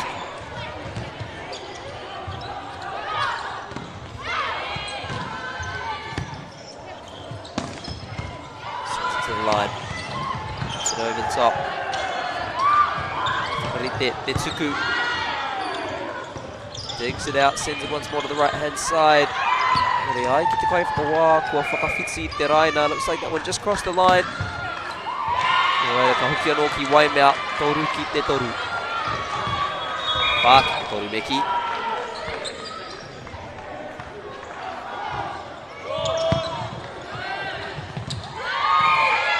Ana pai tera, te ruku me te kere, engari āhua poto rawa no reira Waimea.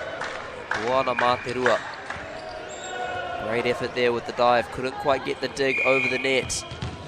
And it is Waimea by 2. Sending that one up the line. Hutt Valley. Sending back over to the right hand side. Ai ki te kai whakawā I tika. Referee says that one just kissed the line, so it will be with the girls in white and black.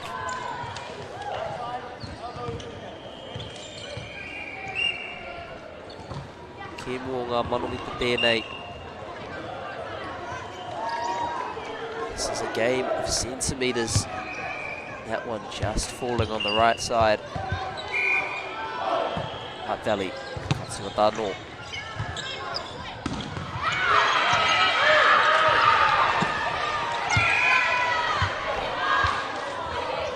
Waimea. Kahatono na ki te neti. Still strong up at the nets. But ai ki te kai whakawā, te rapea kua he. Ia te karanga.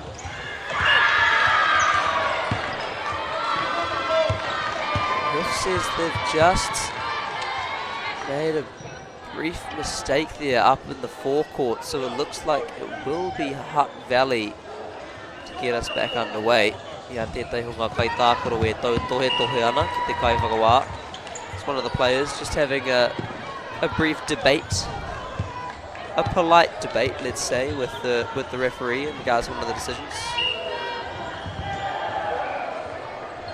Nga tima e rua whakamahi ana I te wā. Bit different use of the time here from the two teams. Hutt Valley having a brief strategy moment. Waimea taking a dance break by the looks of things. Two very different strategies on display.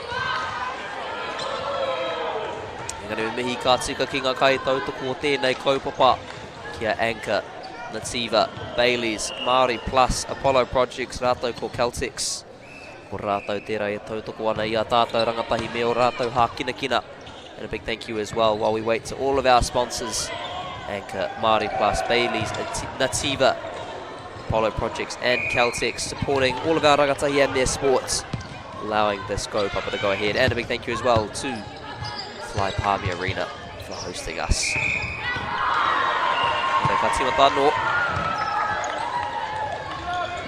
Waimea looking to get it up at the net. That one just going out the side. Norari Naya nei Hutt Valley. Drawn level once more. Marato e tuku. Tuki te taha maui, sending it out to the left hand side. Te pao kei te haere, looking for the smash. I ranga kai ārai. Kaupare ai taua patura. Blockers doing well to get up. Fought that one. Hutt Valley. Rei kua hea no. Waimea ki te neti. Awa whakaapapa nei nei he I tēnei wā that mistakes at the net just starting to stack up a little bit for Waimea. So they look to set it once more. With the pile from that left hand side. That one just finds the nets. Back with Waimea will be the number 12, Madeline Seymour, to get us back underway.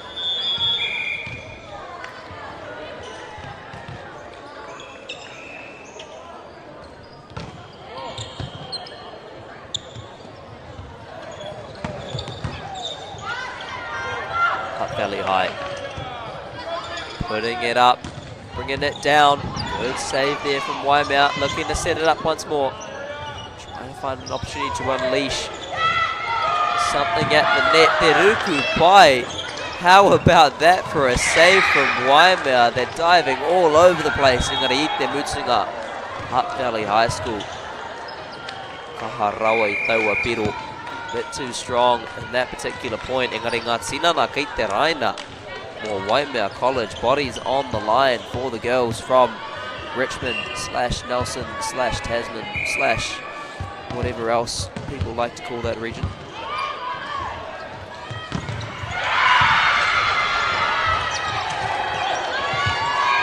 East Motueka is what I would call it, is now Hutt Valley High School. Keeping this game nice and close, not letting Waimea get away on them, as that ball does its best to run away. Ngana koki mai anō, te ahua nei mā te number te kaumatahi e timata, it'll be Holly Sean to get us back underway. Pops it over. Te pao mai taua taha maui. Managed to get the smash on that left hand side, keeping the ball up. Were Waimea back in the Hutt Valley half. Tuku tērā ki te neti, no reira kia Waimea anō. Atima e rua. Whai ana I o rātou Pitsi Meki. Both teams starting to find their rhythm. Longer points, more smashes, better setting. Starting to get settled. That serve a little bit too strong from the baseline. Nothing doing for Hutt Valley High School. Inaia nei mā te rua iwa ki te whetū. Titano. Karere tērā ki muri. That one will just fly out the back. Kano ki te tima I te mā me te pango. back with the team in black and white. Atukua no.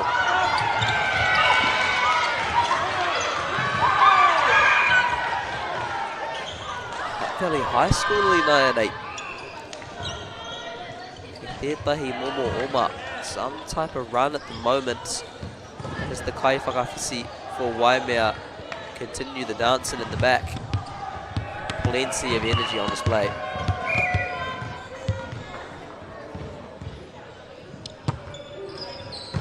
Waimea, dig it out, pop it up, put it over.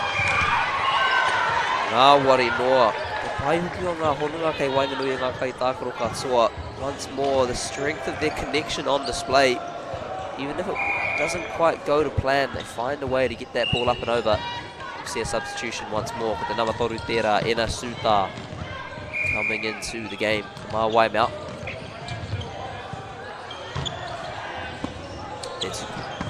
Te whakarite. Te pao. Great save from Hutt Valley, keeping it alive across to the left-hand side. Good dive as well from Waimea. Hutt Valley, a fantastic job there to keep the ball in play. And now Waimea, te pao ki taua koko na matau, te ira katsi nā te nama te go Ashley Sean. Putting that one in the right-hand corner. It was a long passage of play. Hutt Valley keeping that ball alive. Ngari I ki Ashley Sean, kōna whetera e hoa mā. So that one will go long. Ai anei. Kau mātahi ki te iwa.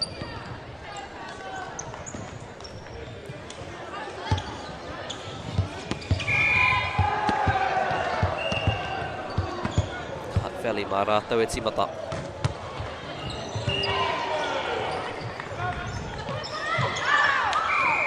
Taunga o te kai whakawā I waho. Referee says it was outside. Reira ka timata anō. Hutt Valley High School.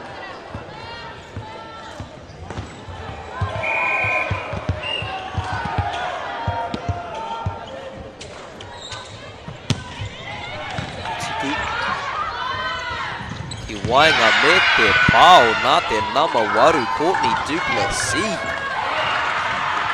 Mai I ngā kapua ko te ahua nei. From up in the clouds, absolutely slammed that one down towards the right hand side.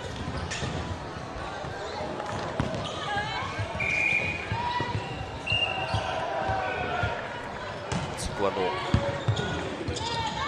Nekeri digs it out. Good set, good smash as well. Te Kaumarua Madeline Seymour.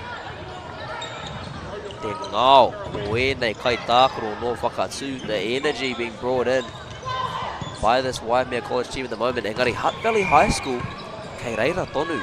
E rua noiho te rerekētanga, just 2 points in it. Hutt Valley High School just keeping there. Another good job at the net, mai te nama iwa. Hannah Granger. Waimea starting to find some rhythm, but Hutt Valley not letting it get away on them.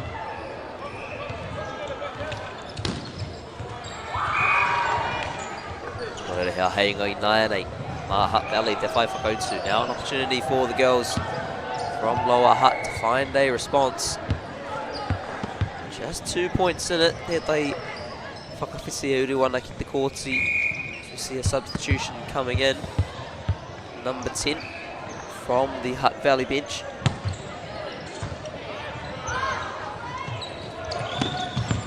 Puts it up, slams it down. Lovely little 1-2 play.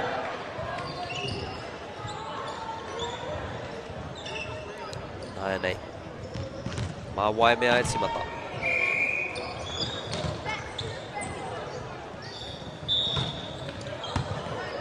Puts the ball into play. Sets it once more. Look to put it up the line. Engari, ai ki te kai wa wā. Ki waho I te raina I tau wa wā. Referee says that one just outside the line. Korere mā Waimea anō e timata. Kauma Oro ki te Kaumarua, just 4 points in it. Setting it up to that right-hand side. Bit of work to get it back into play. Do they have a smash? They do. Finding a way to put it down once more with the number Warutera. Courtney Duplessis. Waimea College. Tino kaha ki te netsi a ko karangatia tētahi wāhiki e te kaiako o Hutt Valley High School. Rima ngā piro te rereke tanga I nai nei kai waiganui e nei tima e rua. Quick thank you to all of our amazing sponsors while we wait for the two teams to have their respective conversations. E mihi nunui ana kia Anchor, Māori Plus, Bailey's, Nativa, Apollo Projects, Caltex. Kia rātou kāsoa, mei kore ake rātou e kore tēnei kaupapa e tū. Nō reira e kore te puna o ngā mihi e mimiti kia rātou kāsoa.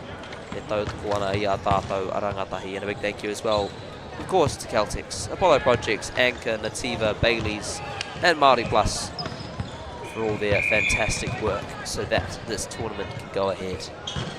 That's Waimea once more get us underway from the baseline. Flying across. Managing to get it up. Reira hooking ngā kaiarai. Reira Hutt Valley kia rātou tonu. Te mahi tuku with the serve.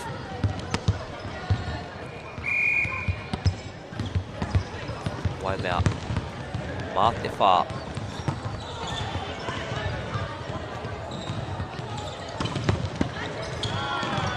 Looking to put it down. Was Hutt Valley High. Keeping it in the air.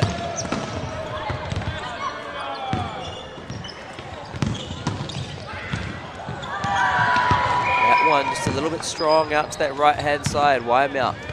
E tai e rātou te hoki taua, whakahoki taua pōro rā no reira Hutt Valley. Kia noa nei tēnei hēti tuarua. Kaumā whitu ki te kaumā whā.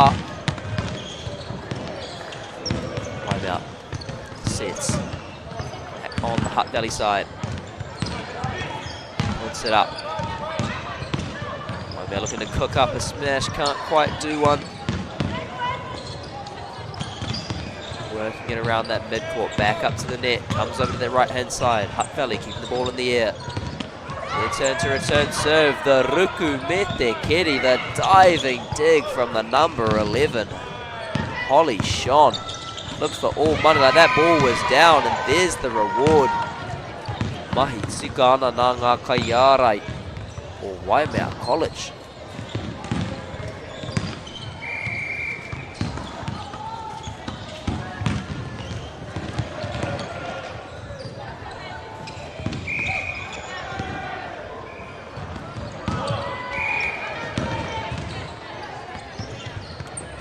Hutt Valley 9-8.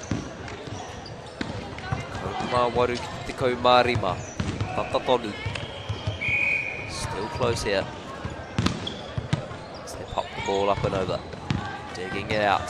Pops it up. Looking to slam it down. Te haere taua pōro ki te taha maui. So we see a substitution e ui mai ana I te pai o Hutt Valley High School.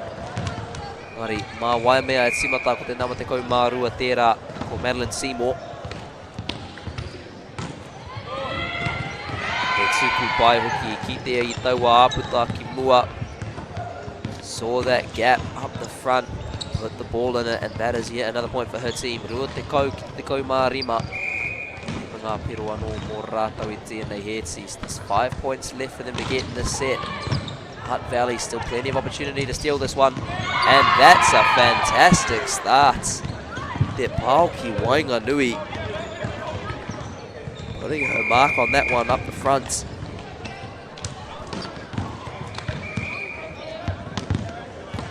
Tai whakawhetsi e tatare ana ki uru atu ki te kēmu. Te nama rua te kau. Mā waru tērā. O Teague. Rawa ko te nama whitu ko Georgia Sean.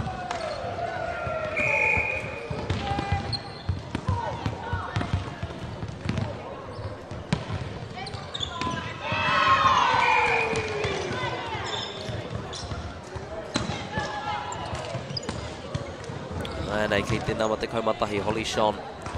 Whāngā pero e toi ana. Tēnei he hiti mō rātou. Just takes a touch of the net, gets over, getting up with the block. Takes it out, sets it up, coming through with the pole. Beautiful work at the net there from Waimea. Hutt Valley, fantastic returning work. Waimea kept getting that ball up and getting it down, but Hutt Valley would not let it go to ground. That is fantastic stuff from the girls in black and whites. Naenei mā rātou e tuku. Tuki Wainganui. Reira ngā kaiara, engari I reira hoki te nama iwa ko Hannah Granger. Little 1v2 action, engari I te muturunga ko ia te kaitoa. Tētai whakawhiti uru ana ki te kemu I nai anei ko te nama whātekau mā whai, hare ana ki te pai. Te nama toru, Ena Suta.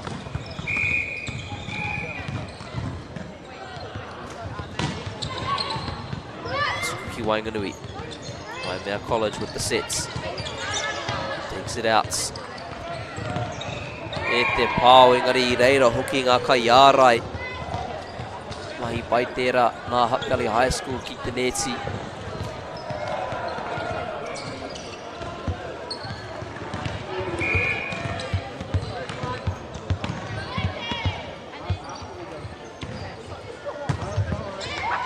Tērā ki te neti anō.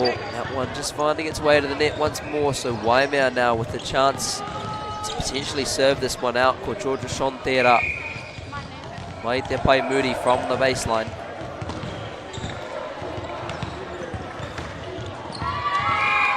Tuku tērā ki te neti hoki. Me rua ngā whakawhiti uri mai ana I te pai o Waimea ko te nama te kau. Rawa ko te nama te kau mā rua. Ashley Sean. Rawa ko Madeline Seymour. Tētahi whakawhiti nā Hutt Valley High School. Te nama te kau tērā, nā kai koe rua. Āpiti ana I etahi waiwai hou ki o rātou tima, o raua tima me ki, just adding some fresh legs to their respective teams. Waimea looking to close this one out. Hutt Valley looking to pull it back. Te pāo! Nā te nama iwa Hannah Granger. Gets up and puts it down. Koira te piro heti. Well, Waimea College, that is the first set point for Waimea College. What can they do with it? Ka tuki te neti anō. Reira kia Hutt Valley.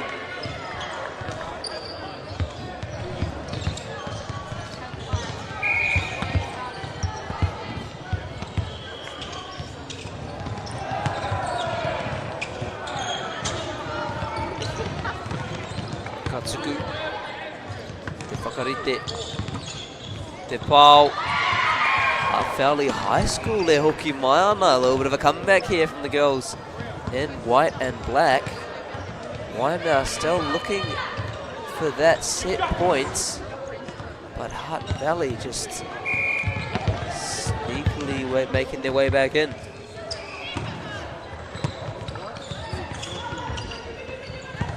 What a save that is from Waimea College. Look for all money like that ball was going out. Kept it in. I reira ngā kaiārai te ruku. E rua ngā pero te rereketangi naenei. Just 2 points the difference now. Waimea can't find a way to close this one out. Hutt Valley will not let them do it, as we see here. Wā hiki kua karangatia I tō rātou kaiako. Not a surprise. The timeout called by their coach. Looked like they had this one in the bag, but Hutt Valley High School out of absolutely nowhere. Piling on the pressure. O reira ia ngā kaiako e whakatena tēnā ana e koro ana ki o raua tima. Me mihi anō kātika ki ngā kai tautoko o te kaupapa nei. Kia Anchor, Māori Plus, Bailey's, Nativa, Apollo Projects, rātau ko Caltex.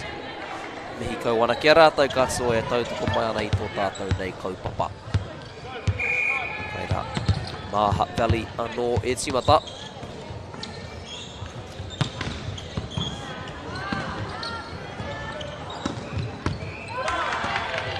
Keri, me te pāo, takes it out, Waimea.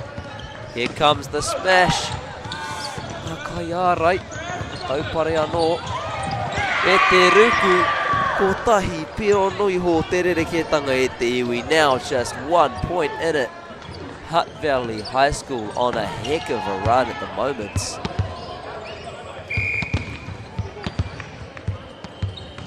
Waimea, can they close it? Ka tuku taua pōro ki te neti, no reira kia Waimea College te heti tuarua. Waimea with the second sets. Engari kau e tā wāhi e te iwi, do not go whai e te iwi, ka hoki mai a koe nei mātou ki te heti tuatoru mai te Pāpāmoa.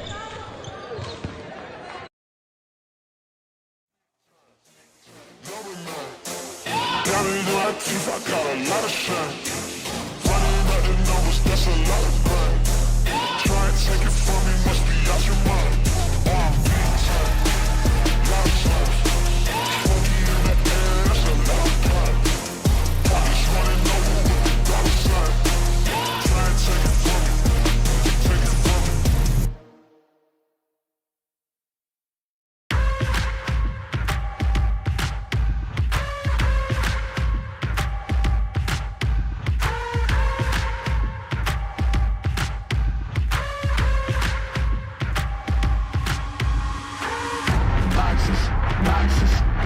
Fit in the boxes. Stop it. Quitting was never an option. Exhausted. This passion is never exhausted. And you cannot stop it. Nah, you cannot stop it. I had to switch up the flow, show you the way that it go. God is good, but his life is hard. But it gets better when you grind it smart. I'm just really trying to leave a mark. We tired of being who they say we are. That's the baton, we gon' take it far. Tau mai hoki mai anō e te iwi ki te Pāpāmoa ki tēnei te heti tuatoru. O tēnei kemu hikaro atu kei Wainganui a Waimea rātou ko Hutt Valley High School. Welcome back everyone to Palmerston North. This is the third set of action between Waimea and Hutt Valley High School. An exciting game thus far. Waimea e toa na mā te rua ki te kore. Engari te tata hoki o taua heti tuarua. Yes, Waimea up by 2, but an incredibly close set just gone. Hutt Valley in the end only winning it by 2 points. Rua te kaumā rima ki te rua te kaumā toru.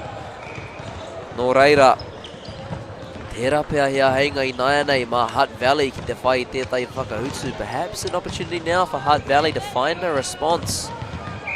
Work their way back into this one.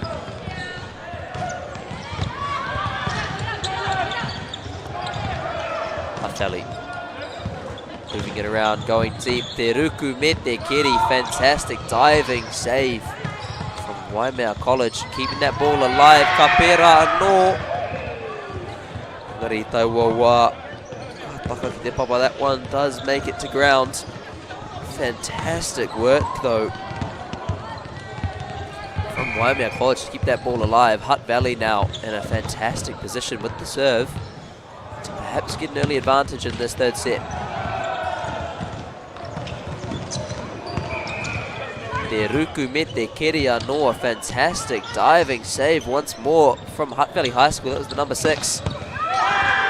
And keeping it alive. Hutt Valley bringing some sort of energy into this third set. They are looking like a whole new team. Look to just get it over. Waimea looking to set up. Can't quite get the smash away. Ngari ka roa rawa taua pāo. That smash just a little bit long. Nō reira kia Waimea anō.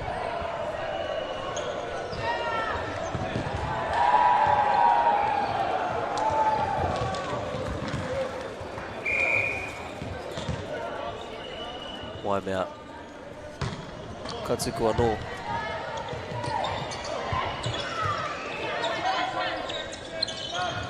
Te pāo me te pai Waimea College. Kare ko mai, kare he ko atu I a rātou kei te neti. They are putting on an absolute display up at the net at the moment.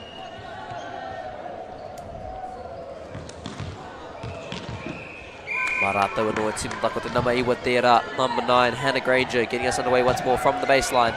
Putting it up the line in a beautiful service as well. Absolutely piling on the pressure right now are Waimea College. Hutt Valley. Ka re rawa rātau e tuohu. Looking for the smash cross court, can't quite find it. Nō reira I nāia nei Waimea mā te toru whā ki te tahi. Te rongo rātau I te wairu I nāia nei engari pērā I te hēti tuarua kare kore.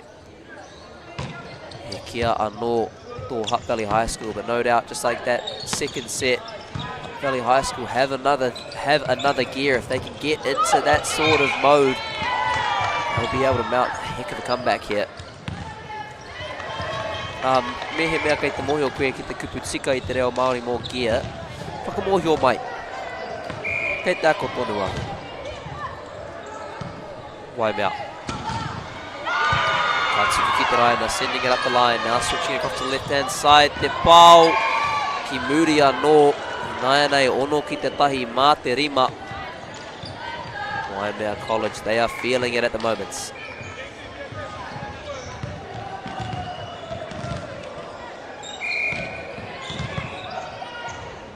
Katsuku anō. Sends it up the line. Keeps it in the air. Digs it out. Ka poto rawa no reira I nāia nei kia Hutt Valley High School. Anei tā rātau āheinga te whai whakautu. This is their opportunity to find a response. Such an important set for them. Can they make their way back into this one?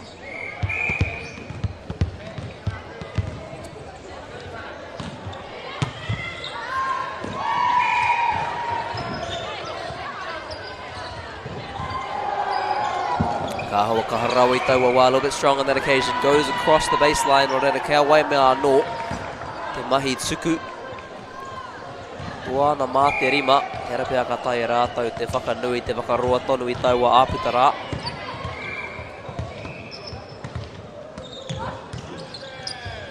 Set that one up.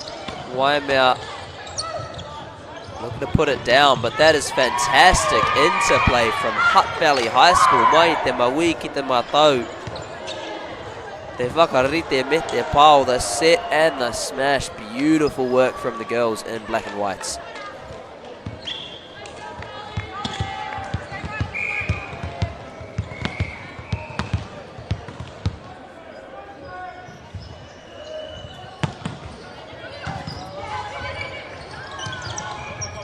Send that one up over the top. Pao kei te haere, reiranga kai ārai. Defenders were up for that one. Weren't needed in the end.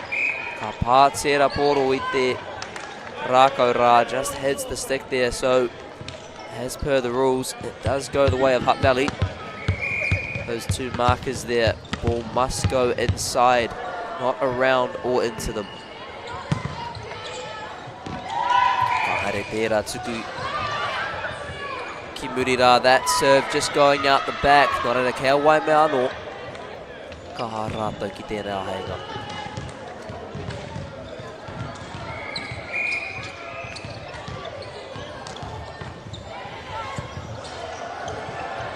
Tetsuku digs it out. Plenty of work for Hutt Valley. Fantastic save there. Running out the back to keep that one alive. Te pao mai wainga nui engari. I reira ka iārai, whakararu ana I aia, nō reira. Kia Hutt Valley anō. Whakawhiti kei te haere mai te pai hoki, ko te nama whai, uru mai ana ki te kēmu nei. Māna e tuku.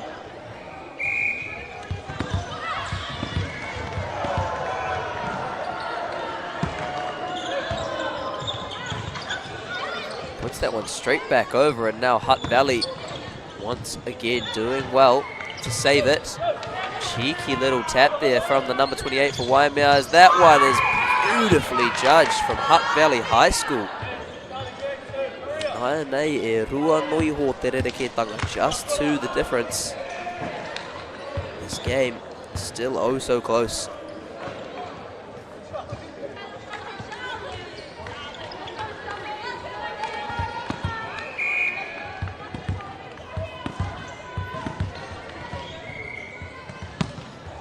Guano takes it out, puts it up, puts it over. Oh, just flying out towards the right-hand side. Hutt Valley, their save game has been absolutely impeccable. No matter where that ball has ended up, they have got it back. Engari Reira, Te Pau, Ngā Waimea College. Me te kani hoki hei whakanui, and a little dance break to celebrate as well. Hako te aha, ka mauria mai te ngau e nei rakatahi.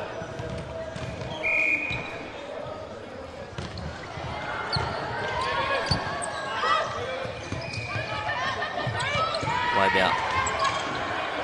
Tukanui te pōro ki te taha. O Hutt Valley I reira ngā kai ārai. Hutt Valley with all the answers up at the net in this third set.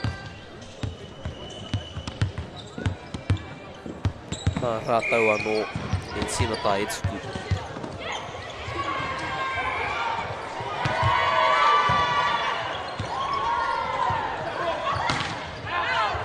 Roa rawa. Koreri nai nei ko tahi noiho. Te rereketanga now just one difference.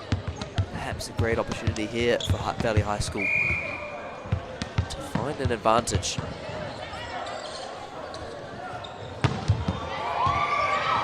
Great serve. Waimea do well to dig it out. Even Hutt Valley weren't going to save that one. Smisi tētahi kai whakawhiti. Uru mai ana ki te kēmu nei, ko te kaumā toru tērā nama, 13. Floor Waimea.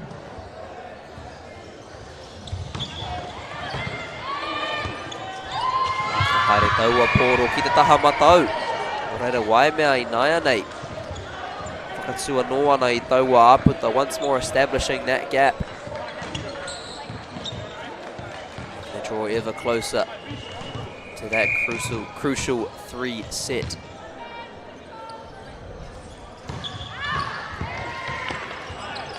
Hutt Valley keeping the ball alive. Great opportunity now for Waimea to set this up. Comes in with the pau. Couldn't quite get the save. Beautiful set, beautiful execution from Waimea. Tino tata Hutt Valley. Very close to getting the save there. Engari I te mutsunga. Kia Waimea tonu. Te kaumārua ki te waru e whāngā piro te rereketanga te āputa kei Wainganui a rātau.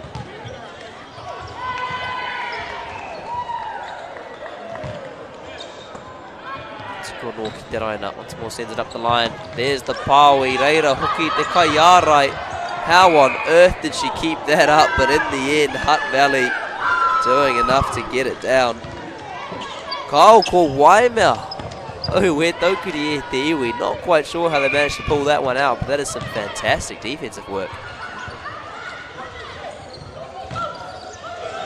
Once more. Bread and butter up the line. Tricky stuff there from the number 2. Saw the gap, kai Wainganui I ngā kai ārai. Me te patu mohe, a soft little touch just finds the space. Pīroa no ki a rātau.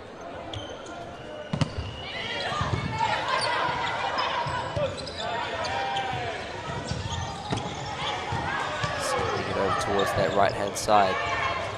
Waimea forced to just put it over. Can Hutt Valley now set it up? They cannot.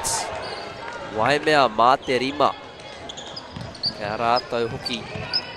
Te mahi tuku. Ko te nawa rua te kaumā waru tērā Siena Teague.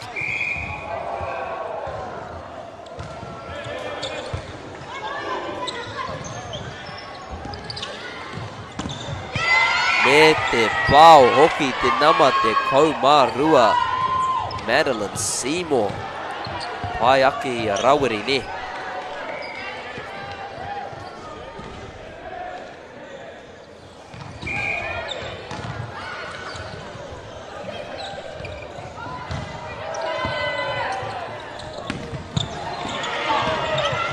Reira ngā kai ārai, engari kaha rawa.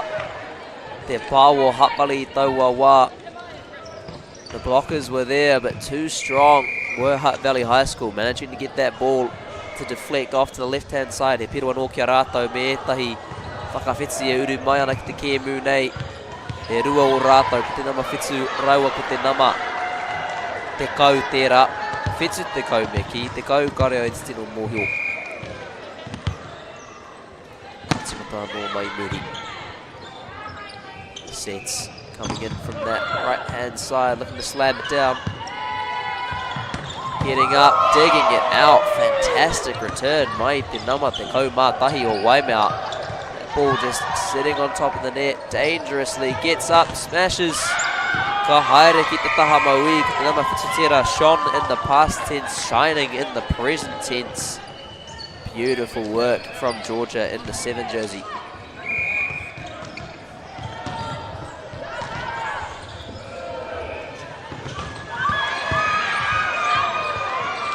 Puts it up.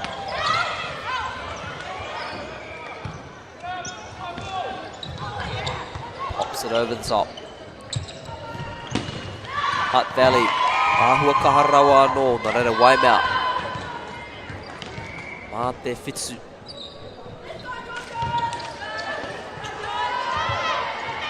E waru ngā piro mō rātau te tō I tēnei kēmu. Just 8 points needed for them to take this one out. Hutt Valley, we saw it in the last game. You can never count them out. When they find their rhythm, they can come back from anywhere. The Kaiarai met te Ruku hoki, a lovely diving attempt trying to keep that one in. Can't quite do so on that occasion. Waimea I Naianei. They can sense something here.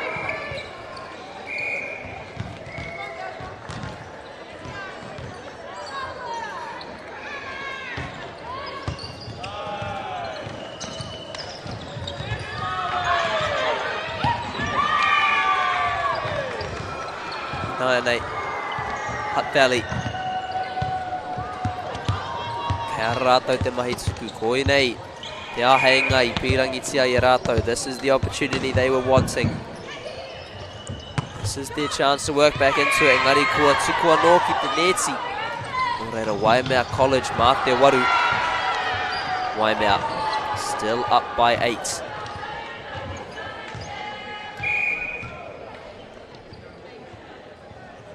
Tuku anō, ka tuku ki te neti. Ngā te me e rua e ahua rarewana I tā mātou I tā rātou mahi tuku.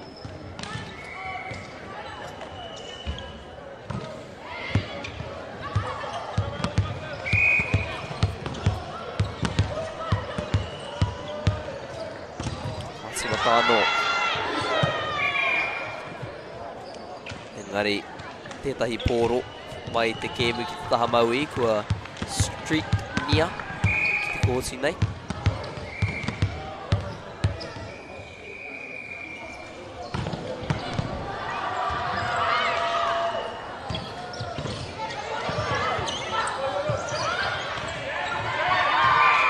Hutt Valley nai nei. Hoki mai ana. Pēra I te heti kua hipa. E kore rātau e tuohu. Ka whawhai tonu rātau ake. Kora tētai kiwaha, tētai wake tino kiwaha, kaua e mate whike me mate ururoa, one of my favourite Māori kiwaha. Do not die like an octopus, fight like a shark. Gotta say myself, I'm actually a big fan of the old octopus, so I don't want to belittle them too much, but such is the saying, kare kore ka ururoa hoki, Hutt Valley High School.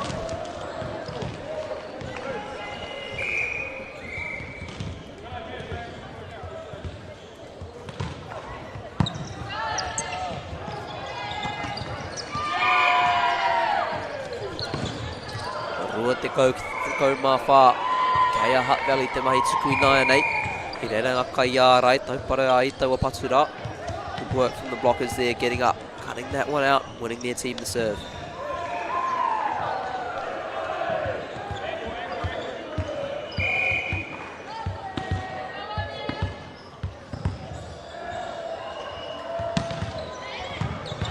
Digs it out, puts it up, spikes down.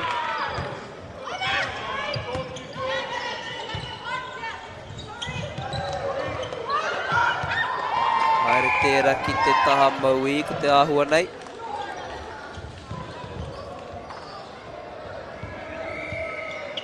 Ai ki te kaiwa wao. Āna I waho. Hata Whakaroraua, they had to have a think about it, but they have decided it was out. And it will be Waimea. Hutt Valley doing a great job keeping that one in play. I reira ka iara engari pai tonu wa Waimea with their friendly fire hooky. Kicked it into her own teammate there. Looks like everything's okay between them. Mā te kaumatahi e Timata, looks like it will be number 11, Holly Sean, to get us underway. Oru ngā piro, kia toa rātou I tēnei hēti. Hare kotsukua no ki te neti. Accidental rhymes, but the essence of what I'm saying is that 3 points are needed for Waimea. That one just going into the nets. Can they finish that one off?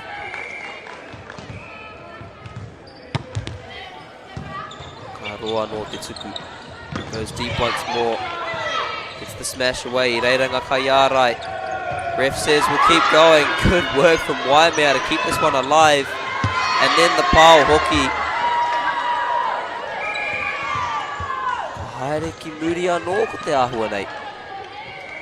Kaui tika. Lovely work. E rua ngā piro anō. Just 2 points needed for Waimea College.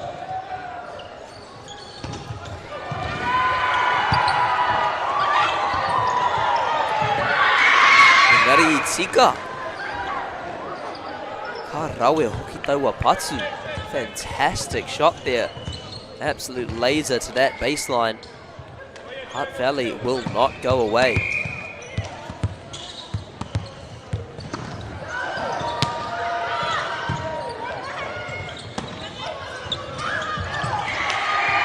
Te ārai. Hutt Valley mounting some sort of comeback at the moment. Kaha rātau I nai anei.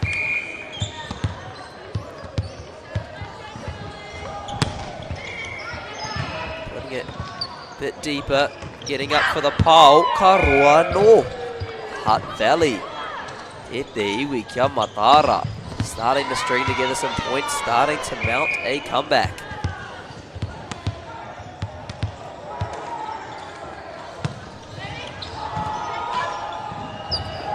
Ball in the air, Waimea kua āraitia anō. Once more blocked, coming across that left-hand side. Change of angle. Oh, where taukuri e. Te patu ki taua taha matau, and the strike to that right-hand side. Looked for all money, like Waimea were going to waltz to the end of this one, but Hutt Valley are putting on some sort of comeback at the moment.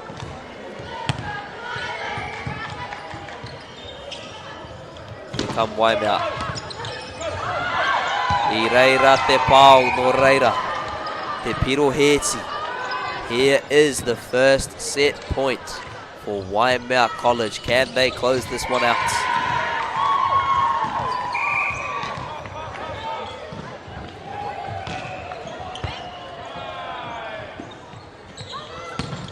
A big smash from Hutt Valley High School. Te pau nui rawa atu. Just when it looked like Waimea College were going to put the full stop on this one, Hutt Valley High School get up with a shutdown of their own.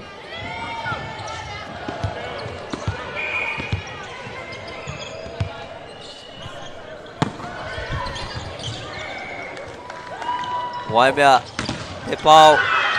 Ora tonu wana Hutt Valley. Hutt Valley still living. Ka roa rawa. Hutt Valley High School. E hoki mai ana anō.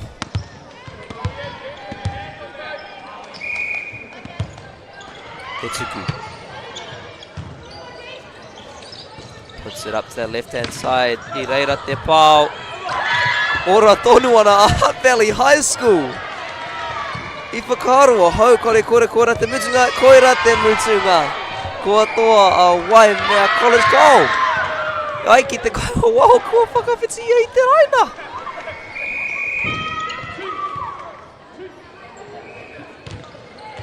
Koira te keme ui whakaroa hau kore no ki mutu. For a second I thought we were still going. Are we still going here? Wahiki.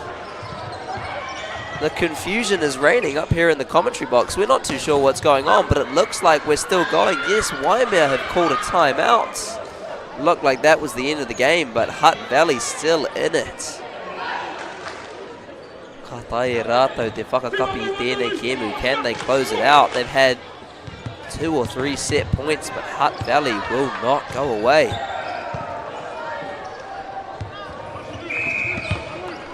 Match point once more for Waimea College. Can they do it? Can they close it out?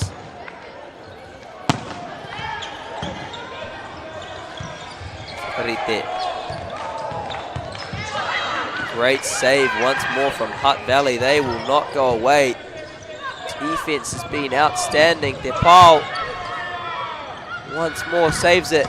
Gets up, smashes it down the line. Tēnei kēmu. Rua te kaumā whā ki te rua te kaumā toru.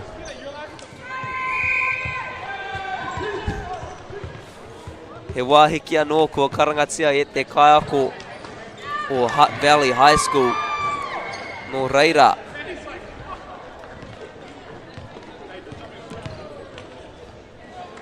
Ka haere tonu. Tēnei kēmu. Rua te kaumā whā ki te rua te kaumā toru. 24-23. Reads the scoreboard courtside. Engari he whakawhiti kei te haere mai te pai o Waimea. Waimea just trying to find a way to close out this game. Ka haere tau waporo ki te taha matau. Engari, kua tata rau atu te kēmu nei. Such a close game. Hutt Valley High School have fought oh so hard. In the end it reads 3-0, but a close fought encounter I te mitunga ko Waimea College ngā kaitoa. No reira, kaua e tā wāhi e te iwi. Do not go far e te iwi. Ka hoki mai anō ākua nei ki te Pāpāmoa.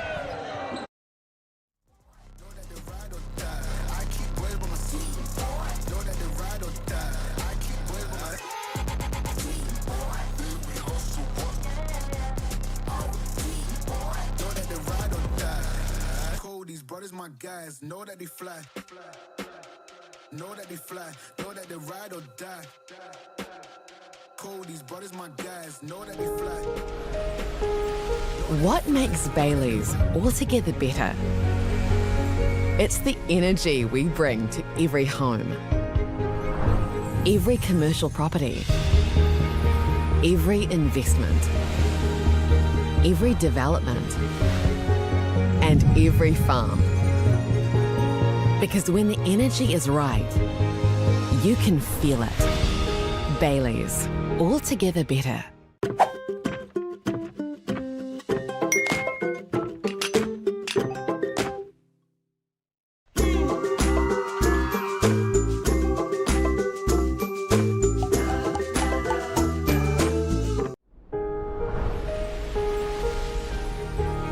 What makes selling with Bailey's altogether better?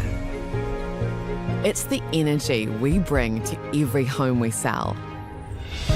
Enhancing and lifting the energy of your home to achieve the best possible result.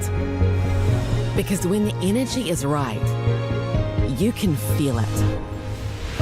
Bailey's, altogether better. Want to catch a fuel bargain with Caltex and Supergold? Scan your Caltex app, Flybys or Airpoints for 6 cents off per litre with Pumped. And show your Supergold card for an extra 2 cents off. Ah, feels good. It's time for action. We are working to reduce the impacts of climate change. Because nature is not a resource, it's a collaborator. Nativa, leading with nature. Hi, Aotea. Ko tahi ati. Nei haro.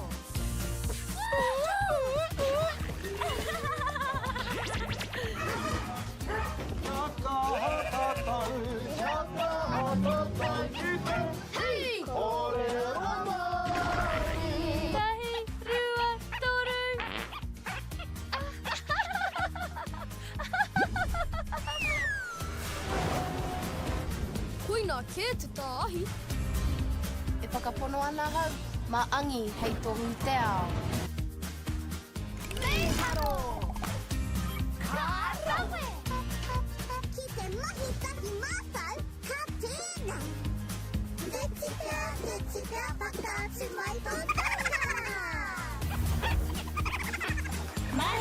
Sikana.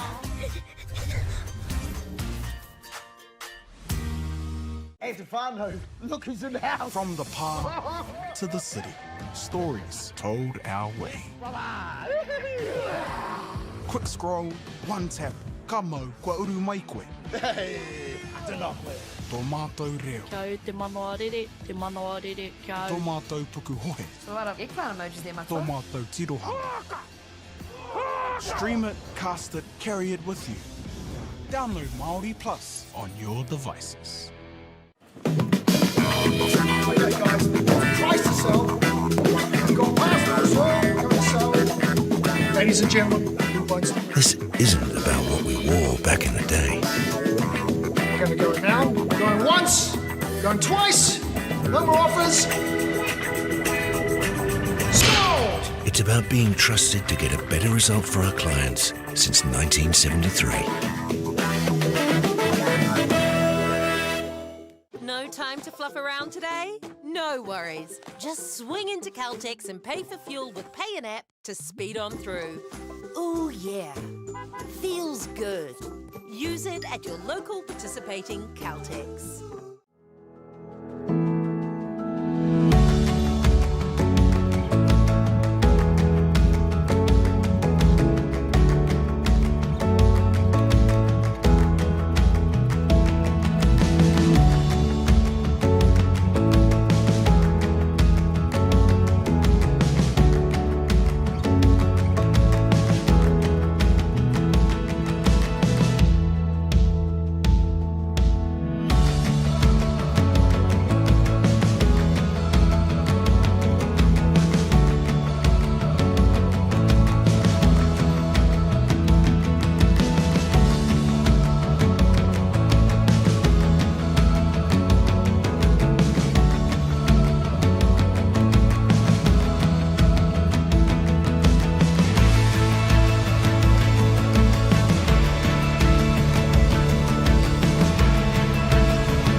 when I'm on the scene.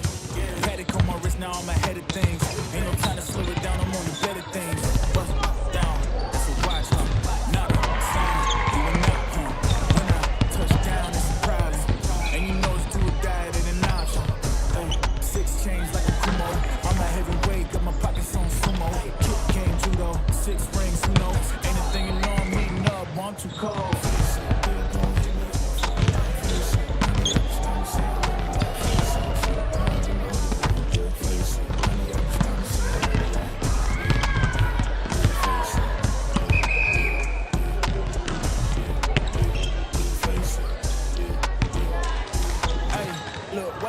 Drippy, yeah, I make it look easy. Hands too sticky by the mall, you believe me. Pull up to the tulip, need a dog, don't tease me. Now they see me shining dog, it could get dangerous. Need a thing on each stranger. One for each friend to a stranger. Cause once they see the money, they gon' change up. But I got 6 chains like I'm Kumo. I'm a heavyweight, got my pockets on sumo. Kick game, judo, 6 rings, you know. Anything you know, I'm heating up, I'm too cold.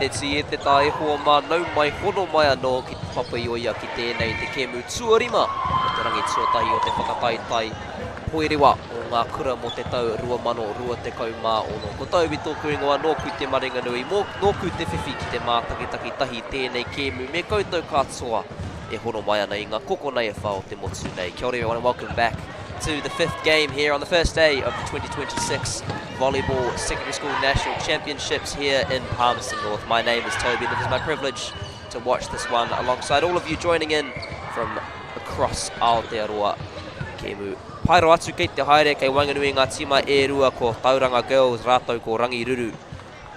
Kia tiro atu ki ngā tima e rua ngā tima tino kaha ki taho Rangi Ruru Girls. On the Rangi Ruru side we have McMillan in the number 1 jersey, 2 McDonald, 3 Watson, 4 Eradis, 5 McDonald, 6 Harper, 7 Derry, 9 Willis, 11 Petty and 12 Arda. Ki te taho o Tauranga Girls, kua tākoro kē rātou ki tēnei kōti who have already played here on this court a couple of rounds ago. The same unchanged lineup, number 1 McNaughton, 6 Kawana, 8 Seal, 9 French, 10 Merrick, 16 Hornsby, 17 Pohe, 29 Tauvaka and 35 Roberts. Ia tātou e tatari ana kia timata. Tino pai, tino kahaha Tauranga I taua kēmu I te ata nei. We saw just how strong Tauranga Girls are in that game this morning.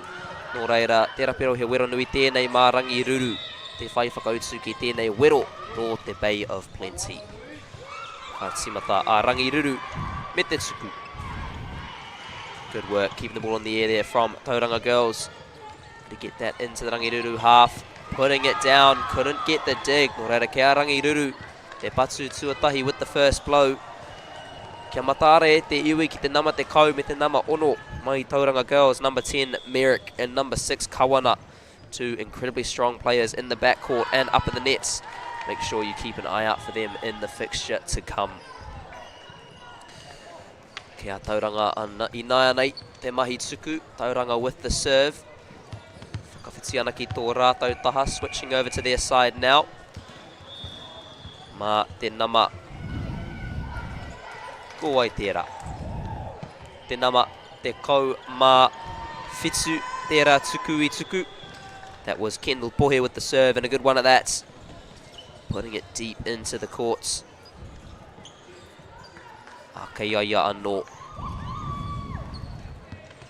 Kare noa hau kia mātakitaki tēnei tima mai a Rangi Ruru. Nārare tētai au te koro e pāna ki tō rātou āhuatanga. Engari, kare kore ka mauria mai e rātou te ngao, te hīkaka ki tēnei kēmu. I myself am yet to watch this Rangi Ruru team, so I can't really talk about what kind of play style they will bring. No doubt plenty of energy, as with many of the rangatahi at this kaupapa, as we see Tauranga Girls looking to press an early advantage. E tō ana mā te toru ki te tahi, kia rātou tonu te mahi tuku.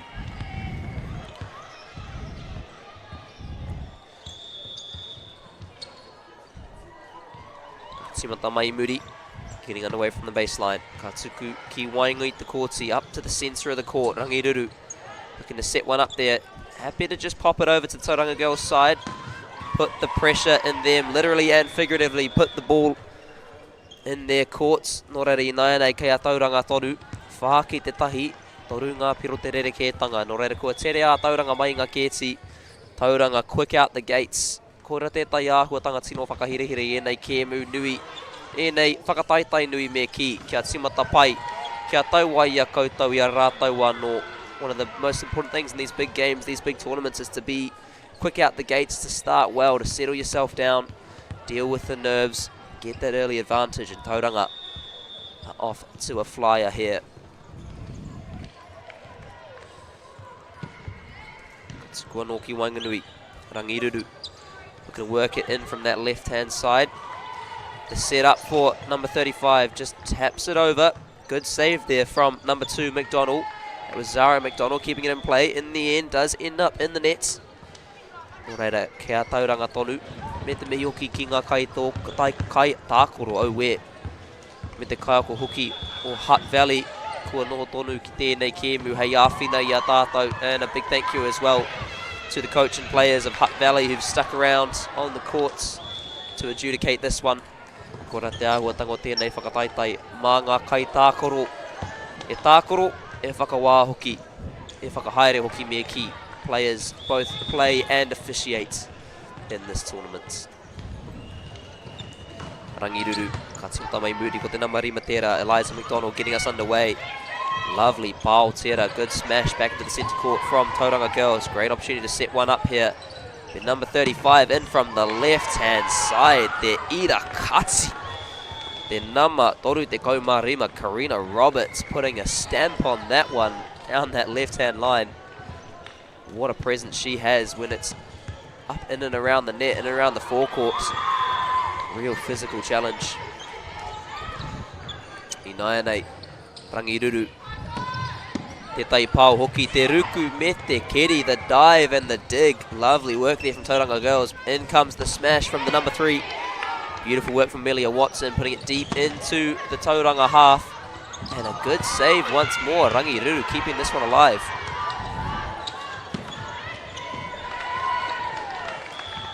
Ngari, he piro anō kia rātau. Inaenei waru ki te rua. Ono ngā piro te rere kētanga. Ko rawe a Rangi Ruru.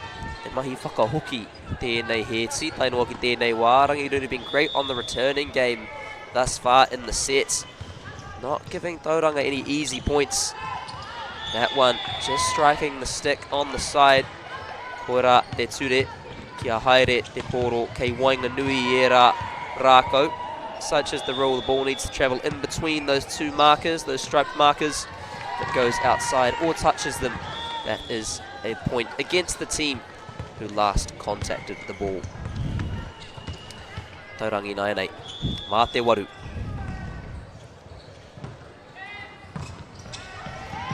Just looking to dig that one out there, couldn't quite do so. Tauranga starting to assert a little bit of dominance in this first set.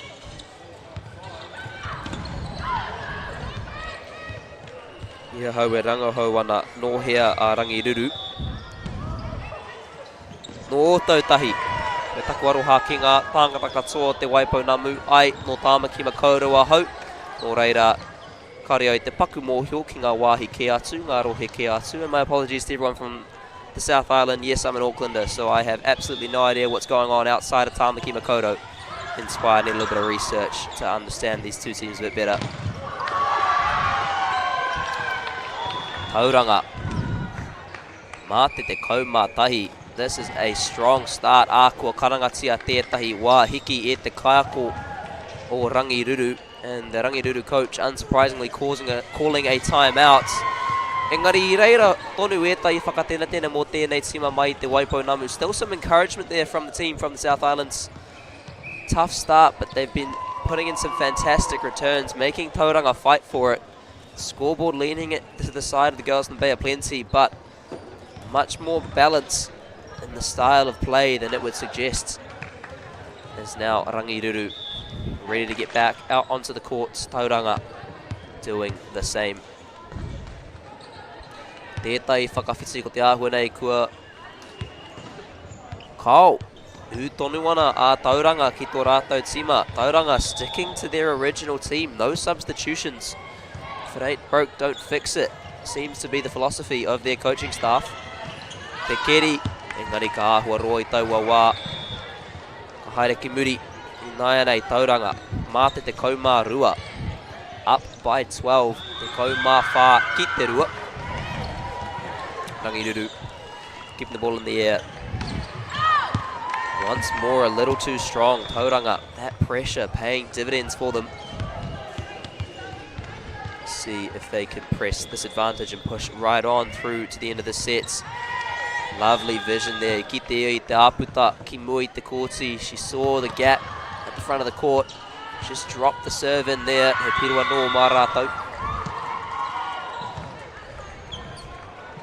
Mā rātou, mō rātou. Whakatikaina mai tōku wete reo e te iwi. Tauranga keeping that ball in the air. Me te pau hoki reira ngā kaiara engari tētai e raua te taupare I taua patura. The defenders were there, the blockers were there. They could do nothing to thwart that one. Great positioning, however, from Rangi Ruru. Getting themselves into the right place to try and cause some problems. Here come Tauranga again. Lovely dig there from the number 9, te nama iwa, Zoe Willis. Fantastic work from Rangi Ruru. I reira ngā kaiara no engari. Te kaha o taua pau. Nā Tauranga, a strong spike there from Tauranga. Sends that one in and it will be kawana to get us back underway. Once again. Tino koia, nehe mea ka kitea tētai aputa e ia, ka kotahi atu te pōro ki reira. If she sees a gap, the ball is going right there. Sharp server is Kawana.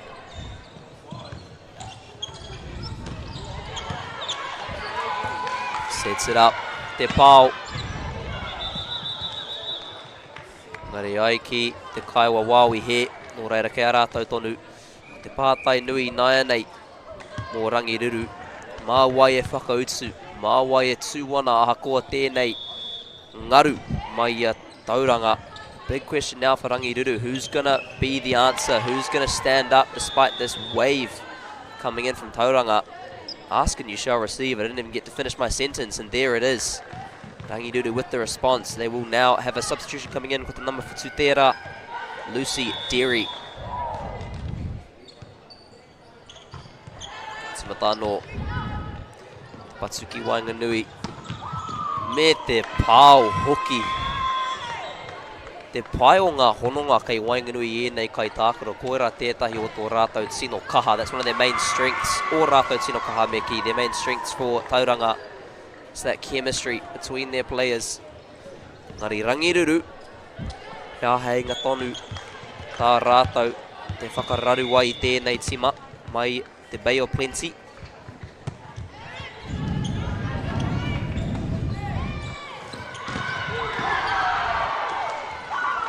Kua āraitia anō.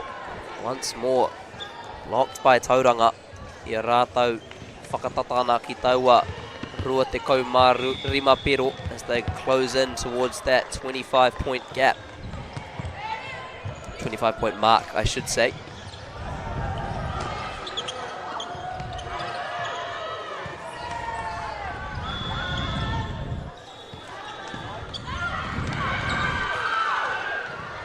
Kia torua ngō ngā piro mā rātou, e toa I tēnei hesi, suatahi. 3 more points needed for them to close this first set out. So look to send it over the back, the sets.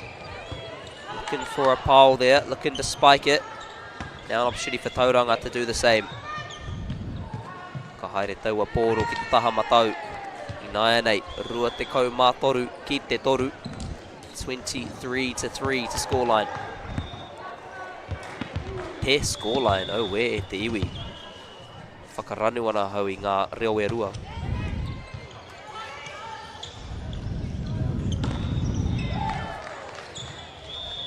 Here we go. A just reward for Rangi Ruru kua pukumahi rātou a ki reira te hua. All that hard work finds some benefit now with the serve. Tauranga, bit of mahi to bring this one back in, and they do so beautifully.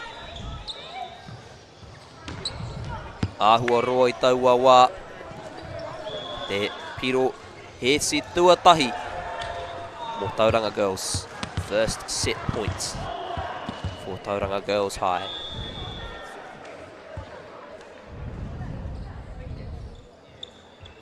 Ia tētai e here ana, I ana laces. Kari au te moiho te kupamari mo laces, nō reira kia ngāwari mai.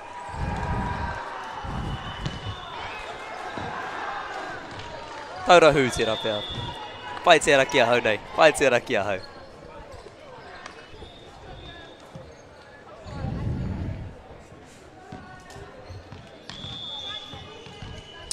Ruru, mā rātau e timata.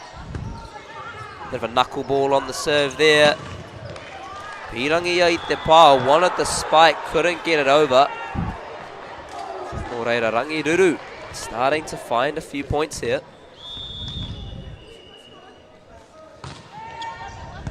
Digs it out. Tauranga with the sets. Me te pāo hoki, koera te heti tuatahi. Tauranga girls. Tuana. Rima, te rua te kaumā rima ki te ono me ki. 25-6 in the way, going the way of the girls in the Bay of Plenty.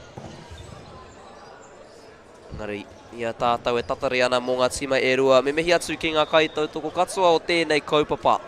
Tira kia Anchor, Māori Plus, Baileys, Nativa, Celtics, rātou ko Apollo Projects. Mei kore ake rātou e kore tēnei kaupapa e tū. Nō reire, mihi kauana kia rātou. I tō rātou tautoko, I tō rātou whakasuara o a tātou rangatahi me o rātou hākinakina. Big thank you as well to all of our sponsors and their support of our rangatahi and their sports. Without them, this kaupapa would not be able to go ahead. And a special shout out to Anchor. Any free milk, any free dairy products, I'm always open to sponsorship. In this economy at the I'll take anything I can get.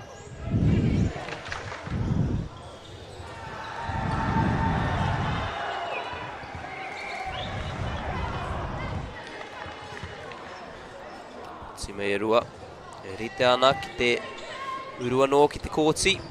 Both teams ready to once more get back on the court as we see a few substitutions for Tauranga. Te nama Iwa, Nikita French. Te nama Toru te kau mātahi. Me te nama Waru. Alana Sio. Kua uru mai ki te kēmu nei. Finding their way onto the courts. Dominant first quarter there for Tauranga. Ka pēhea Rangi Ruru e whakautsu.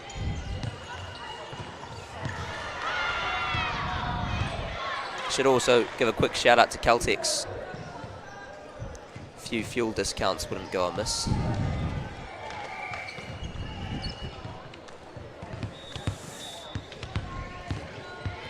Nai nei Tauranga.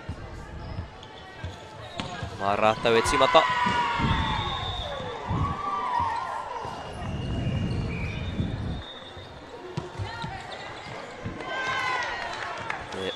Pai hoki o taua tuku ki wainga I te kōti, puts that one right to the middle of the courts.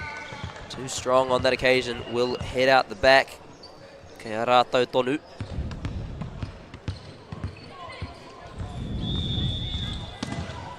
Tauranga, ka timata no mai muri.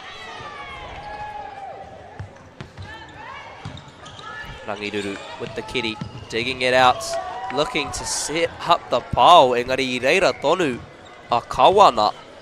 Didn't give them the opportunity, just put it down before they could get it all set. Great awareness, mai te nama ono o Tauranga.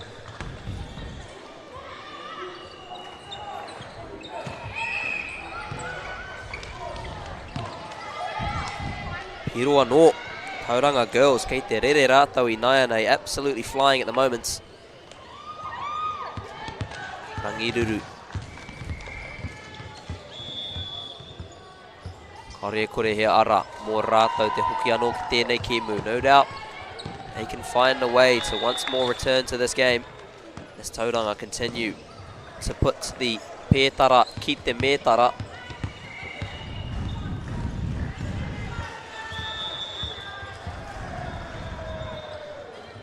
Katimata no Maimuri. Te tuku, ka tuku ki te neti, no reira I naia nei. Te ahenga te rapea mō Rangi Ruru. Te whai ētahi piro. Perhaps a chance now for Rangi Ruru to find some points. They've been under the pump for these first 2 sets. Can they use this opportunity to get back into this one? As the serve comes in. Ka ahua kaharawa. No reira ka hoki anō ki Tauranga. Te ahua nei mā te nama waru.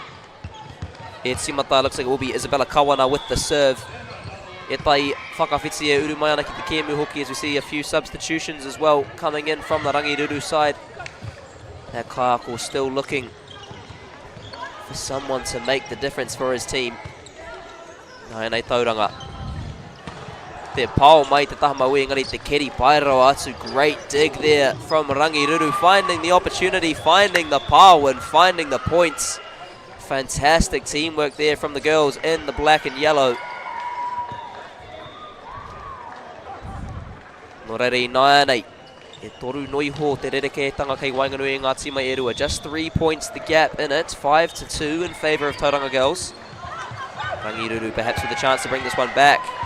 Me te piroa noi naia nei e rua noiho. Now just 2 in it. Is this the moment that Rangi Ruru have been waiting for?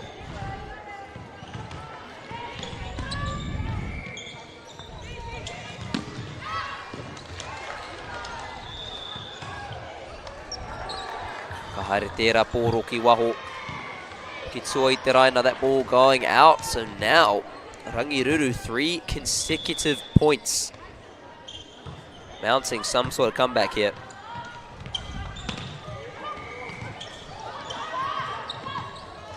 Tauranga with the set, the spike, ki te neti, rima ki te rima. We are all locked up at 5 apiece. Mai te kore out of nowhere, Rangi Ruru.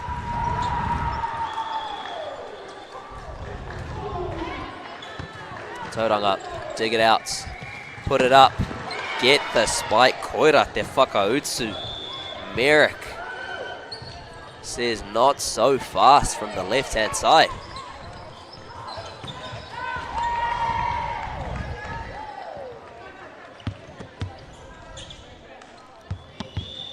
Tauranga, Katsimata Maimuri. Tsukuki Wainga, karere anō ki muri, mō reira. Kua whakaroa, kua toro anō taua aputa ki te rua piro. That gap once more stretched out to 2 points. Whitu ki te rima. Te ahua nei ko Tamara Pate te tera, e tuku ana. Good dig from Rangi Ruru. Looking to get up at the nets, keeping that ball alive. Now coming across for the smash from Nama Te Rua. It was great work from Maddie Ada getting up, but in the end it was the blockers from Tauranga that took the spoils, Meki.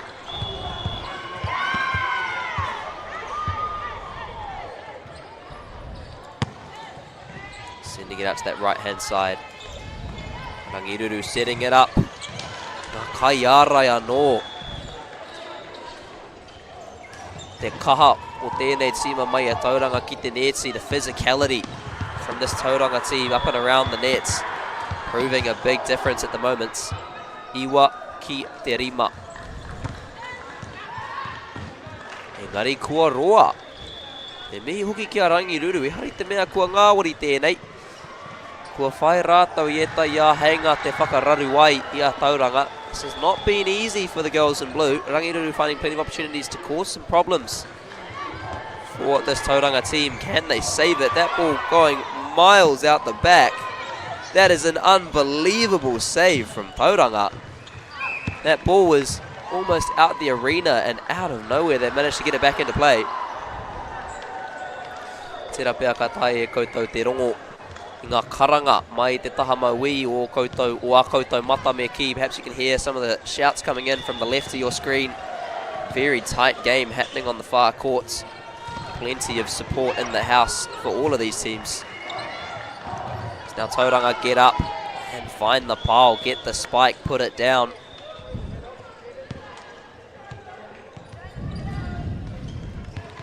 Kia rātou tonu, te tuku. Kendall Pohe, kua uru mai ki te kēmu mā rātou, āka haere taua pōro ki te neti, that ball is sent to the nets. We're back once more with Rangi Ruru. Kua ahua pōturi haere te ahuatanga o tēnei hēti ki te hēti o mua. This set a little bit slower than the first set. Flew through that one. Couple more mistakes for the Tauranga team here and some opportunities for Rangi Ruru to find a response. Te koi hoki o taua mahi nā te nama waru ko Alana Siotera. Saw the opportunity to spike it. Engari ki te i tētai aputa kei Wainganui ngā kai ārai ngō reira. Te patu ngohe me ki, the soft touch. Just drops it down on the other side of the net.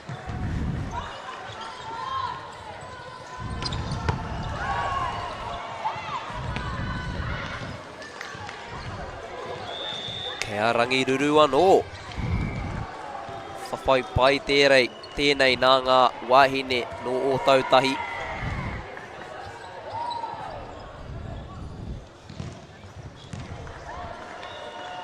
Kia rātou te mahi tuku, te mahi timatameki.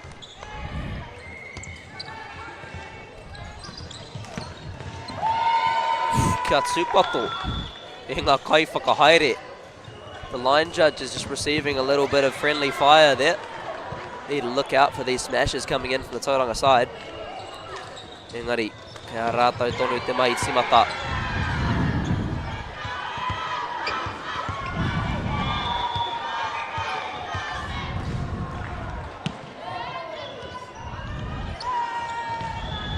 Suku pai tērā. Nā te nama waru o Tauranga girls. Lovely serve there from Alana Sio. Kaumātoru ki te iwa ina nei 13-9. Kua karangatia tētai wā hiki ko te āhua nei e te kāko o Rangi Ruru pea. Looks like a timeout called from the Rangi Ruru bench. Ia heinga tēnei mō rātou te kōrero, te wānanga e pāna ki ngā mea kia whakatikaina, ngā mea kia ūtonu, ungia tonu mea ki. Good opportunity for them to talk about what they need to change, what they need to stick to. So far in this set, they've found plenty of opportunity. Their play style seeming to cause a few problems for Tauranga girls. E whā ngoi ho taua rereketanga kei Wainganui ngā tima i rua. Nō reira, he mea whakatina tēnā tērā mō rātou.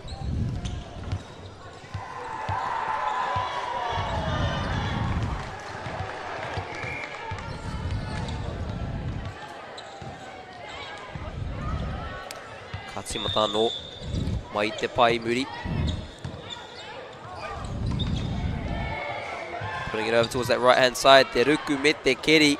Hari tētai e ia. Te whai tētai hoa I taua wā, couldn't find a mate on that occasion.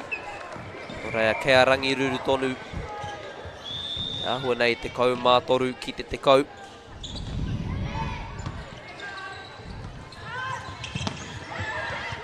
Patu. Te pāo. Ngari he kiri pai tērā nā Tauranga girls. Ināia nei ka pāo rātou. Ka whakautu te pāo ki te pāo. Answering spike with spike. Tauranga girls in the end too sharp.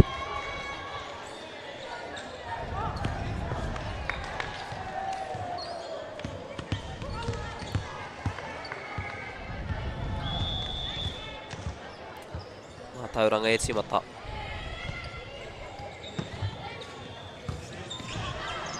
Ko Kerea. Here Rangi Ruru. Good dig from Rangi Ruru. And another. Engari. O I reira te tepu o ngā kai whakawā. Kia hau nei he whakaho taitai tērā. I reckon that's interference from the touch judges there. I think we need to replay that one.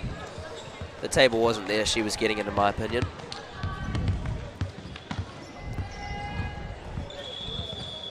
O reira, Tauranga. Toa ana mā te rima. Te kaumā rima ki te kau ki runga I a Rangi Ruru. Digs it out. Can't quite find the connection. Kei a Tauranga tonu.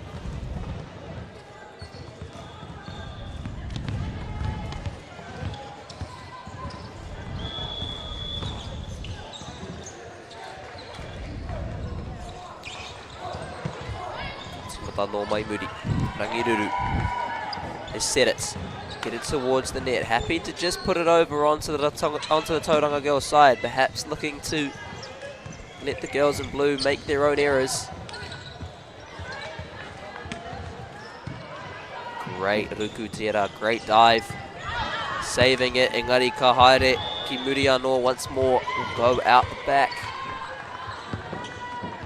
Nō reira, mā Tauranga e timata.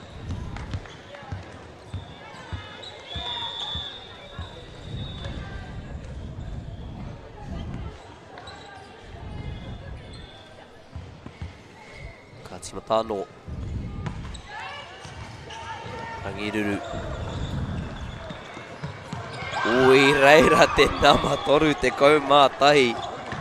Tēnā pohehe tērā. Absolutely nothing doing, says the number 31 for Tauranga.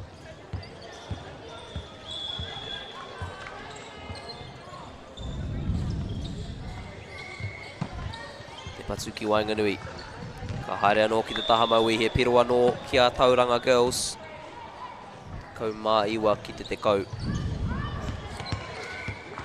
I te whakamaumahara ki a koutou kātoa, te maha o ngā kōti e pāpāhotia ana e whakāta Māori I tēnei wiki. And a reminder to all of you about the sheer number of courts being broadcast by whakāta Māori this week.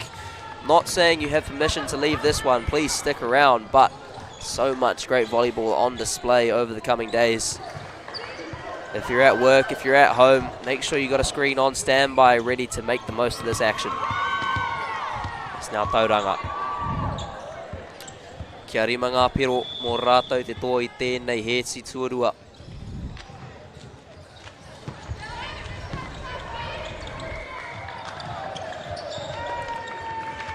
Kia whā I ngai nei.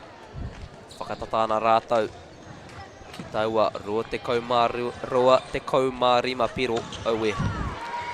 Huaua ngā nama. Tauranga no e timata.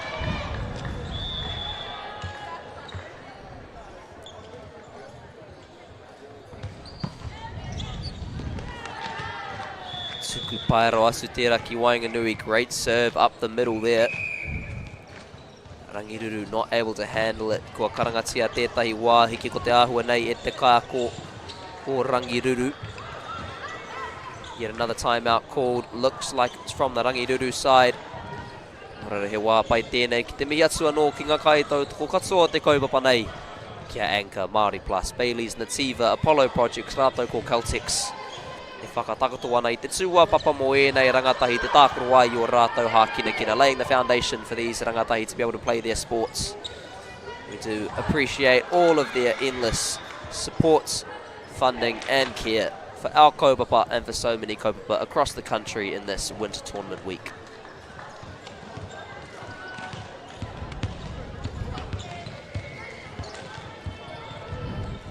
Tauranga girls. E whakangauwana I tēnei he tuarua, hunting the second set. And that's one step closer. Kia rua ngā pero anō, just 2 points left for them to get. Can they close it out?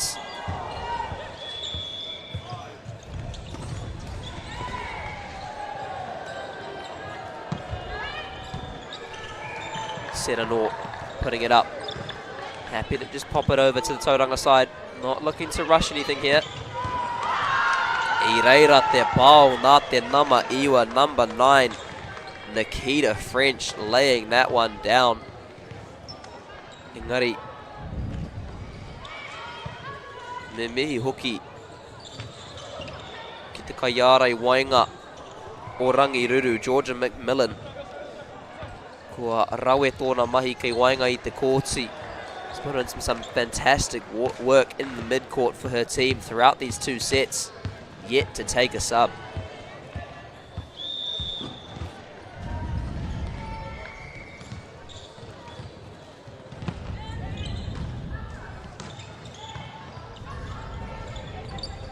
Koira te whakamutunga o te heti tuarua. That is the end of the second set. Ko Tauranga girls e tō ana mā te rua ki te kore. Tauranga girls up by 2-0. Whawhai kaha tonu ana a Rangi Ruru. Rangi Ruru still putting up a strong fight. Nō reira kau e tā wāhi e te iwi. Do not go far e te iwi. Take a quick 30-second break. Ka hoki mai ākua nei ki te heti tuatoru mai te Pāpāmoa.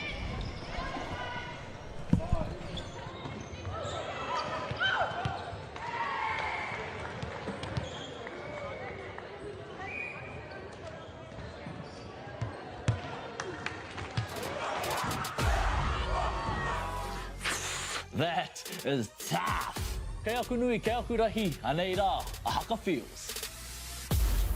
Ours just make sure that everyone knows who we are. Te whāinga matua, kia rangatira tutu, kia waganui tutu. Me and my brother's like, stop. I want to win. I want to win. Let's go. Anei a haka feels, te mihi atu nei.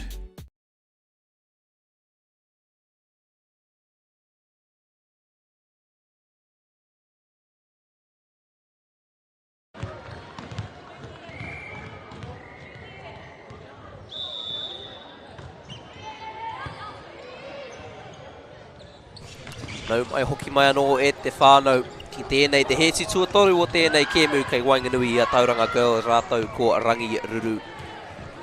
Taubi tonu tōku ingoa. Kāre anō kia panoni taua ingoa rā. Didn't change my name in that 20-second break. I am still Toby. And this is still the same game. Tauranga 2-0 up over Rangi Ruru Girls. This the third set. Āna kua tino kaha a Tauranga i nei heti e rua kua hipa engari.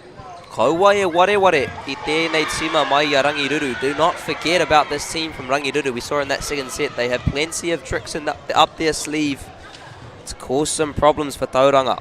O reira, e kore rawa rātou e tuohu. They won't be giving up anytime soon. Still plenty of volleyball left in this one. Going short with the serve there. And the pau. Koira te timatanga I pirangitia I rātou. That is the beginning they were after. Tahi ki te kore ki a Rangi Ruru.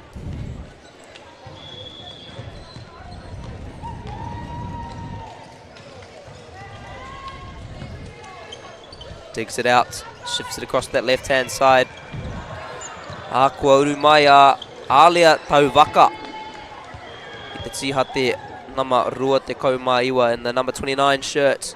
That is Alia Tauvaka onto the court for Tauranga.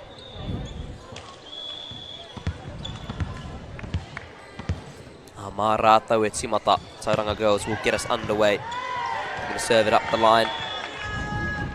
Rangi Ruru not quite able to dig it out on that occasion. Nō reira, rua ki te tahi. Mā rātou anō e timata.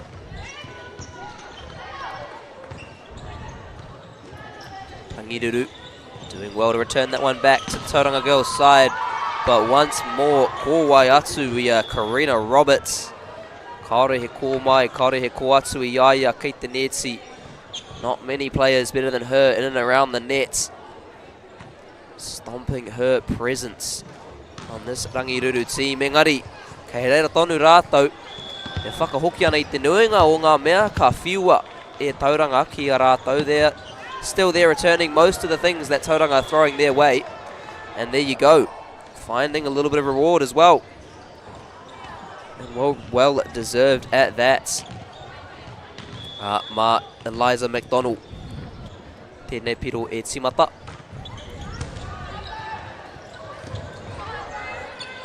Fantastic save there from Tauranga. Look for all money like that ball was going out the back, but they keep it in. Keep the play alive. O te pāo nā kawana.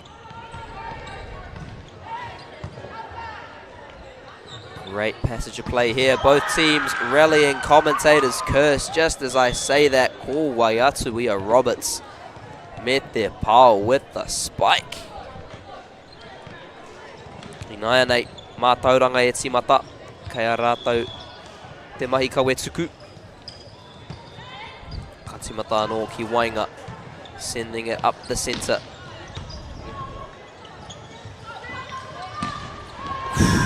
Mehe mea kaore anō, mehe mea kari te pakuru, kari te whatia me ki. Kaue whakatika. If it's not broke, don't fix it e te iwi. Out to the right-hand side, Roberts with the spike. Out to the right-hand side, Roberts with the spike. Parawa me te pata. Mo Tauranga girls.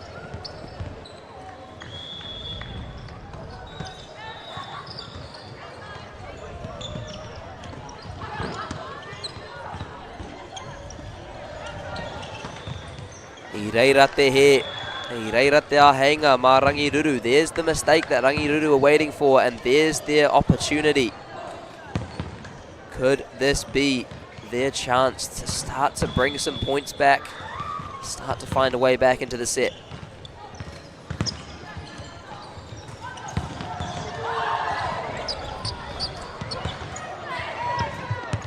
Rawe Tera. Lovely, lovely range, just sticks it on the back line. I naia nei, ko tahi noi ho te rereketanga kei Wainganui i ngā tima e rua now. Just 1 point the gap between the two teams. Kia matara e te iwi, here come Rangi Ruru. Rima ki te rima, we are locked up here in the third set.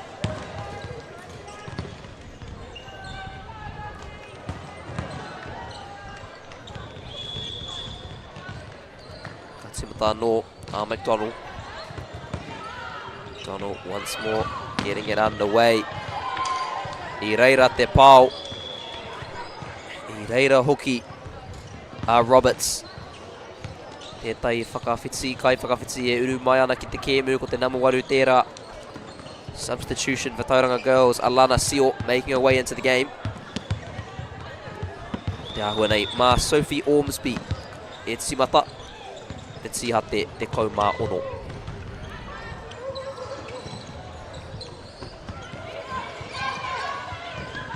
Rangi Ruru doing a great job keeping this one alive. Mani ko te ahua nei, I whakawhitia te raina e tētahi. Looks like the line was crossed by one of them. Nō reira, kea Tauranga anoa once more with Tauranga girls.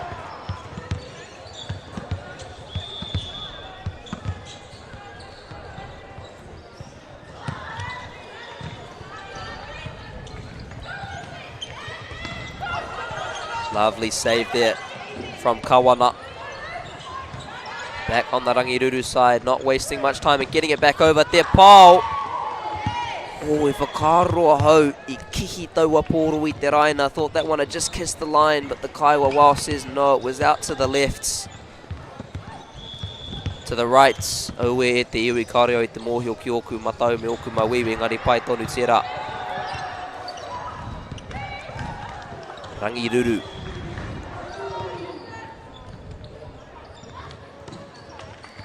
Whai tonu ana I etai āheinga te whakararu ai I a Tauranga. Still finding some opportunities to trouble this Tauranga side. Te namatahi tērā, Michaela McNaughton. Ko hoki anō ki te kēmu, mō Tauranga. Serve down the line. Sets up beautifully for number 8. Alana Sio. It was great work as well for Georgia McMillan to keep that one in play. Fortunately couldn't find a mate on that occasion.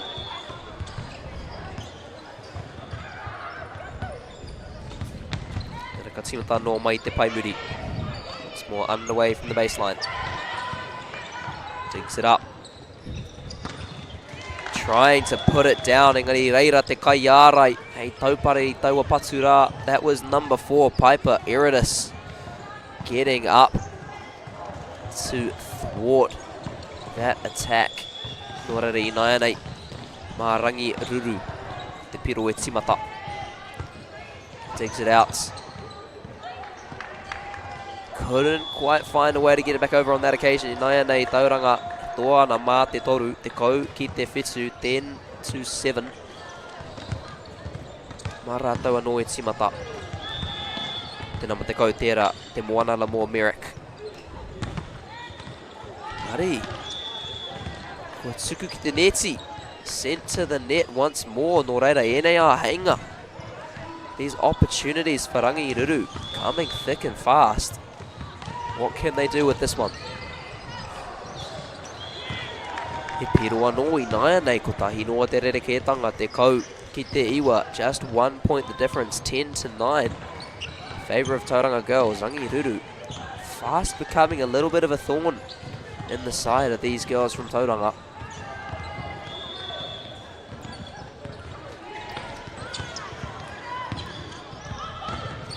I reira te kai ārai, te nama rima tērā.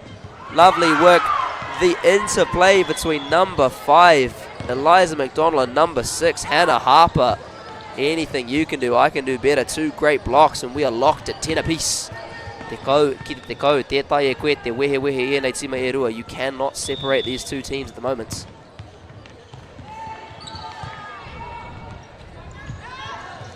Nai nei te pau, nā te nama ono, ko kawa nā tērā. Tāna i ki ai, e hoki mai ana koutou, tēnā po hehe tēnā. Just asking the question, you think you're coming back, and there's the response, no way.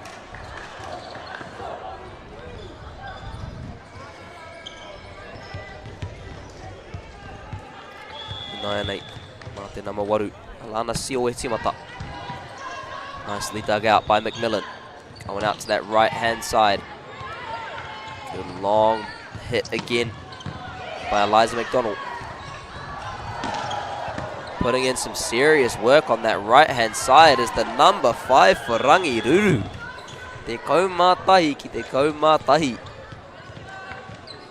Kaurua no George McMillan ki te kēmu nei.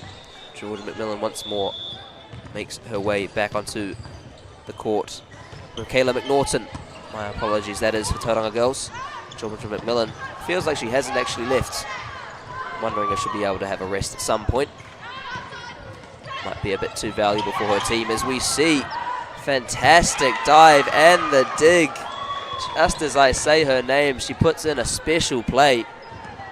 Karawe hoki, Georgia.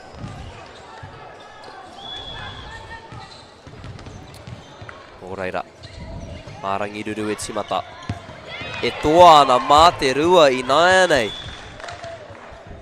Up by 2 out of nowhere. 2 tough sets and suddenly a lead for the girls from Christchurch.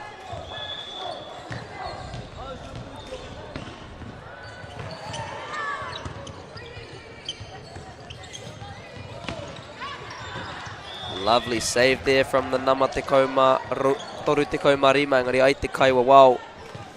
Mai te taho o te court, see that one was just from the side of the court. So it is once more with Rangi Ruru. Nai nei e tō ana mā te toru. Up by 3. Te kauma whā. Ki te kauma tahi.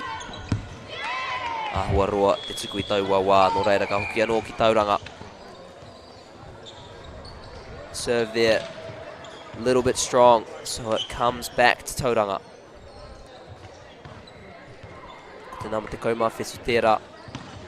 E uruana ki te kēmu, the number 17 for Tauranga, Kendall Pohe, making her way into the game. Māna te mahi simatai e kawe. Sets it up, puts it down. Lovely dig there from Tauranga girls, responding with a spike of their own. Tit for tat, spike for spike. E nei tima e rua, e whawhai ana I tēnei hesi tuatoru.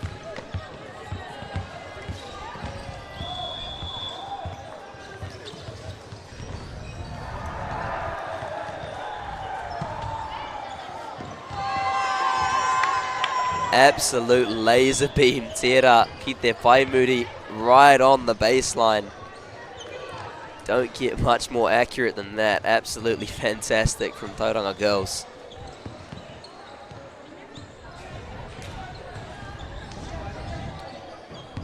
Kia pohe tonu, te mahi tuku. Kia te kaumātahi ngā piroa no mō Tauranga te toa I tēnei kēmu. 11 more points needed for Tauranga to take this one out as that ball goes across the right-hand sideline. Engari ko karangatia tētai wāhiki e te kaiako o Rangi Ruru. Rangi Ruru coach just calling a timeout there. I whai a Rangi Ruru I tētahi momo pīti I taua hitira. Hetira me ki. Rangi Ruru finding a bit of a rhythm in that set there. No doubt the coach just calling them to the sideline. Perhaps trying to bring them back into focus. Keep them on that flow that they found before. Tera pēra ko te whakatena tēnā. Kako o Tauranga girls. Kia pai, kia mā nawa rātau e nganana ki te whakakapi tēnei ki emu. Just need to be patient as they try to close this game out. Antima e urua no ana ki te courtsi. Both teams now coming back onto the courts. Te kau mārima ki te kau mawha, 15-14. Tino tatatonu.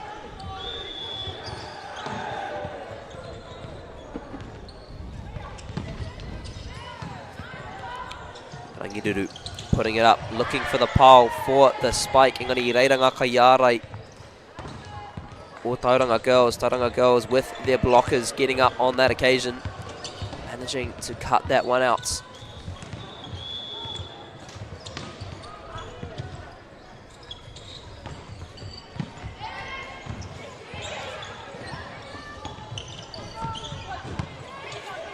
Good dig from Tauranga, me te pau hoki.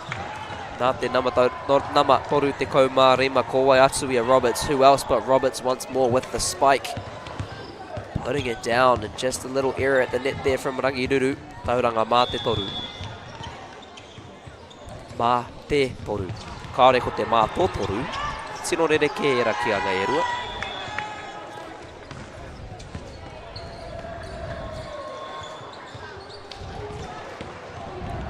Katimata noa Tauranga. Nam te kaumā whetsuko Kendall pohe.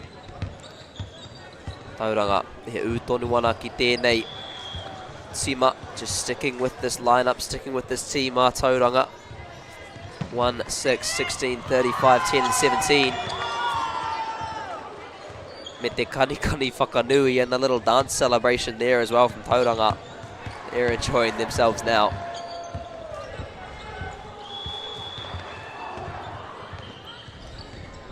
No rātou mai te paimuri. Once more underway from the baseline. As that one goes out the left-hand side. Kia rima ngā piroa no mā rātou te toa I tēnei kēmu. Just 5 points left for them to win this game. He wāhiki anō ko karangatia e te kaiako o Rangi Ruru ko te āhua nei. Yet another timeout called from the Rangi Ruru side. Just trying to settle things down as best they can. Nō reire me mehia no Katsiga ki ngā kaitou tō katoa te kaupapa nei ki a Anchor, Māori Plus, Bailey's Nativa, Apollo Projects, rātou ko Celtics. Big thank you again to all of our amazing sponsors allowing this kaupapa to go ahead. And my same tono to Celtics again. Stuff out here at te whānau. A little bit of a gas discount would go a long way. 9-8. Mā Tauranga e timata. Looks like Tauranga will get us underway.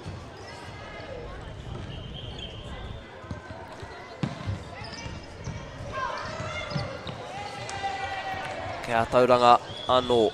Rua te kaumatahi ki te kaumawha. 21-14.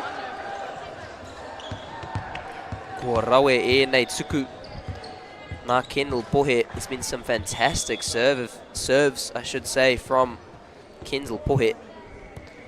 Really making it difficult for Rangi Ruru to get that ball back into the Tauranga half of the courts. Rua te kaumā rua I nai nei kei a rātou.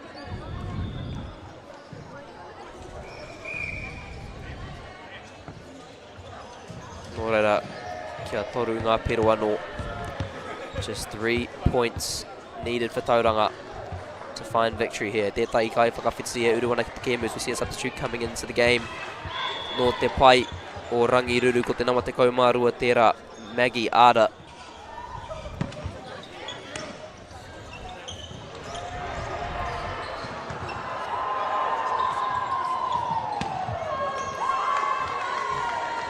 Tā hua nei I pātia te pōro e tētahi o ngā kaiara. It looks like that one did go long, but it was touched by one of the blockers. Kia rua ango ngā pero.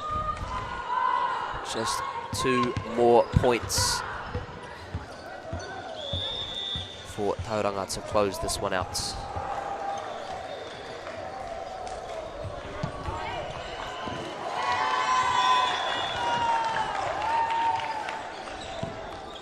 Nō reira, he piro kēmu. Tā te tima no Tauranga, a match point for the Tauranga girls team. Can they close it out? Right here, right now.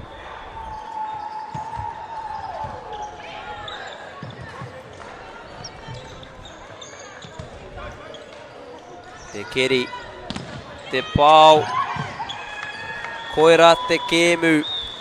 Me mihi kātsinga ki a Rangi Ruru kua Māori rātou te whawhai. They have fought so hard, but in the end, ko Tauranga girls ngā toa mā te toru ki te kore by 3 sets to love. Nō reira kaua e tā wāhi e te iwi. Do not go far e te iwi. Ka pakawhakatātātou a ka hoki akua nei ki te Pāpāmoa.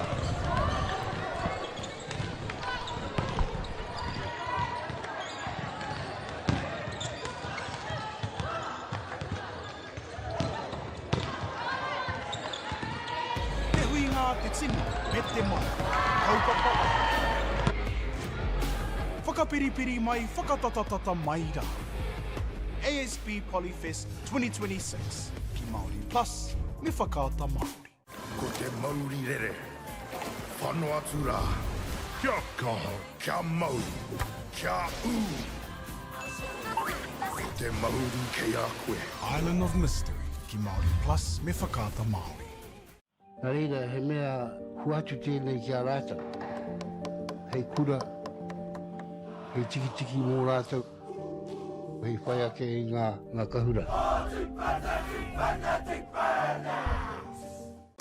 Sport is about more than just a game. It's about going from teammates to best mates. It's the high fives and helping hands. That's why Caltex is proud to help fuel school sports. Hey, Tefano, look who's in the house. From the park to the city, stories told our way. Stream it, cast it, carry it with you.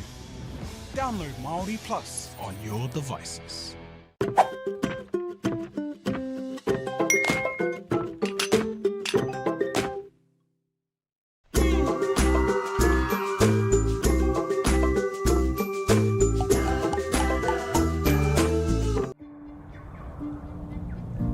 It's time for action.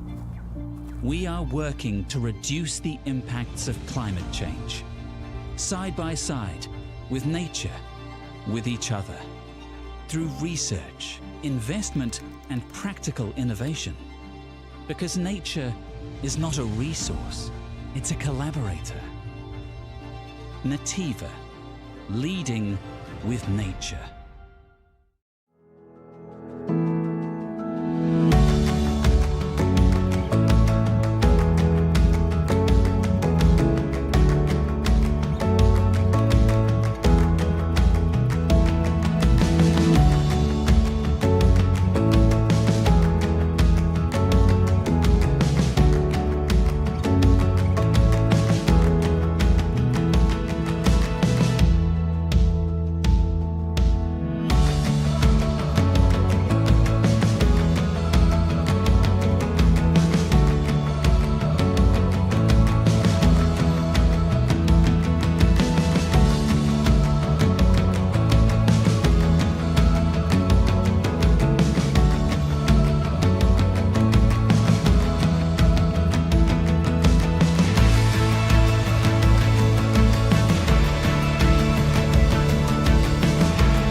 It's time for action.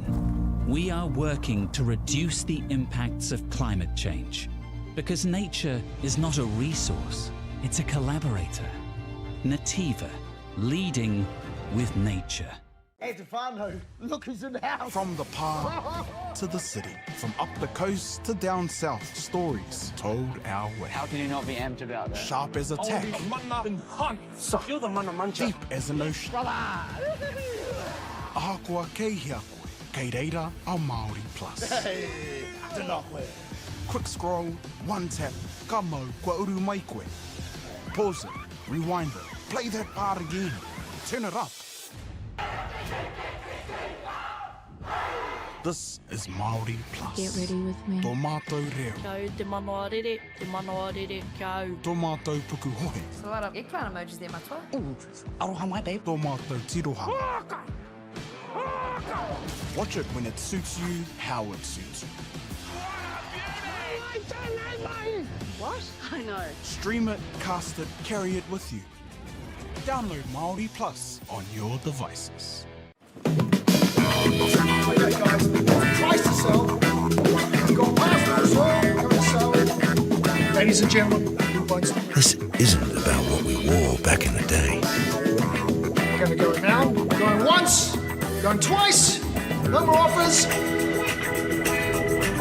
Sold! It's about being trusted to get a better result for our clients since 1973.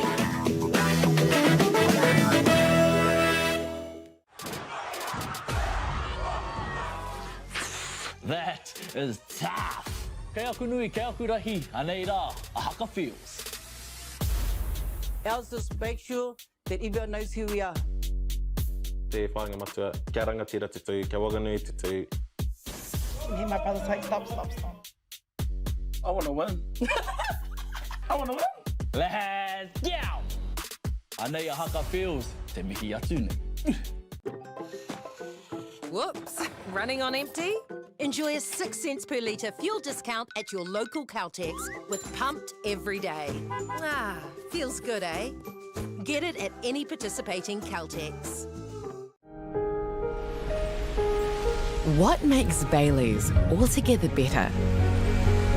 It's the energy we bring to every home, every commercial property, every investment, every development, and every farm.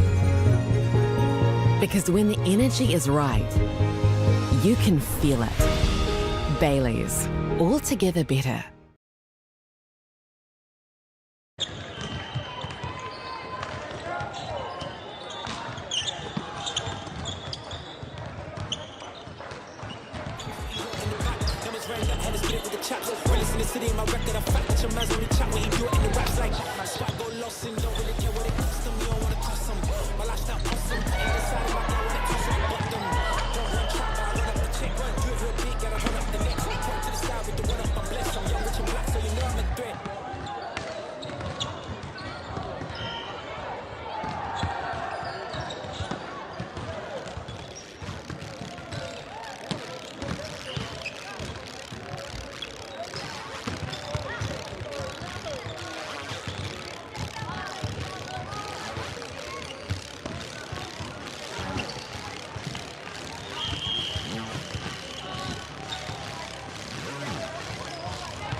ride or die. I keep boys by my side.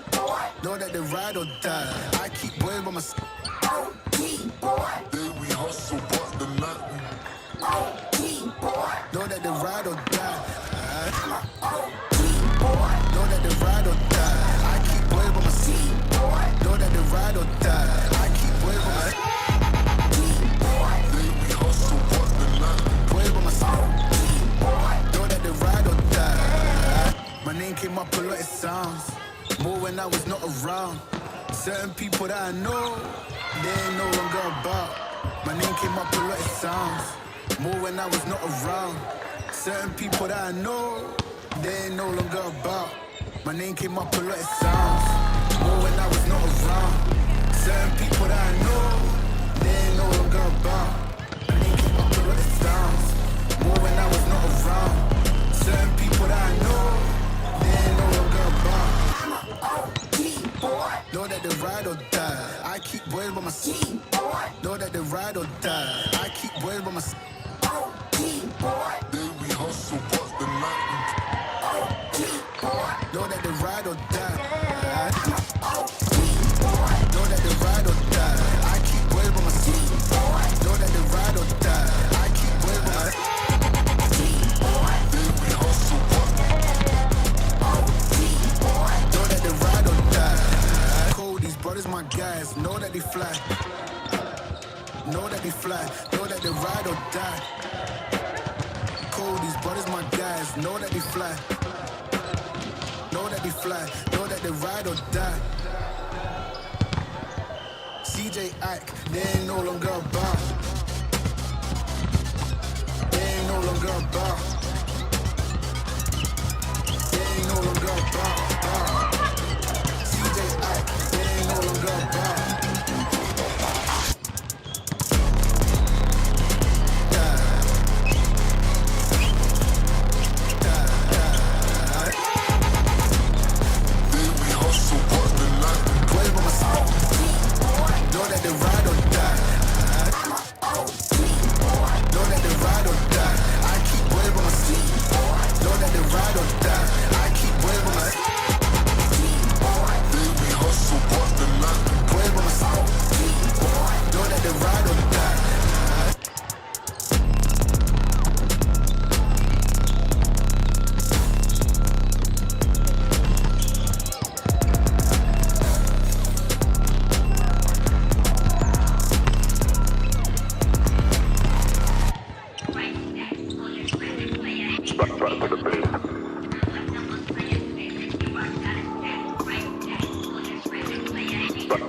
Touch my sleeve. Niggas around there wanna disagree when it's clear that I'm speaking facts. Man like me, you know I'm proactive. Never gonna stop till I see the big man's on flats. Hop on the front door, it's like midnight. Don't lose your grip, cause you might fall out again. Off-white whip, need for speed. I'm not switching the lane. Pick up the pace. Bro like that, and we're back to the base. Back to the base.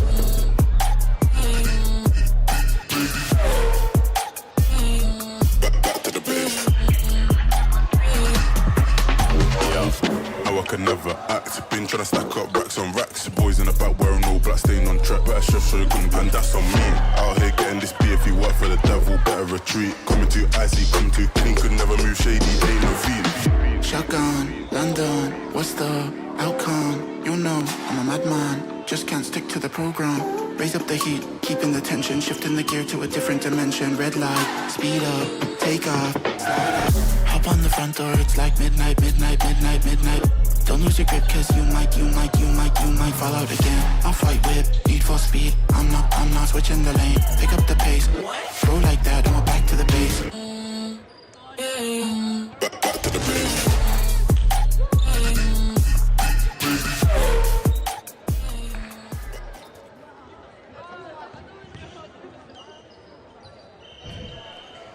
Nau mai hoki mai anō e te iwi ki te Pāpāmoa ki tēnei te kēmu whakamutunga o te rangi tuatahi. O te whakataitai Poirewa o ngā kura tuarua mo te tau 2026. Ko taubi tōku ingoa nōku te marenga nui, nōku te whiwhi, ngā kiwaha katoa. Engari, tino hikaka hau ki te mātakitahi tēnei kēmu. Mea koutou katoa e hono mai ana mai ngā hauwea whao o Aotearoa o tira o te ao. Tēnā koutou katoa, my name is Toby and it's my privilege to watch this one alongside you. The final game here on Court 4 for the first day of the 2026 National Secondary Schools Volleyball Championships. E rua ngā tima tino kaha, Western Heights te kura tuarua o Kaitau roto hoka hoka. Ko Adams, Campbell, Challenge, Day, Fetting, Maxwell, Hum, Schmidt, Solomon, Waikiki Walters, Korakauka and Kiel. Carmel College, no te Noti Nota o Tāmiki Makaurau, Beckett, Douglas, Hall, Lindrum, Llewellyn, Ariane Llewellyn, Elise Llewellyn, Meal, Minar, Parkinson, Railton, Tapling and Tibbets. Me mohio koutou katoa, no te pito, no te puku o Tāmaki Makaurau a hau. Nō reira, ka noho noa hau ki tai apa mo tēnei kēmu. I myself am a true blue Central Aucklander, which means I will sit well and truly on the fence for this one. Carmel College from the North Shore, Western Heights from Rhoda Vegas, Rotorua. Ko tākoro ke a Western Heights, tēnei kōti tata nei, tō rātau. Nō reira kore kore ka pirangi rātau ki te pērā tonu. Of course, Western Heights playing earlier this morning on Court 4, getting the dub on that occasion. They'll be looking for much of the same from this one. Ka renoa hau kia mātakitaki a Carmel College, nō reira. Tai hoa ki te ai tō rātau āhuatanga, nō rātau pūkenga. I myself yet to watch Carmel College.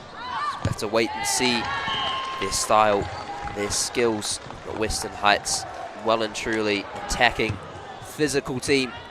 Be interesting to see if Carmel can rise to the challenge. E rua ngā piro ke kia Western Heights, tere mai ngā kēti, quick out the gates for this Western Heights team. Already 2 points going their way. Nō reira. Simata rātau. Happy to just pop it over the net, get it onto the Carmel College side. I rea ngā kaiarai, te ira katsi mai runga, the full stop up from the top and puts it back down. The two blockers getting out and thwarting that one. Kora tētai mea tino whakahirehiri i tēnei whakataitai. Kia timata pai koe. Kia whakatau ia koe anō tira. Tera pēr kia whakararu i o hōreri. Something very important in these big kaupapa, in these more important games. Get off to a good start. Settle yourself down. Perhaps cause a few doubts, uncertainties for your opponents. Western Heights, te kura tuarua o Kaitau roto hoka hoka. Getting off in just that manner. Ināia nei, whā ki te kore, tōana rātau mā te whā. Timata mai te paimuri. Saw the hand signals from Korakauka, the number 4. Perhaps some sort of set play. Whatever it was, it did the trick. Ināia nei, mā te rima. Koinei te timatanga I pirangi tia I rātau. This is the kind of start they would have been after. Engari ko te wero ināia nei mō Carmel College pe pēhea rātau e whai whakautu. Ki tēnei mānuka kua takatoria e Western Heights. Now perhaps the challenge for Carmel College. How can they find a response to this challenge that has been laid down? The word challenge been used a few too many times there, Tewi, by Western Heights High School. But challenge is the word of the day. Ko rate āhuatanga o enei whakataitai. Ana he mea hikako engari he wero tonu ki enei rangatai ki te tākoro ki tēnei taumata taitai rau atu. But it is a challenge e te iwi for these rangatai to play at these big tournaments. Fantastic opportunity, but they do need to rise to that high, lofty level that comes with national competition, as we see Western Heights stamping their authority on this one. Whetū ki te kore mea ki, kia tika whakahuatanga o aku kupu. Rātau anō e timata. As they get us underway once more, mai te paimuri from the baseline. Carmel with the sets. I reira ngō ngā kaiarai, I reira ngō ngā kaiarai. Te whawhai ki te neti, the battle going on at the net between these two teams, but right now it is the blockers having an absolute field day on the side of Western Heights.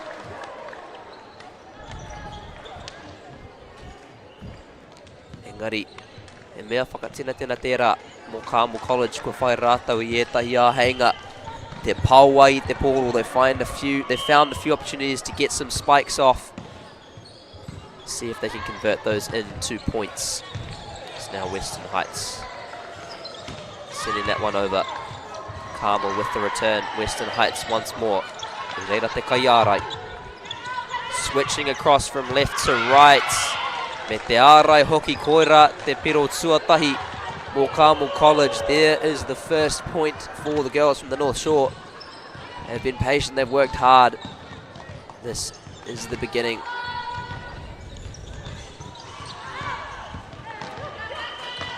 Katsuntano mai te paimuri getting underway once more from the baseline. Te tukuki taua taha maui. Putting it out to that left-hand side. Setting it, happy to just put it onto the Western Heights side, but that is a dangerous play. Mehemea, ka whai āheinga rātau, he tino koi, ka tika, ia wā. If they are given an opportunity, they're just so sharp, they will make the most of it each and every time. Western Heights, mā te waru.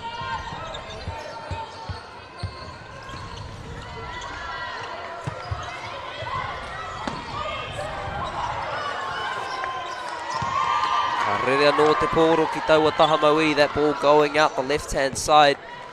I nai te kau ki te tahi. Ngari kakaha tonu wa Carmel College. He āheinga o rātou, they have opportunities. Te mea nui. Kia pao tōrea. Strike while that iron is hot. Start to turn those opportunities into points. A great pile there, great spike. Also a great deflection. Mai te namarua or Western Heights. Tino koi tērā. Ki te ai taua aputa kei wainganui ngā kaiarai me te patu ngohe me ki. Nice and sharp, saw the gap in between the defenders. Just went for a nice little soft hit over the top. Managed to find that space here. Piro anō kia rātou.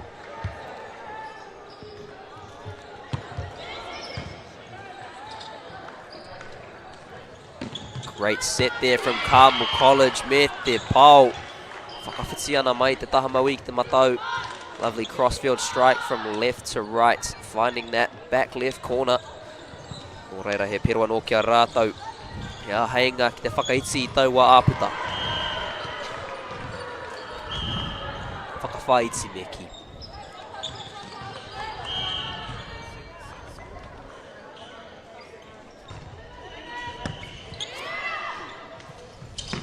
Te whakarite me te pā. Te ira katsi nā te nama te kau o te kura tua rua o kaitau roto hoka hoka. The full stop put it down from up high, Western Heights High School. That is an intimidation play if I've ever seen one.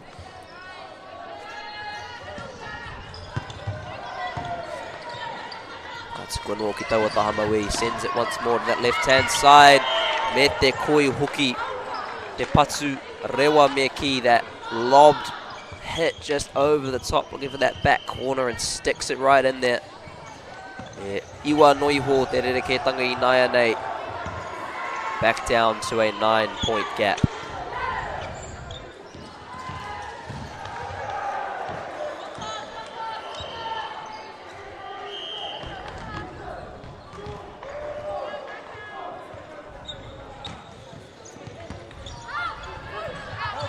Sends that one up nice and high. A great save there from Western Heights. Had to work it in from wide, managing to get it back over the nets. Nai nei te whakarite, te pau, te pai hoki. Koira tētahi o ngā tino tapu me ki o tēnei tima no Rotorua ko a rātou pau. That is one of their main weapons, one of their main skills that they will go to each and every time. Western Heights, once they can get a spike down, tends to be very, very hard to return.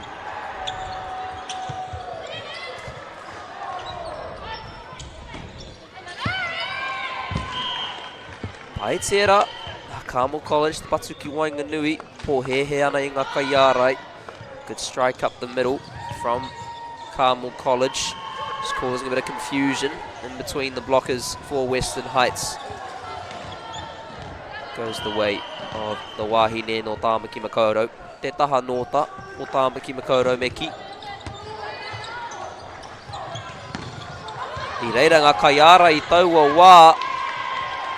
Pera rawa tō rawa Maia. They were up to the challenge on that occasion, getting across to block out that spike. If they can nullify that aspect of Western Heights' game, will go a long way to getting them back into this contest.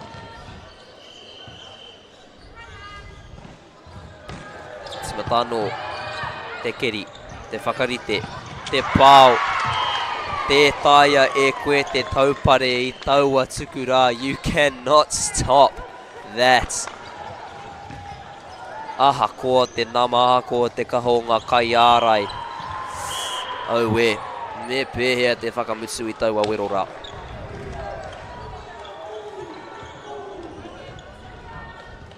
Nai nei. Te kaumawha ki te rima, 14-5 in favour of the Western Heights team.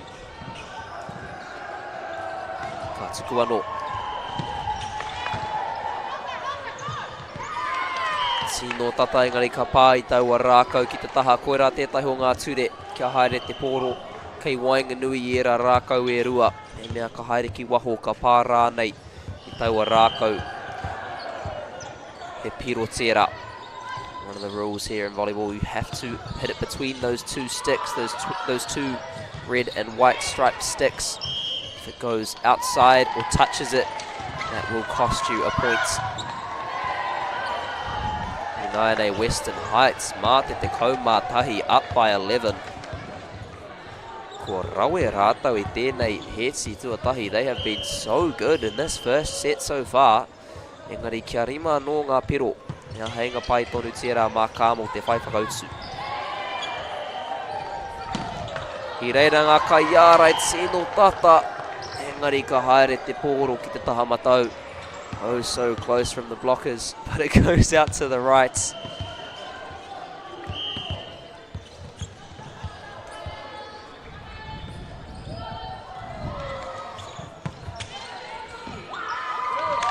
Western Heights.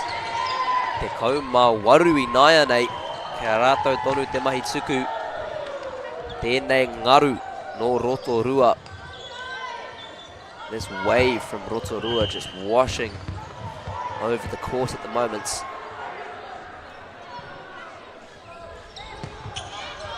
Engari kua tuku ki te neti. That one ends up in the net. Te rapea koinei te aheinga. For Carmel College, is this the opportunity Carmel College needed to get back into this one?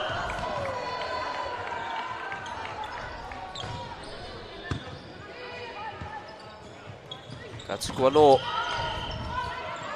Teitei rawa atu. Me te pāo engari ka roa. Tino tata I reira. Te mai whakarite. Engari ka ahua kaha rawa te pāo e whai. Great setting, great preparation. Spike that followed just a bit too strong. Engari he mea whakatina tēnā tērā mō Carmel College.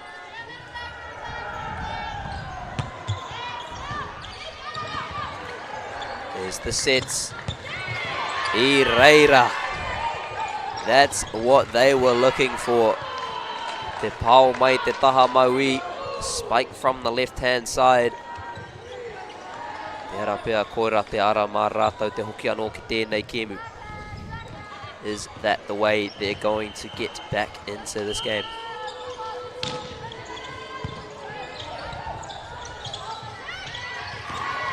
Engari tino koi. Koera tētai āhuatanga o tēnei tima no Western Heights. E harai te mea ka kaha noa. Ka rātau tonu tō rātau ake koi.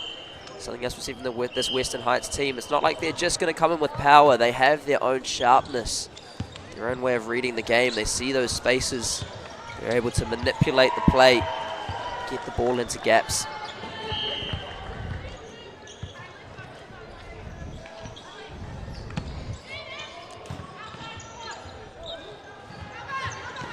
Te pāo, te kiri, well dug out. Engari ka pai te netsi taua wā. That one just finding the nets. Marunga piro I nai nei kia Carmel College. Mā rātau te piro e haere ake nei e timata.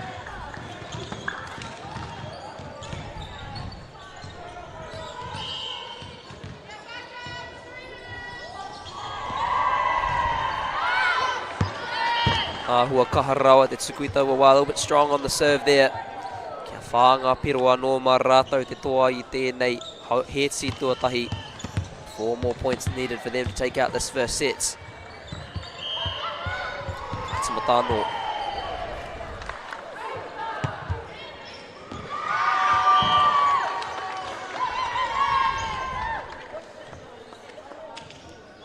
Kia toru I nai nei, just 3.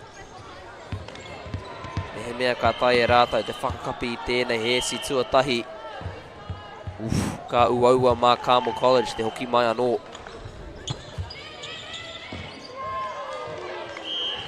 Engari ai ki te kaiwa wao. I he taua tuku. Nō reira, kei a Carmel anō. He mea ka tai e rātou te whakapōturi I te āhuatango tēnei hesi. Tērā pēr ka whai rātou I e tai a heinga te whakararu ai. I tēnei tima nō Rotorua. If they can just slow this set down, make it a little bit more difficult for Western Heights, they might be able to cause them a couple problems here. Engari I reira te mahi ārai. E ki ana tēnā pōhehe tērā. Says absolutely no way. Gets up for the block. They are going to continue at their own speed here.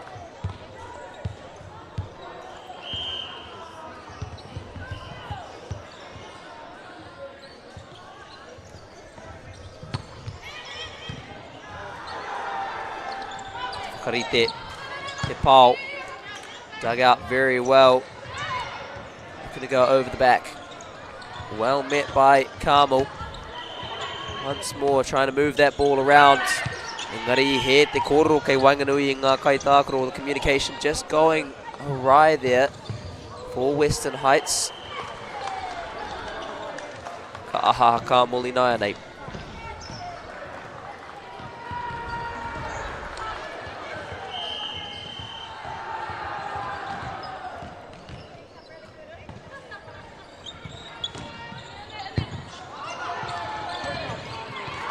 Digs it out.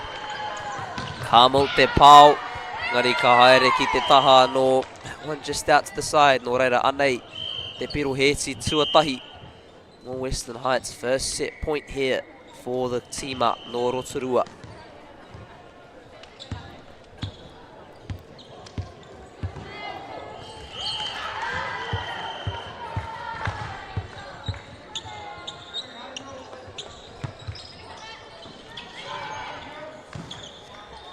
Karite.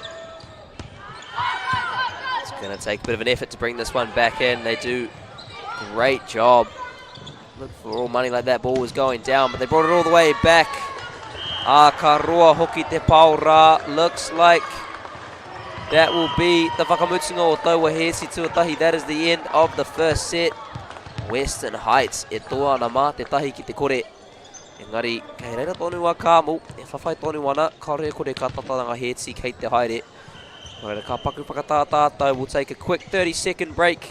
Ka hoki mai aku anō ki te heti tuarua, I te Pāpāmoa.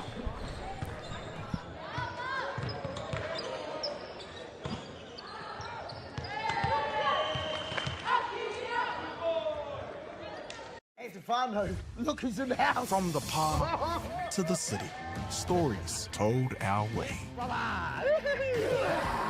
Quick scroll, one tap, ka mau, kua uru mai koe. Hey, tēnā koe. Tō mātou reo. Kia au te manoa rere, kia au. Tō mātou tuku hohe. So a lot of eggplant emojis there, my Tō mātou tirohanga. Stream it, cast it, carry it with you. Download Māori Plus on your devices.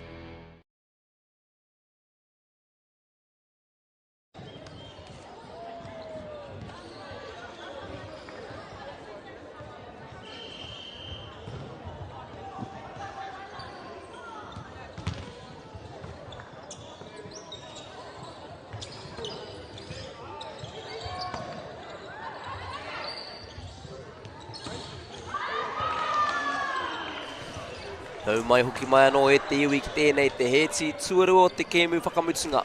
Ko tēnei kōti tuawha. Welcome back to the second set of this final game here on court 4. Ko Western Heights e toa ana mā te tahi ki te kore. And we also see they might be winning, but I don't think I can forgive 6-7 at this time. Kia hau nei kia mate, taua āhuatanga, engari e ora tonu wana nā ngā rangatahi. It is what it is. E te iwi. Engari, ko te wero i naia nei mā Carmel College, me pēhea rātau e whai whakautu ki tēnei wero ko takatoria e te kura tuarua o kaitau roto hoka hoka. Challenge for Carmel College to find a response to what has been a very, very strong first passage of play from Western Heights High School. Karia kore kia rātou te ahenga. No doubt they have the opportunity, they have the ability, they just need to find a way to execute.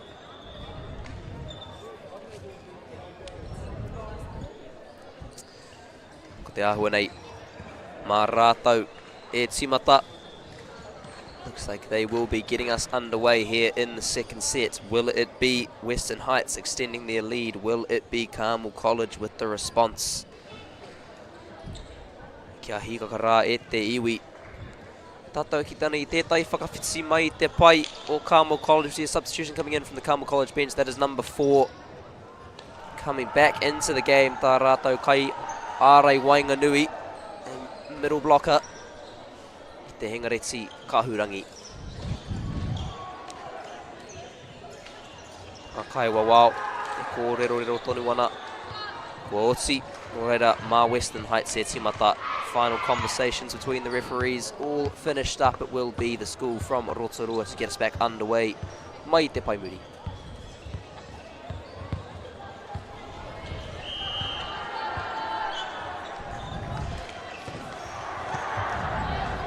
Tukuano ki Wainganui. Whakarite te pāo. I reira a Western Heights kia tūpato. Ia rai pai tērā nā Carmel College. Lovely blocking there from Carmel College, one of the biggest weapons that Western Heights bring to their game.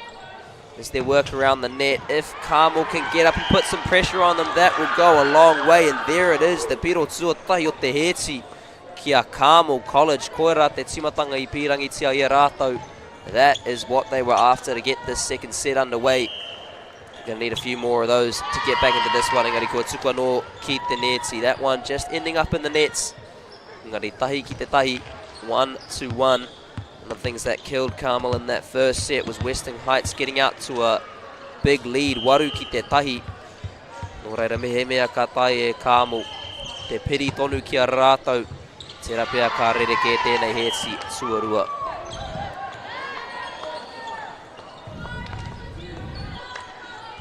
Naia nei. Mā Western Heights e timata.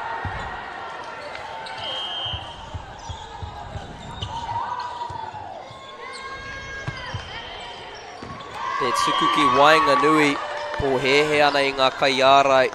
Putting that straight up the centre there, just causing a little bit of confusion for the blockers. Great service game from Western Heights. Toru ki te tahi e toa ana mā te rua I naia nei. 3-1, up by 2.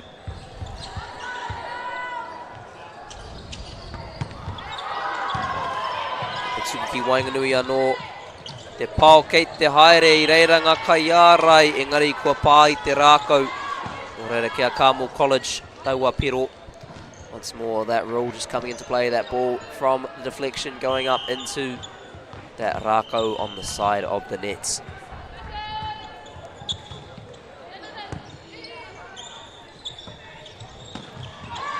I reira ngā kai ārai. Engari ka rere ki taha matau. Great work from the blockers to get up there, but it does go away to that right-hand side, and it is Western Heights with the early advantage. Whā ki te rua, 4-2. Ka timata no mai te paimuri, they'll get underway once more from the baseline.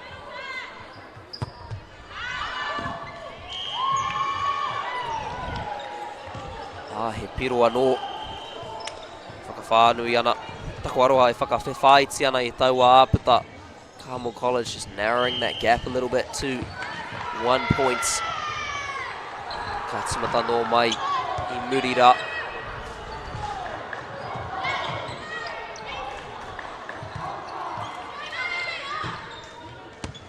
Me te pao ki Muri. Difficult one to bring that one into play for Western Heights, but beautiful work from the baseline, keeping the ball alive. Kātahi, ka kaupare taua pōro ki te taha maui. That ball just getting deflected off to the left-hand side. And in the end, the point going their way.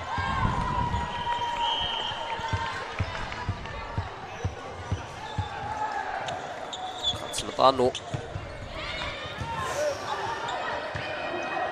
Taua tuku, pai te neti, engari ka pai tonu, just a little bit of net on the way through for that serve. Doesn't make a difference for Western Heights. A point is a point, they will continue. Ono ki te toru.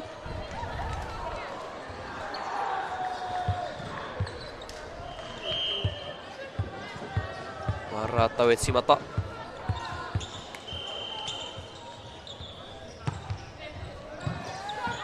Ki Wainganui, kua kerea, kua paua, I reira te kaiarai. Dug it out, spiked it. Great work from the blocker, but in the end, Carmel College managed to get it down. Ono keep their far. Much closer now for the girls from the North Shore. Oh, ka uaua te whakahoki taua pōrora. It was always going to be difficult to get that one back into play. And in the end, Carmel College Inaya nei. Whakatata ana kia Western Heights, 6-5.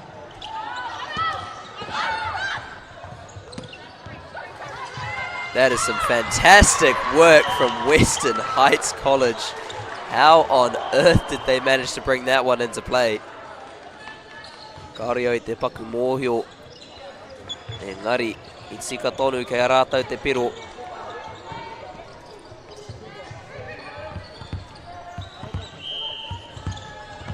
Mā rātau hoki e tuku.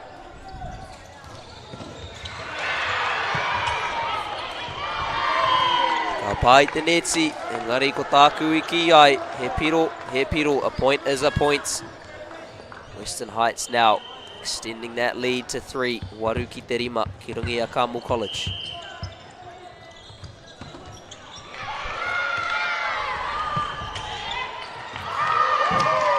E te pai hoki o taua tuku ki te raina Western Heights. Koira tētahi o tā rātou tino tapu. That's one of their best tools that they've got. Their serving game. Coming in from the baseline, it's difficult to get a return, to get yourself settled with the way that they drive that ball deep into the courts. The commentators curse, Wahangu Toby. That ball going too long. Inahane kia Carmel College.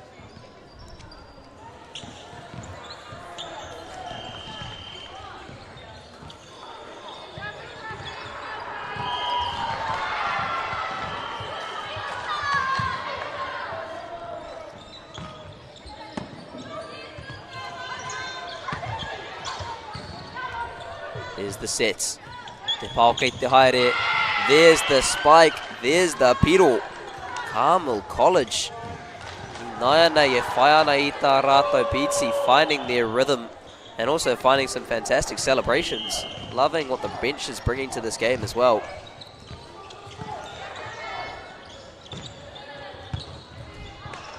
Te keri. Pirangi ai te pao. Ngari kari reira te āheinga. No reira. Ka haere tonu Carmel College. Kei tētahi momo oma rātou I tēnei wā. They're on some kind of run at the moment. Pera pea kua toru kua whā ngā piro. 3 or 4 points consecutively. They are well and truly back into this one.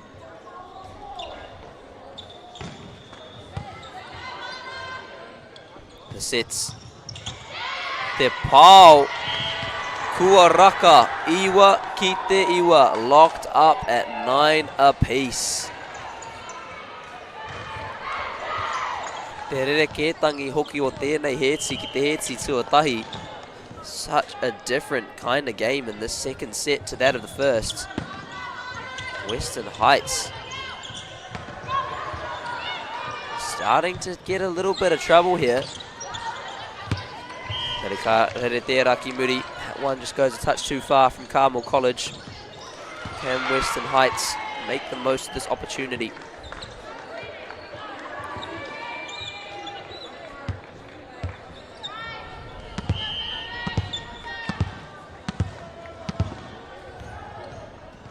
Matano. Got over ball to the neti. That ball ending up in the nets. Tai whakawhiti mai te pai. O te kura tuarua o Kaitau roto hoka meki. Substitution coming in from the Western Heights bench. That is number 2 coming onto the courts. Whakarite te pau switches it from left to right. Oh, where? E kore tērā pōro e hoki mai anō. That ball was never coming back.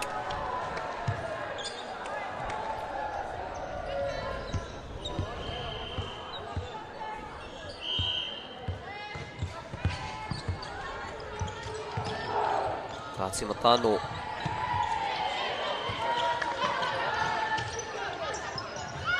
Carmel College, tino koi.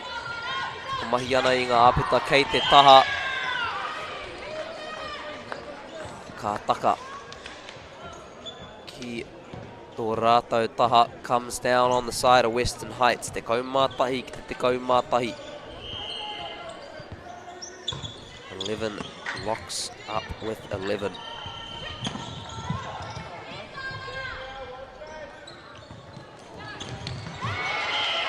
Rereke ka toa. Carmel College I nai anei. Toa ana mā te tahi. This is a completely different side to what we saw in that first set. Fantastic to see. Ako karangatia tētahi wāhiki e te kaiako o Western Heights. Timeout called from the Western Heights bench. Not too surprising given the new challenge that has been laid down by Carmel in this second set. Engari ia rātou e koru ana me mihi kātika ki ngā kaitau toko katoa tō mātou nei, tō tātou nei kaupapako anchor. Māori Plus, Bailey's, Caltex, Apollo Projects, rātou ko Nativa. And while those two coaches share their thoughts, a big thank you to all of our sponsors, Caltex, Apollo Projects, Anchor, Nativa, Bailey's and Māori Plus. Me kore ake rātou, e kore tēnei kaupapa e tū. Nō reira, e kore te puna o ngā mihi e mimiti. Kia rātou katoa. O tira he mihi nunui kia Māori Plus. Ngā kōti katoa e pāpāhotia ana I tēnei wiki. All the courts here at Volleyball Nats broadcast live and on demand through Māori Plus. Your one-stop shop for volleyball action this week. Western Heights. I reira ngā kai ārai. I reira hoki te ngao mai te pai o Carmel College. Ka tae koe te rongo I te hikaka e rere mai ana I te kōti. You can feel the energy flying off the court at the moment. Carmel College are feeling it.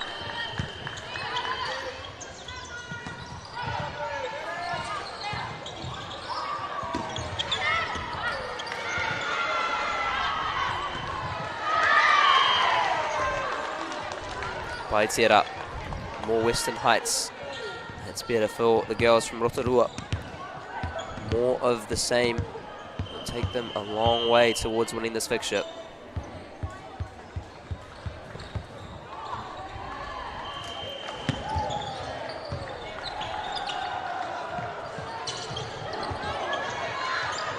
Not saving that one. Carmel College I nai anei mā te rua.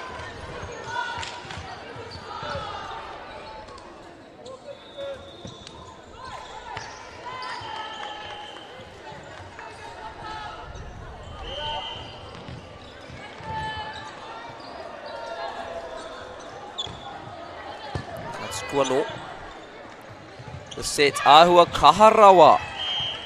Tērā pēr e rongo ana rātou I te ao wanga I nai anei. Perhaps a few nerves starting to come out for Western Heights. They were much more comfortable before this. This comeback from Carmel College starting to cause them a couple issues.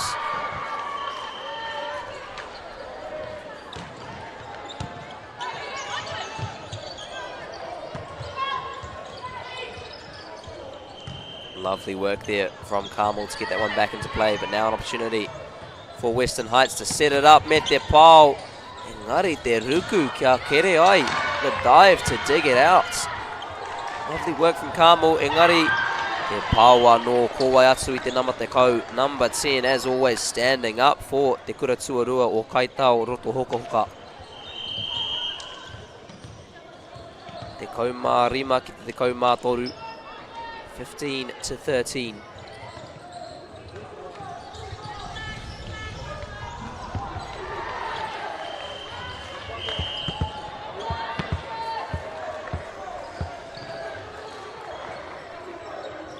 Rātau anō. Serving it straight up the centre. Carmel ahua roa rawa I taua wā. Western Heights. Tahi noi ho te rereke tanga kei Wainganui ngā tima e rua I nāianei. Just 1 point the difference between these two teams. Western Heights starting to find their flow a little bit once more. Mā rātau e timata. Mai te pai muri. Atsuko no ki Wainganui.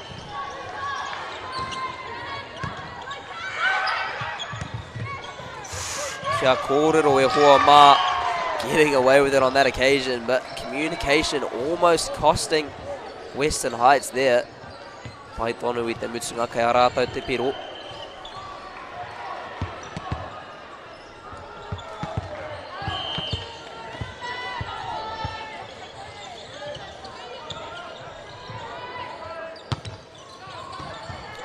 Taua Tahamaui serves it up that left-hand side. I reira te kaiara, engari ka taka ki te taha o Carmel College, Western Heights. Te piro anō, te kaumā ono, te kaumā rima.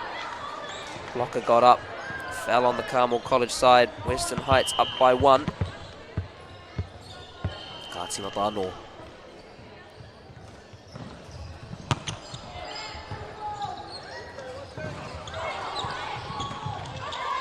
Te mahi ārai, now Western Heights. That was something that they had going in that first quarter. Fantastic blocking. And then you go a little bit more of the same on that occasion, managing to get up, force that one back over to the Carmel side.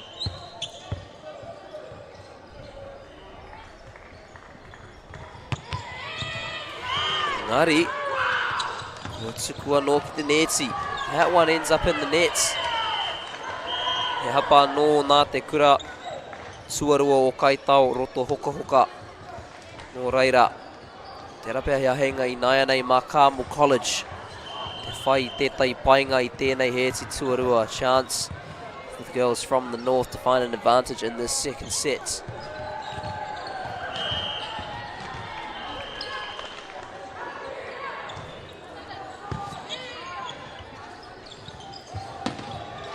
Reiranga kaiara engari ka rere te poro ki te taha matau. Te kaumā waru, te kaumā ono.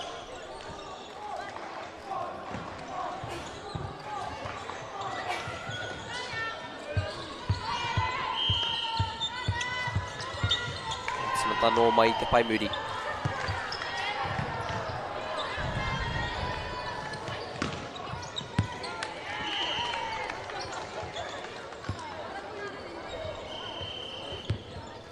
Ko mā iwa, te ko mā ono I nāianei, 19-16.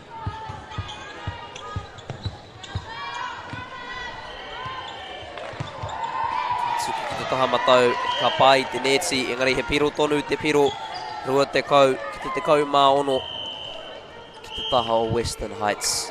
Kia rima ngā piro anō I a te kaiako o Carmel College, e tono ana ki tētai time-out, tētahi wāhiki me ki. Te rapea hea heinga tēnei mō rātau te kōrero ai, pāna ki ngā mea. Kia whakatikaina, kia panonitia. Ngā mea, kia ori te tonu. Chance and then talk about what they want to change, what they want to fix, what they want to keep. Much improved second set, so probably a few less work-ons than there were in the first. No doubt, the main kaupapa for Western Heights. Me pe he rātau e whakakapi. I tēnei he ti. Ia ngā tima e hoki mai anō ana ki te courts I both teams. Coming back onto the courts. Couple daps, couple dabs. We are ready to go.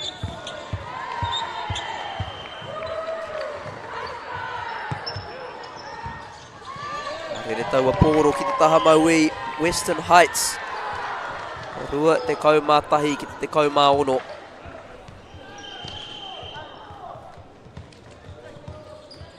Kia whānga pero anō. Just 4 more points needed.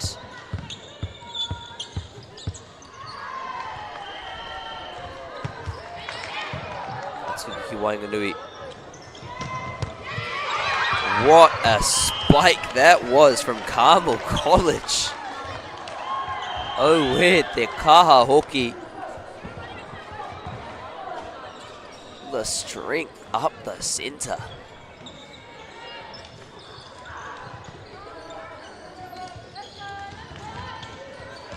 Rada marata e timata.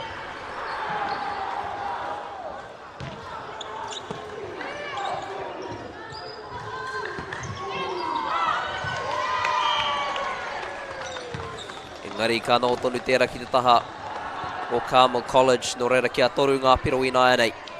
O te tima no Rotorua, just 3 points now needed for this side from Rotorua.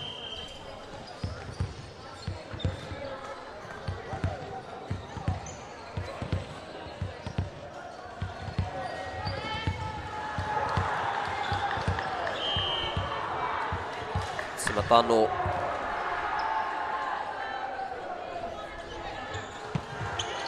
Katsuki Wainganui serves it up the centre. Here's the set, here's the spike. Ireranga Kaiarai. Well done by Carmel to keep that one in the air. Opportunity once more for Western Heights to put it down. Carmel meeting it beautifully. Rawetera nā Carmel College. Kei konei rātou ki te whawhai. They are here to fight for it e te iwi. Coming out with some serious energy and matching that energy with some fantastic skills at the moment.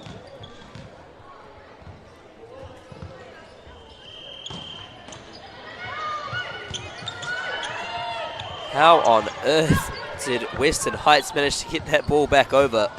Fantastic work, me te ārai hoki.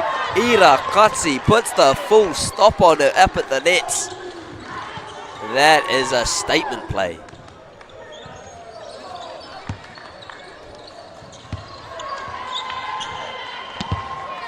Kia rua ngā pero. Te toa I tēnei. Hetsi tuarua. Just 2 points needed to take out the second set. Ka pā anō I te neti. Could be costly there. I nāia nei. Carmel College.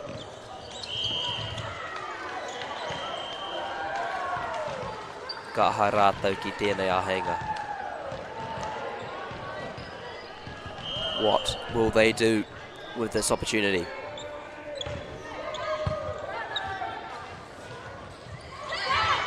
Beautiful work from Western Heights, kei te neti. I kite I taua aputa ki te taha maui. Hari te mea, I tino kaha te pau. Engari I koi, I tika. Wasn't a strong one, wasn't a spike, but it was accurate. Saw the space on the left-hand side, put the ball right where it needed to be. Te tuku, ohonu tono ana I te kōtu. Deep serve, immediate pressure on Carmel College. Ka taka, ka tika. Koira te hetsi tuarua mō Western Heights. Western Heights take out the second sets. Tino tata, engari.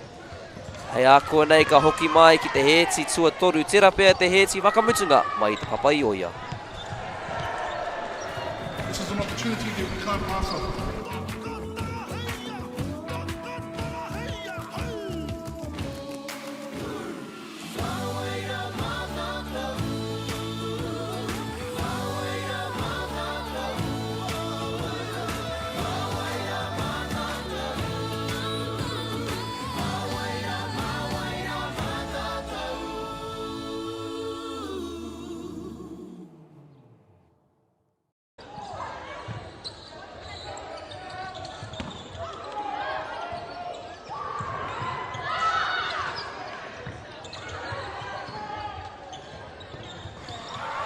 Nau mai hoki mai anō e te iwi, ki tēnei te heti tuatoru o tēnei kēmu he kakarau atu kei Wainganui.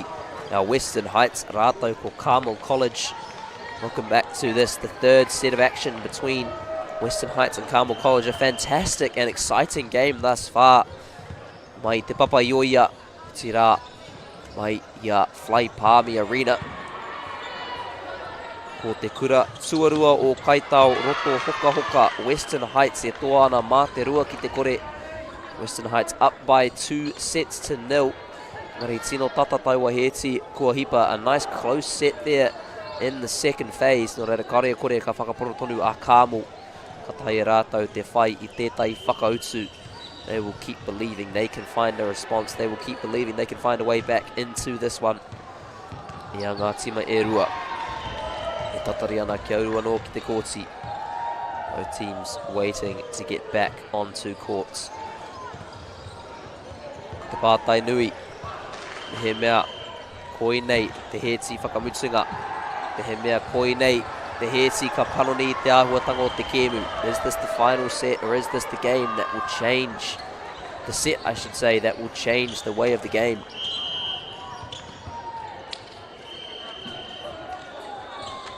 As Western Heights get back out onto the courts. Carmel College, last few words of wisdom.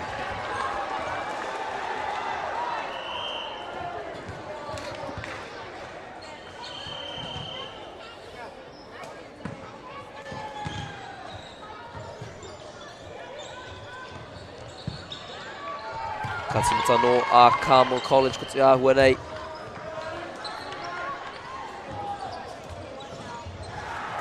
Ma Western Heights e whiwhi.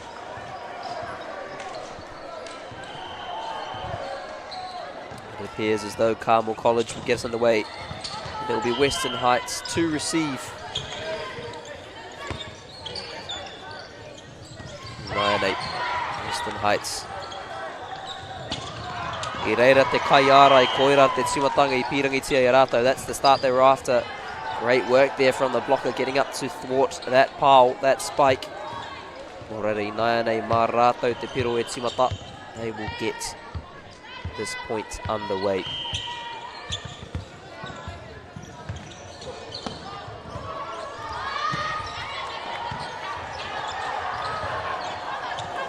Carmel College.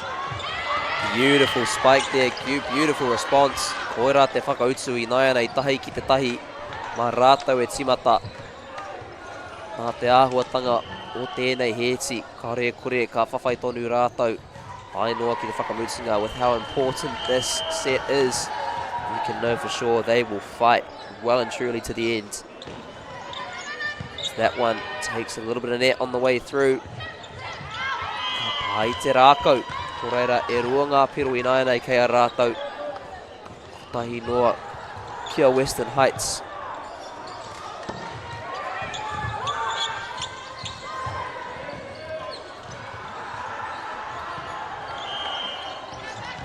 Carmel e timata. Carmel get us underway. Āhua kaharawa te tuku rā. Bit too strong there for the Kaiarai, so it will stay with the team from the North Shore. Toru ki te tahi, 3-2-1.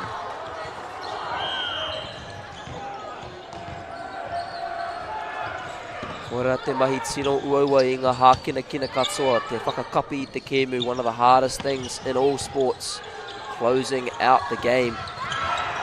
Western Heights with an opportunity, but it is not easy to finish these kinds of things off. As there they go, there's the point that they needed. They need that serve, they need to start to build some points and get that confidence back up. He mea ka pirangi rātou te whakaotia I tēnei kēmu, I tēnei hesi tonu.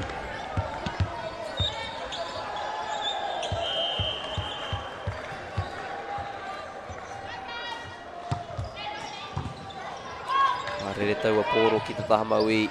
Lovely save from Western Heights, keeping themselves alive. Great use of the face there as well. Not sure how she managed to get that one back over. Mari ai ki te kai wa wao kua he no reira kei a Western Heights te piro. Mā rātou e timata.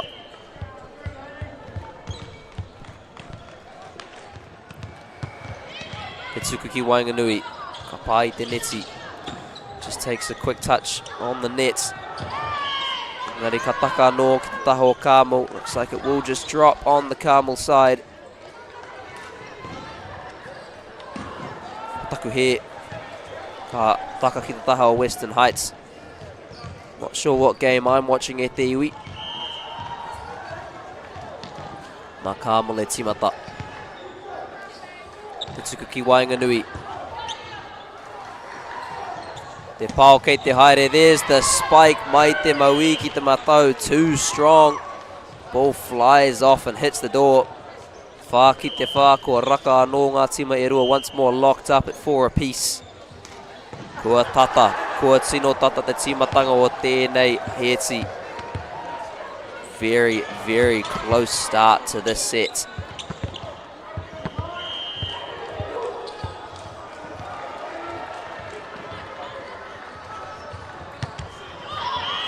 Me ka tuku taua pōro ki te neti rā. Koira noa. Te ahunei kei a Carmel tonu. E toa ana mā te tahi rima ki te whā. Just up by 1, 5-4 now. Tēnei heti, tērā pia te heti whakamutunga kei a rātou te tuku. Tino whakahirea tēnei mā rātou. Mehe mea ka pirangi rātou te whawhai tonu ai mo tēnei kēmu. As we see, Western Heights, fantastic job keeping that ball in on the left-hand side. Looked for all money like it was going to go away. Engari reira te kai ārai, mai runga. Piro anō kia rātou, rima ki te rima. Oh, e te takta hoki o tēnei heti a tētai whakawhiti e uru mai ana i te pai o te kura tuarua o kai tau roto hoka hoka. So we see a substitution coming in from the Western Heights bench. Not too surprising as we get deeper into this game to see both coaches using their subs. Nganana ki te āpiti e tahi wai hou ki o Raua Tima, looking to add some fresh legs to their teams. Engari ka tuku anō ki te neti, once more ends up in the net for Western Heights. Carmel, mā te tahi, ono ki te rima.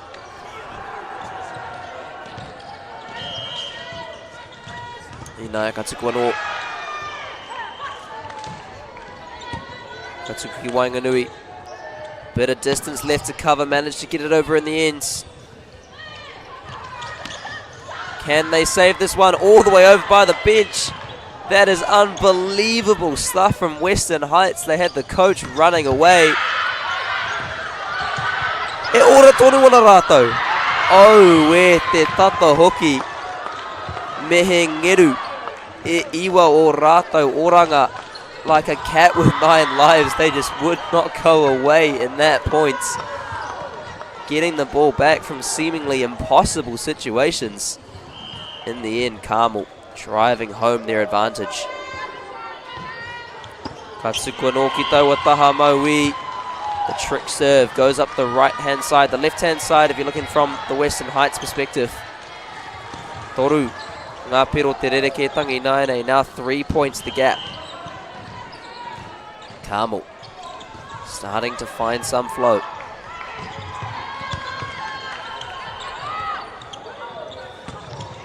Western Heights, Poirewa atu, ka pera rātou ki te neti ia wā. They're just like that every time it ends up at the nets. So strong up in the air, so strong on the spike. Inaina kei rātou te mahi tuku. E rua ngā piro te rereke tanga i Wainganui i ngā tima e rua. Just 2 points the gap between the two teams. Ka timata anō. Te tuku ki te raina. Sends it up the line. Pai te neti, hits the net, finds the floor. Carmel College, mā te toru. Mā te toru. Kia ngāori mai e te iwi. Iwa ki te ono. Toa tonu ana.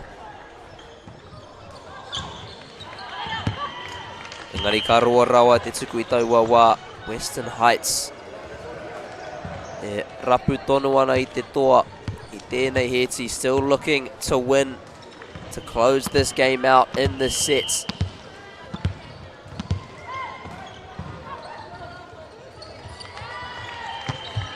Send that one over the top. Ahua roa no. Just a little bit too strong out to that right-hand side. Ko tahi no I ho te rerekitangi nai, just 1 point the difference.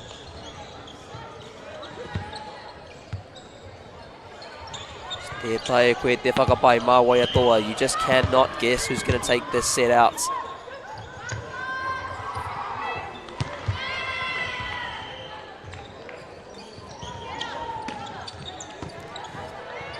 Here's the set for Western Heights. The spike. Engari kua roa. Just a bit too long. Carmel College, mā te rua anō once more. Back out to a 2-point lead.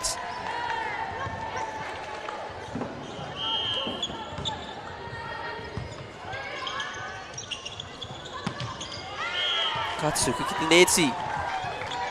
E toru I nānei. Back to a 3-point lead. Carmel College. Korera we rātou e wehe. They will not go away. It's more down the line from Western Heights. Can they save this one? Yes, they can. Aha ko te ahua nei ka hoki anō taua pōro. It just seems like no matter what, that ball always comes back. This is fantastic stuff from Western Heights. Engari I te mutunga Carmel find a way to get it done.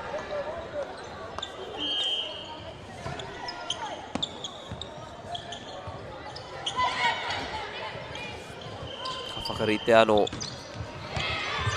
Keeping the ball up in the air. Engari ka tuku anō ki te neti e rima ngā piro I nāia te rerekētanga. Now 5 points the gap. Ko karangatia tētahi wāhiki e te kāko o Western Heights. Western Heights calling for the timeout. Au e kua rereke rawa atu tēnei heti ki ngā heti e rua kua hipa. Carmel College have found some sort of rhythm here, some sort of flow. Tino wero ana. Ia te kura tuarua o kaitau roto hoka hoka I nāia nei. Ngari a rātou e koro ana me mihi kātika ki ngā kaitou tō katua o tō mātou nei kaupapa, tō tātou nei kaupapa. Kia Anchor, Māori Plus, Bailey's, Nativa, Apollo Projects, rātou ko Celtics. Hei kore ake rātou e kore tēnei kaupapa e tū. Nō reira e mihi nunui ana kia rātou kātua. E whakatakato ana I te tua papa me ki. Mō a tātou rangatai I te tākaro ai I o rātou hā kina kina. I a ngā tima e hoki anō ana ki te kōti. Both teams returning to the courts. Can Western Heights close it out? Can Carmel College keep it alive? Western Heights, little tricky there. Fantastic opportunity for Carmel to get the spike away. I reira ngā kaiara, I reira hoki a Carmel. Te kau mā whā ki te waru I nāia nei, 14-8.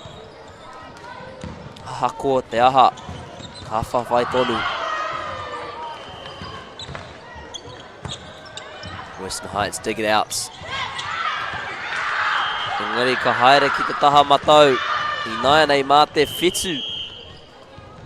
Te kau mā rima ki te waru.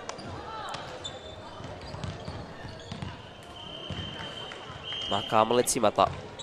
Ka haere tērā ki te taha maui as that one drifts out to the side. Perhaps a slightly despairing celebration from Western Heights. They needed some relief and there it is. Can they press this serve into an advantage? Needing to go on a bit of a run here to pull this set back.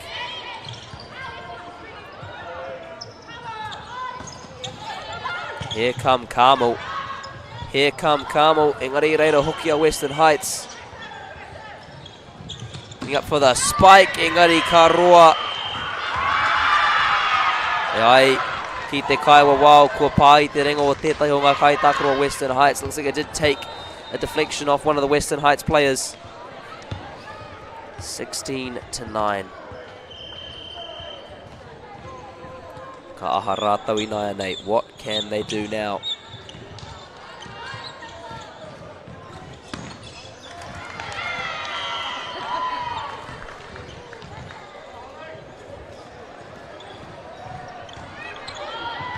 Pātera tuku I te neti. That ball ends up in the net. Nō reire I Nāianei. Te kaumā ono ki te kau. Western Heights with the serve.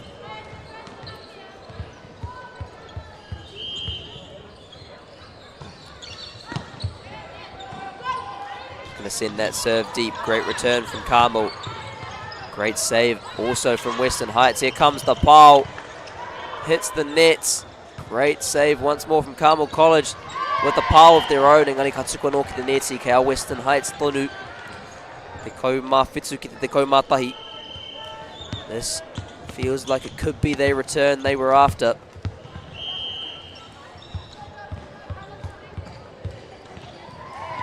Taihua ki te ai. Good serve. Sends it hard up the centre. Here come Carmel. Here come Carmel College. This is inspired stuff for the girls from the North Shore. Ngari ono noiho te rereketangi Nāianei. Just 6 points the gap. Starting to pull it in a little bit of Western Heights. Can they keep this run of form?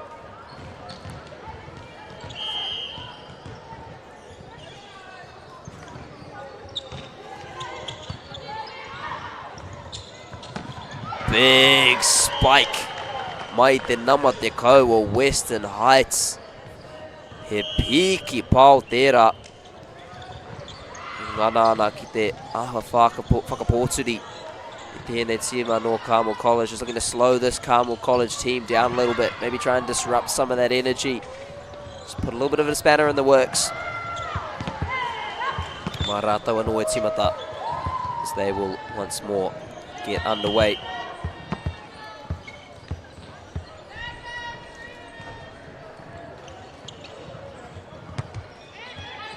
Going up the left-hand sideline. Here we go. This is a good opportunity. Can they set up the pile? No, they can't. Now Carmel with the opportunity to put up a big one. What a save that was from Western Heights. Carmel anō, here they come. Western Heights, everything's coming back at the moment. Can Carmel finally put it away? No, they cannot. Here's the opportunity. Now Western Heights with a great attacking chance. Can they get the pile? Yes, they can. He piro a tāhua tērā nā Western Heights. I te whakahaumaru rātou mō te nuinga engari. Tai mai te āheinga ki te pāu ai tika. They were defending for the most of it, and then the opportunity came to get a spike off, and they took the most of it. Whānoa te rereketanga I Nāianei, starting to show their class. Just dropping that serve in there. Can they set this one up? Yes, they can. Yes, they can. Western Heights. Ko whakawhaiti taua āputa. Whakawhaiti tia mea ki taua āputa ki te toru. That gap has been shrunk to just 3 points. This is inspired stuff for the girls from Rotorua.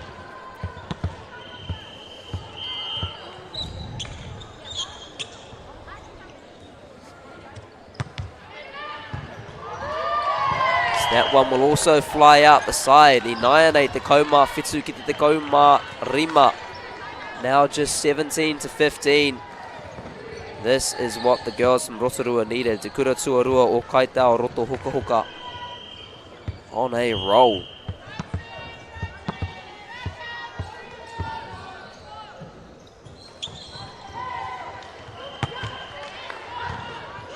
Carmel College. Can they find the spike? Yes, they can. Irera tonu te kaiarai. Can they go again? Fantastic save from Carmel there. Looked like it to come deflected down by Western Heights, but they did so well to keep the ball alive, and now they get another chance to spike it. And that one goes their way. Carmel College playing both sides so well, the defense and the offense. Fantastic work. Mahi tika ana nā ngā kōtiro mai te nota o Tāmaki Makaurau.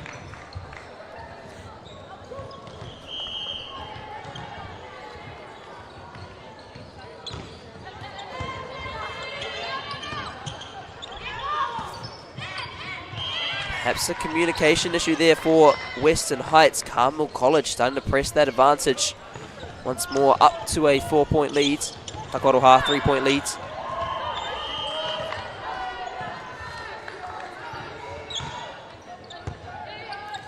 There's the set for Western Heights. Great save from Carmel. Fantastic save and a good spike at that. Once more playing both sides. Engari reira te pau. Te ahua nei kauri pai te tairinga.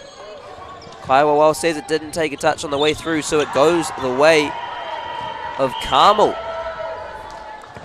Te ahua nei rua te kau.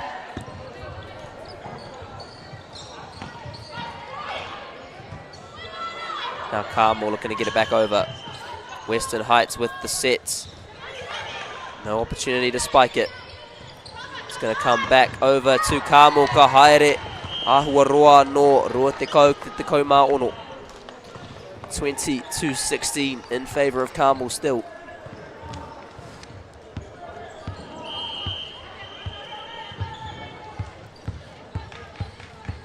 Good runner points here, could secure the set for the girls from the North Shore.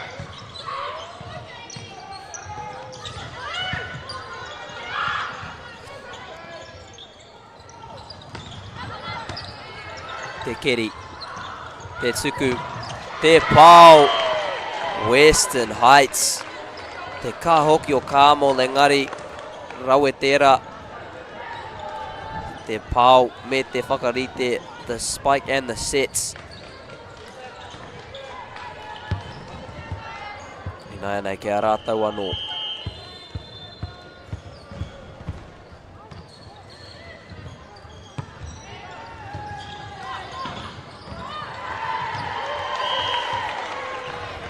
Te kaumā waru ina nei ki a rātau. Kua tata anō tēnei kēmu. This game closing up once more. Just when it looks like Carmel are running away with it. Western Heights with an answer, and here we go. He wāhiki anō ko karangatia. Ko te ahua nei e te pai o Western Heights. Looks like that timeout call coming in from the Rotorua bench. Te rapea ko te kai koe pirangi ana ki te whakatau. I ana kai tākaro. Just wanting to perhaps sit down. Just chill out her players a little bit. Yes, it's stressful trying to close out the game. They've put in some good work, and also on the Carmel side, perhaps some encouragement to keep going. They can take out this set. It's a whole new game. They take out the second one, we're into a decider. Still plenty of opportunity. Mā ngā kōsiro mai te taha. Toke rau o Tāmaki Makaurau. Nō reira ko te ahua nei mā Western Heights e timata. E rua noi ho ngā pero. Te rerekētanga kei Wainganui ngā tima e rua. Just 2 points separating the two teams at the moment.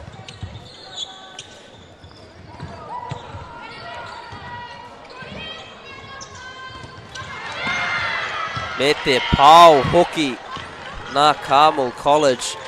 Fantastic spike from Carmel.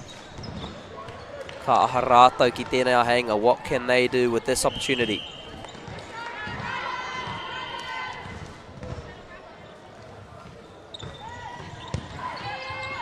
Lovely serve. Good set. Great dig as well, saving it.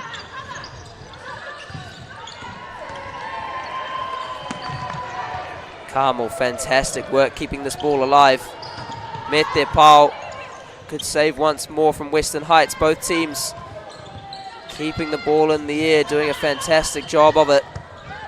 There's the dig, the set. Te Pau, Mete Piro, Western Heights. Rua tonu te aputa, still just 2 points the difference. Oh, so close. Rua te kaumā tahi ki te kaumā iwa.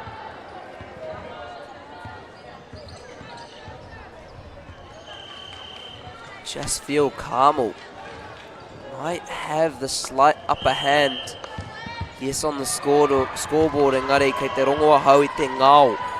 Mai taua timara, you can feel the energy. They're starting to believe. As that tuku goes a little bit strong from Western Heights. Ko tahi nui ho te piro kei Wainganui nei tima e rua. Just 1 point now in it. Rua te kau mātahi ki te rua te kau.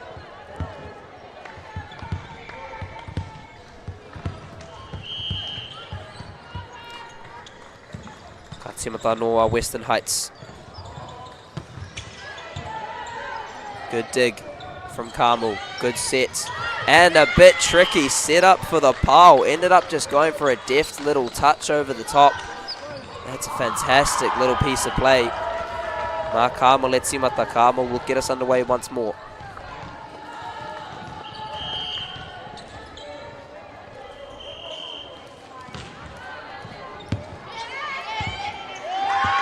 E ai ki te kaiwa wao ahua roa rawa taua tuku rā. Referee says that serve was just long. It was a tight call. Goes the way of Western Heights. Now they have the serve. What can they do with it?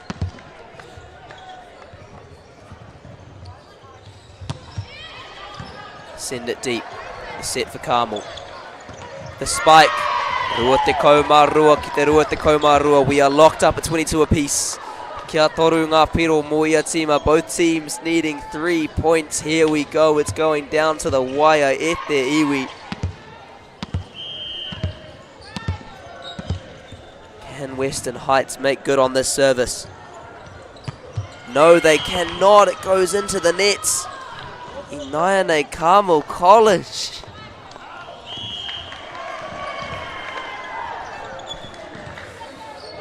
Now hanga marato. Now they have an opportunity. What can they do with this one? Sending it up the left side. Spike coming. Ai ki te kaiwa wao. I waho. Did it take a touch? Kau kea Carmel tonu. This is a Piro Heti set point. Western Heights. They save the first one. Can they save the second?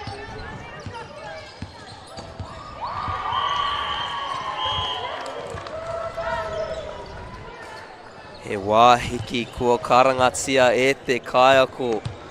And a time out called by Western Heights High School. E te whānau.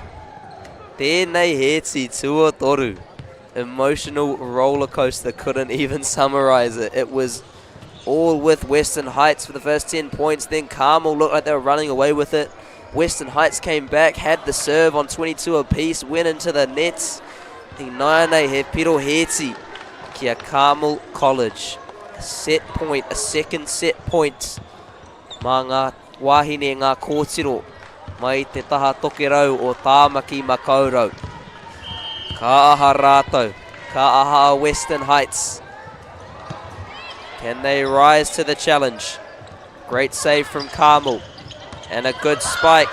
Can they save this one? Western Heights. How on earth have they got that ball back? It looked to be all money like that was it. Roa no. Rua te kaumawha. Ki te rua te kaumawha. It's 24 apiece. It's 24 apiece. E te whānau. My heart can't deal with this at the moment. You know I'm sick and this is just not good for my health. Kua ngaro ke tōku oru. I've already lost my voice.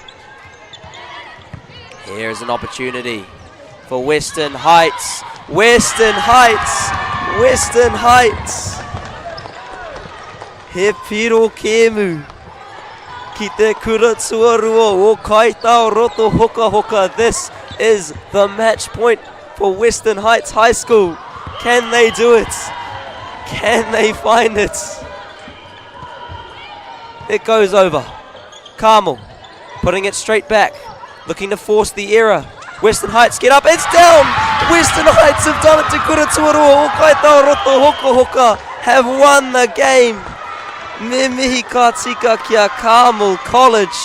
Kua whawhai tai noa ki te mutunga, engari kua puta ngā ihu o te kura tuarua o kaitao roto hoka hoka. Nō reira, koira te mutunga o te rā e hoa mā. That is the end of coverage here from Court 4. It's been a privilege watching alongside you. I'm going to go take a break, rest up my voice, let my heartbeat come down a little bit, and we'll be back again tomorrow with more action from Te Pāpāmoa, Palmerston North.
me, say it with me like face it. Shut it down, you know I'm the one, just face it. None of y'all can stop me, say it with me like, yeah, yeah, yeah, face it.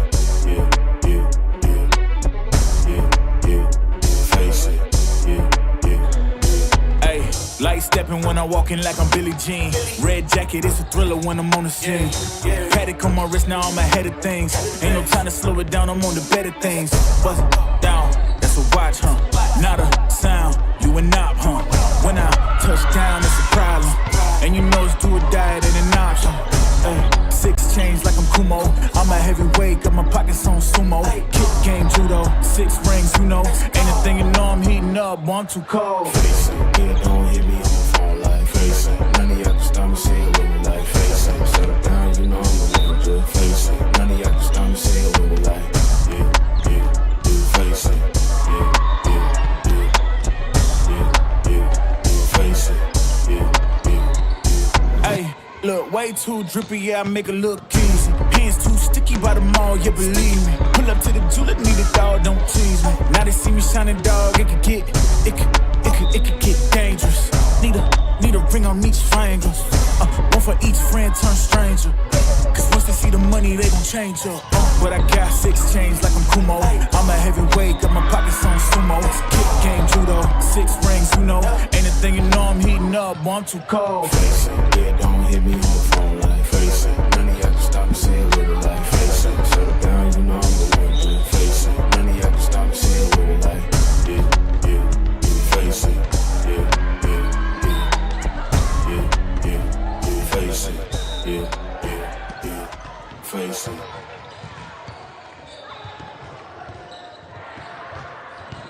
Catch me on the down slide, down slide.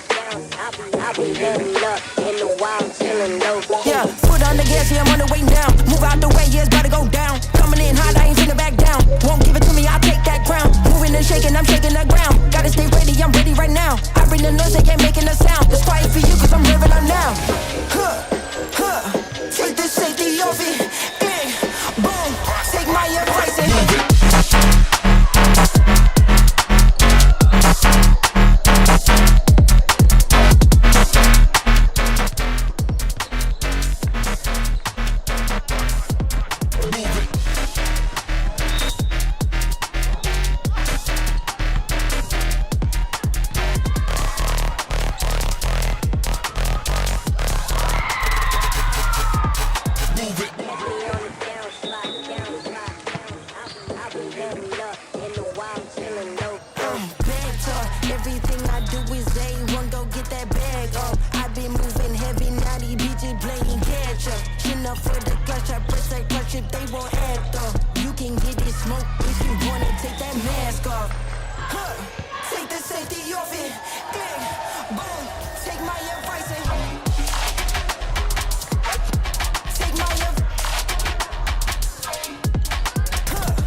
go. Look who's in the house. Ai marika, ka whakaatuhia ngā tino kapahaka. You were incredible. You were like a delicate taro leaf. Tēnei raumati. We were very lucky with kapahaka.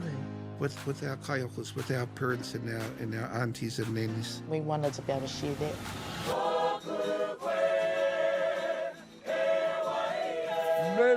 Me ka tika. I te kainga o te haka ki Māori Plus. Okay. Yes. Okay. Yeah. This isn't about long-distance calling, technology, or living overseas. Do I have one more bid? Thank you. We're going to go once. We're going twice. And we are sold to the Kiwi phone bidder from Manchester. It's about Bailey's finding buyers that others can't. And go! Just fill up at a participating Caltex, stack your pump discounts, and you could collect more savings on your next visit. Oh, there's another one. Getting quite good at this. Filling and saving. Feels good. That is tough. Kei aku nui, kei aku rahi, anei rā, a haka feels.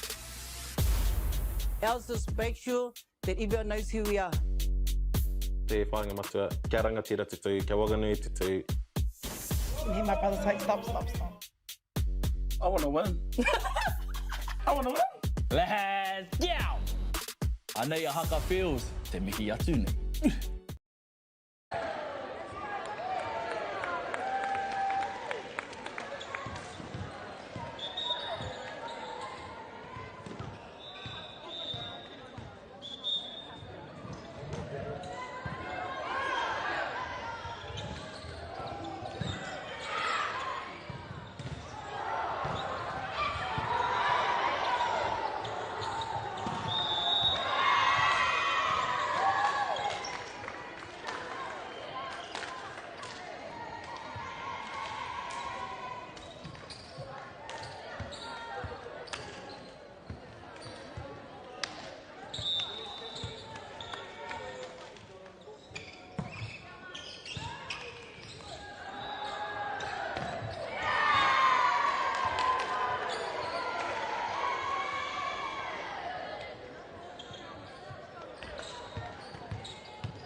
international drama. UCI verdict. The best of Indigenous talents.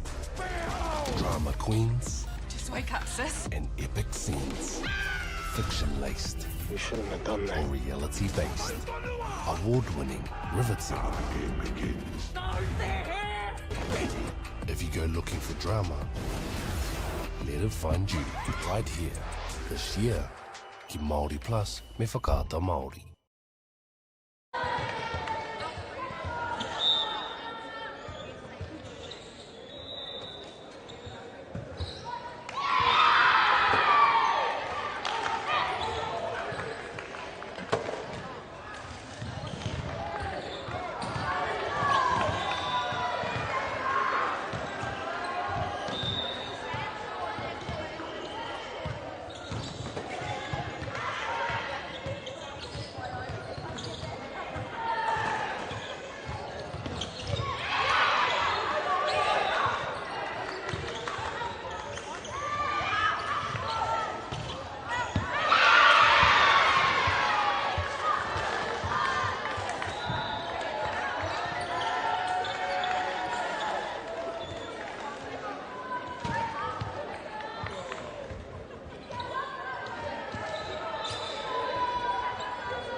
atu ki te ao te moana. Au e, tō kaha huna e hoa.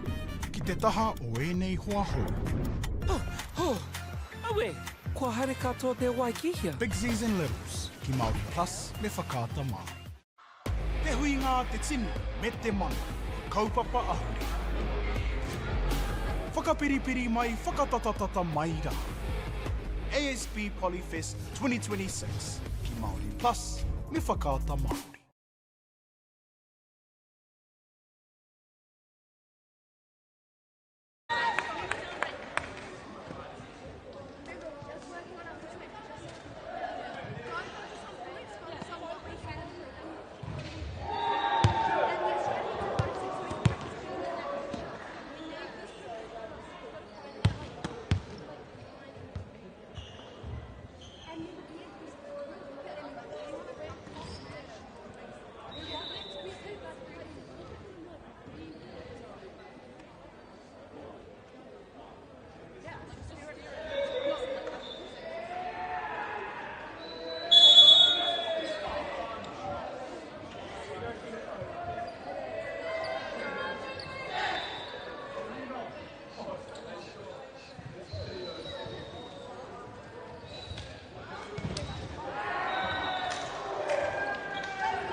climb past them.